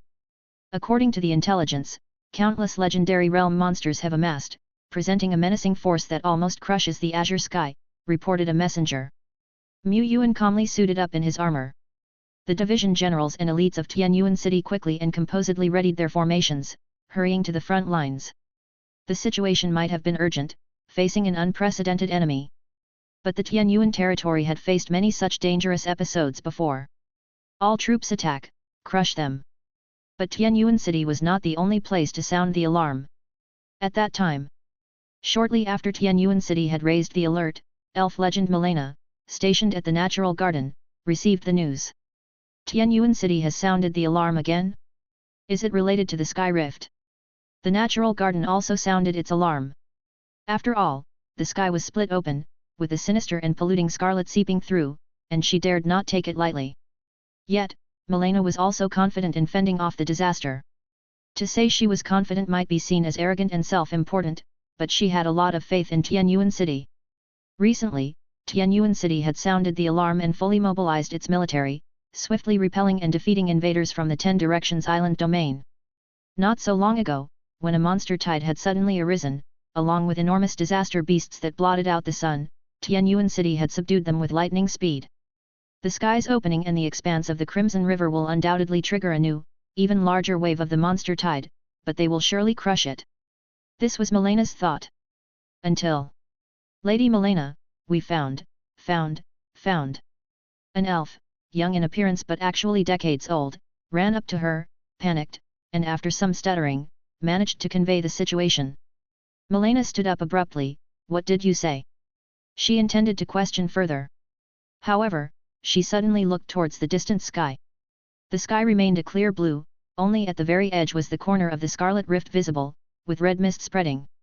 The monsters were not numerous at that moment. There was nothing unusual within her field of vision. Yet, she could already faintly sense a terrible, raging, spine-chilling presence moving southward. It wasn't that her perception was astounding, but rather, the enemy wasn't concealing their presence at all. The enemy's aura spread far and wide. The fearsome might of over 100 legends, with no restraint, combined to form a force so terrifying it seemed to grind away the very heavens. How could this be possible? The enemy's target is Yuan City. Milena clenched her fists, her eyes focused ahead. Seconds later, she summoned the number 2 legendary figure of the natural garden. You must immediately organize the elites of our kind to pack up and prepare for relocation. Fast. We can no longer stay in the 10 Directions Island domain, she instructed. The legendary elf's face was even paler. Understanding the gravity of the situation, she nodded without hesitation. Milena declared, the natural garden, from now on, will be under your leadership. What about you, Lady Milena? Me. Milena donned her combat armor and took off her storage ring, slipping it onto her junior's hand. I must go to Yuan City now. But without Yuan City, our natural garden is merely struggling to survive. Now, with several of you legends to lead, there's nothing I can't let go of. Therefore, I must head to Yuan City. It is my duty as the leader of the natural garden. At least, I won't feel so ashamed towards our allies. Milena drew her sword, took to the skies, and sped away at the fastest speed. As she flew closer, Milena began to break out in cold sweat on her forehead. She had already entered the influence range of Yuan City's power. That is, the mining area. She saw ordinary humans in the distance rapidly evacuating on airships. She also saw in the farther distance, atop several mountain peaks, Yuan City's elite were making preparations. She spotted several familiar figures, generals of Yuan City. Yuan City, preparing to meet the enemy here. To buy time for the rear to retreat? Well, let's face the enemy right here. There wasn't much time left anyway. The reason the enemy's presence was so blatant was that they were approaching at the fastest speed. She could faintly see a black cloud covering dozens of miles, pressing down heavily. This was a gathering of monster legends, a force that could affect the power of heaven and earth. Here they come. The number of enemies was indeed not much, leading no monster army or war weapons. Even the flock of flying monsters that had gathered at the command of the monster legends were left far behind. All she could see under the black cloud were figures standing in mid-air, one after another. Jackalope legend, Snake Man legend, Black Feathered Human legend, Dragon Man legend, and the Crimson Dragon. An 80-meter-tall Crimson Dragon. A 200-meter-tall Crimson Dragon. As they drew closer, their terrifying presence assaulted her like slashing blades. This had already become a tangible oppression. Crack! A small mountain in the distance crumbled under the intangible power, as if it were a sand castle crushed by a tremendous force. The mountain peaks continuously cracked and collapsed. Only a few positions prepared earlier by the soldiers of Yuan City could withstand the pressure. At this moment, boom, boom, boom, boom. The cannons within the positions, war weapons, fired thunderously, their brilliant flames flashing like hundreds of thousands of meteors tearing across the azure sky. This was the might of humanity's war weapons, the defenders of the city. Solidify! A resounding voice echoed through heaven and earth. The combined might of over 100 legends was too terrible. Even a slight manipulation of the power of heaven and earth by the monster legends formed an overwhelming force. To Milena, this fire, which she herself dared not face head-on, couldn't even ignite a spark in the face of the legendary army. The cannons continued to roar, but to no avail. The monster legends had already arrived. Boom! The number 1 unmanned artillery position, under the crushing power of heaven and earth, was obliterated into ash. The number 2 unmanned artillery position crumbled apart under consecutive strikes from the giant hand of heaven and earth. They couldn't stop it, they simply couldn't. Milena tightened her grip on her sword. She hadn't planned to run, but her face had turned pale, a despairing sort of pallor. At this time, the preparations are almost complete. She faintly heard such a voice. A black-haired, black-dressed woman, seemingly named Sophia, a general of Yuan, rose into the air. Her fingers interlaced as she seemingly climbed steps, moving forward step by step. A dozen black crows appeared around her. Hundreds of black crows were swirling and flying around. Thousands of black crows, like clouds of darkness, spread out further and further. Tens of thousands, hundreds of thousands. Black crows filled the sky, a night shrouded in darkness. The blackest curtain of night covered the heavens and the earth, only these hundreds of thousands of red eyes densely popped out, then gradually extinguished. This time my loss is truly substantial. Crows, funeral. All the black crows disintegrated, countless black feathers formed a rolling death storm, burying everything in its path. Chapter 500.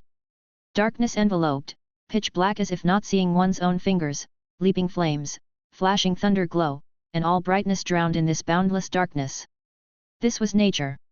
After being promoted to the Master of Night Crows, Sophia, though focusing all her abilities on the Black Crow, naturally set foot on the path of the Dark Night, naturally taking control of the concept of darkness, with the power of concept not being weak either. However, mere darkness couldn't frighten the raging monster legends. They couldn't see, but their domain still expanded furiously, only slightly surprised by the strong coverage of the darkness. At this moment, countless nether ravens that had been sacrificed formed a dark crow storm, rolling forward like a moving natural disaster. However, compared to the power of heaven and earth gathered by the hundreds of beings in the legendary realm, this terrifying black storm was still not massive enough. Sophia was merely at the peak of the heaven and earth realm. No matter how extraordinary she was, the storm she raised couldn't possibly compare with the legendary army. However, reminder, your epic skill Dark Crow Storm has been enhanced during the evolution baptism. The storm now possesses devouring, energy-absorbing capabilities. Among these, it has a stronger devouring effect on shadow-type energy, and a weaker devouring effect on holy light element, lightning element, fire energy. This was an enhancement Sophia had received from her recent legendary evolution. Unfortunately, the majority of monster legends made good use of bloodline energy. For the Dark Crow Storm, bloodline energy was one of the elements of elemental energy that it could more easily devour. The black cloud mass covering thousands of kilometers collided with the vast, wild, and massive power of heaven and earth filling the air. The pure and violent power of heaven and earth burst open, like a giant wave being split open. But the rolling black cloud mass also suddenly exploded, countless black feathers at the front turning to dust. The storm stalled, its violent currents rushing to the surroundings. The legends could see that a large chunk of the black storm had already been shattered. There are too many monster legends, a head-on clash, we can never win. The battle armor general clenched his fists, but to delay the enemy, we must choose this head-to-head approach, even if it's like trying to shake a tree. The thought had not yet settled. The already torn and shattered black storm then devoured the surrounding shattered, chaotic elements of heaven and earth into itself. The entire black storm visibly swelled at a speed visible to the naked eye, growing larger and spinning faster. When the darkness could no longer be maintained, what appeared in front of all the people, all the monsters, was a terrifying storm reaching up to the heavens, down through the earth, and spreading endlessly to the left and right. The massive death storm had already swept several of the foremost monster legends into its midst. They howled, they screamed. Grand Duke Goldblade, also positioned at the forefront of the array, watched the Dark Crow Storm raging towards him, slashing into it with his blade that was like a sickle. He tore open a kilometer-long gash. But the storm still rolled forward relentlessly. Tisk! Order the troops, circumvent to the sides. Grand Duke Goldblade slashed several 100-meter-long golden blades, while slowly retreating. Seconds later, the Dark Crow Storm could no longer be maintained and gradually dissipated in the heavens and earth, leaving only a few black feathers and the remnants of the black hurricane still drifting around. The onrushing monster legends, crossing realms, were also forced to interrupt their thunderous charge. Several legends were not lightly wounded, the rest of the monster legends remained unharmed. The monster army's combat power remained intact, but their formation had scattered, and their distances from each other had increased. Aowu. Already poised to strike, and in perfect sync with Sophia, Lian Yu was the first to rush out. Previously crouching at the edge of the mountain summit's platform, her limbs forcefully leaped out and she continuously stepped on the moon's flowing light in midair. She was like a silver wolf creating rings of clean ripples on the surface of a lake, rapidly nearing a jackal man legend in the blink of an eye. Phut! Her fingers transformed into werewolf claws, like lightning, like light, passing through the jackal man legend's raised double blades, and touched his prominently raised chest as lightly as a dragonfly skimming water, then quickly retracted. It was just a light touch. The entire torso of the great bear jackal man burst open, blood spraying everywhere, while the jackal man legend still retained a look of astonishment. It was too fast. Like light. Those flying droplets of blood beads seemed to slow to a stop under Lian Yu's sharp gaze. While the blood beads were still in flight, she had already fiercely stepped on the moonlight, her form swiftly shifting to one side. Her mouth stretched to both sides, her sharp teeth exposed. The wild bursts colliding head-on completely disheveled her silver hair, her beautiful face being distorted and blurred by the fierce whines and rapid movements. Charge! Charge! Charge! Lian Yu, following her instincts, pounced toward another nearby figure. A crimson dragon. The crimson dragon, now prepared, roared, a burst of blood mist and cloud converging around him, continuous accumulation of the power of heaven and earth also gathering, elevating his momentum gradually. The werewolf girl had arrived. Sharp eyes and blood-red pupils locked together. Die! The dragon roared. In that moment, moonlight enveloped the girl's body, transforming her instantaneously into a noble, sacred crescent moon giant wolf. The moonlight, like a crown, draped over her body, her speed surged once more, her form disappearing under the moonlight and reappearing in an instant. By then, she was already behind the crimson giant dragon. The claws of the crescent moon giant wolf reached out, blood gushed out, splattering onto her body, dotting her sacred moon silver body with spots of bloodthirsty red. She was killing. Fire! At the summit, already prepared were Lord Xia and frost giant dragon Serio, who both seized the opportunity to strike. The cannon fire roared. The dragon of death cast down the mist of frost and death. Not far away, the battle armor general, not being a person of Tianyuan City, lacked this tacit understanding, but relying on his extensive combat experience, he was only slightly slower in seizing this opportunity. Battle armor fusion, / Legendary elf Milena, also experienced, decisively struck as well. Old man is also here to lend a hand. It was the legendary giant, King of Frost. A multitude of powerful living beings gathered here to launch a desperate counterattack against formidable enemies. The pillar of strength was Sophia. She declared her power with a death storm. At this moment, she also brought out all the combat dark crows she had left, or rather, just created. Her consciousness was invested, and one after another, Nether Crow Sophia materialized. 100-meter-long pitch-black giant claw obscured the sky. Terrible, unextinguishable black flame rose from her hands. One by one, newly rewoven black crows circled around her. Tens of Sophias stood in mid-air, each capable of their own unique skills, and even the weakest could face off directly against monster legends. An incredibly powerful general of Tianyuan, and this one was previously unremarkable. The battle was fierce, and the battle armor general couldn't help but steal a glance. He seemed to see another top-notch strongman rising like the morning sun. But, although Tianyuan City's Sophia was strong, and although they were not weak, compared to hundreds of monster legends, they were still insignificant. Moreover, among these hundreds of monster legends, there were also those at the peak of the heaven and earth realm, soul realm, and even the Grand Duke Hunter level. A streak of golden light swept across the sky. Black feathers fluttered, wilting. One of the Nether Crow Sophias didn't even manage to dodge in time and was bisected by a golden blade light. Grand Duke of the Hunt Golden Blade. In the distance, blue sand gathered, forming a vast desert that shielded the sun, and in the center of the desert stood another terrible being. Grand Duke of the Hunt Blue Sand. Further away, there was a figure, the biggest on the scene, with fierce dragon horns and blood wings so purple they were almost black. Grand Duke of the Hunt Long Yan.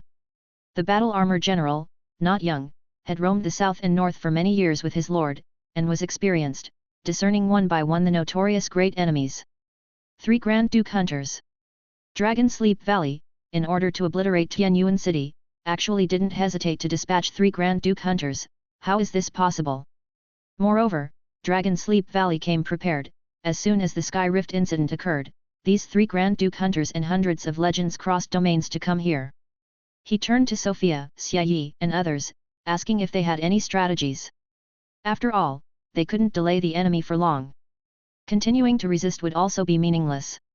And considering the current situation, a total evacuation of Tianyuan City was already impossible.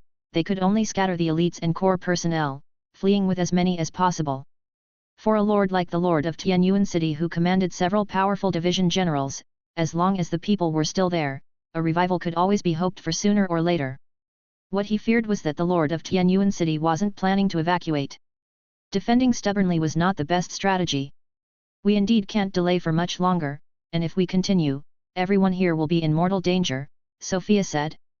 Once the monster legends formed a surround, aside from her, it was difficult for anyone else present to survive. But don't worry, our skirmishing was just to wait for reinforcements, and the reinforcements have already arrived. Reinforcements? Milena and the battle armor general's expressions brightened. If there are reinforcements.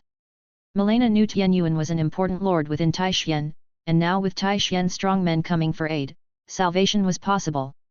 The battle armor general knew, however, that many areas within the Taishan alliance were in jeopardy, and it was impossible for reinforcements to be present now.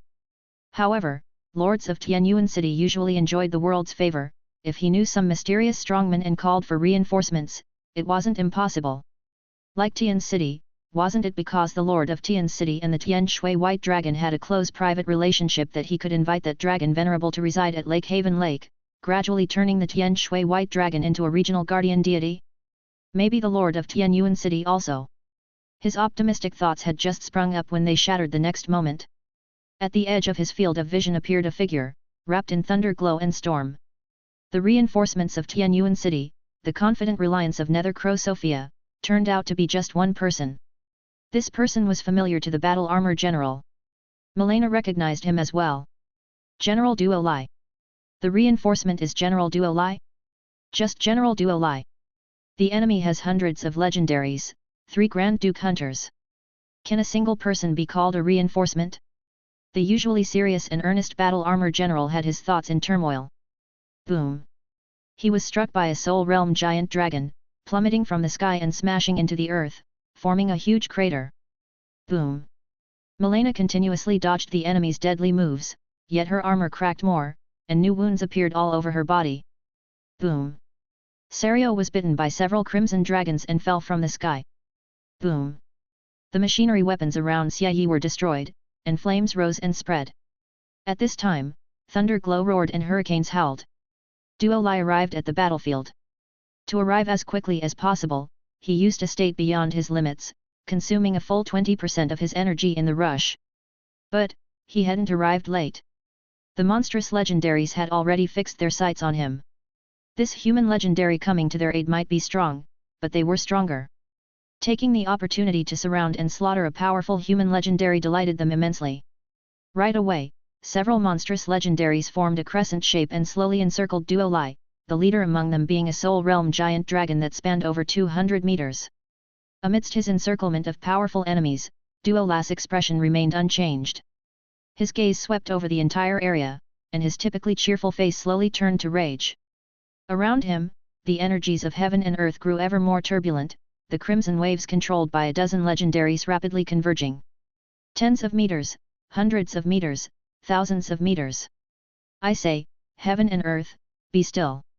He spoke, pressing his hands downwards, his gaze at this moment imperiously sweeping across the area.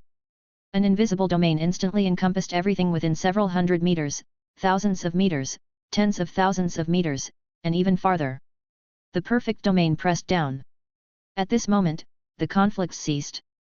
The chaotic and even violent elemental particles, constantly moving, abruptly halted, the frenzied energies of heaven and earth smoothed by a divine hand. The swarming crimson particles disappeared. In the distance, a crimson wave thousands of meters high dramatically collapsed. The wind also stilled, the clouds also stilled. Duo Lai was not calm. His gaze still fixed on the enemy before him, his hands that had been pressing down slowly clenched inward. Shatter! He uttered lightly. Like crushing bubbles, the domains of the dozen or so monster legendaries surrounding him cracked without warning and then dramatically shattered, fragile as porcelain. Only the domain of the soul realm giant dragon showed mere cracks, teetering but still holding. The domain was still holding, but the soul realm giant dragon's pupils shockingly dilated. This power! He did not understand. He felt as if the whole world was repelling him. He was contending with the entire world. He was powerless to resist. What kind of power was this? It was the power to command heaven and earth, to order heaven and earth, to dominate heaven and earth. Duo Lai looked uninterestedly around, his slightly clenched hand slowly lifting again. As his palm raised, the previously subsided elemental energies of heaven and earth began to rise again. Soaring. Boiling. He held heaven and earth in his palm, and within his hand, heaven and earth boiled. This was the power of the perfect domain. Arise. In an instant, the weather changed, below a sky dyed blood red, a hand of the firmament obscured the sun, stretching for tens of thousands of meters. The sprawling mountain ranges, the flowing rivers, appeared insignificant under this hand of the firmament. The hand of the firmament constrained the whole world. The hand scooped downwards. As if scooping a few grains of river sand from his hand, he scooped up the dozen legendaries surrounding him, along with a few monster legendaries who were relatively close, all at once. And crushed them directly. Snap!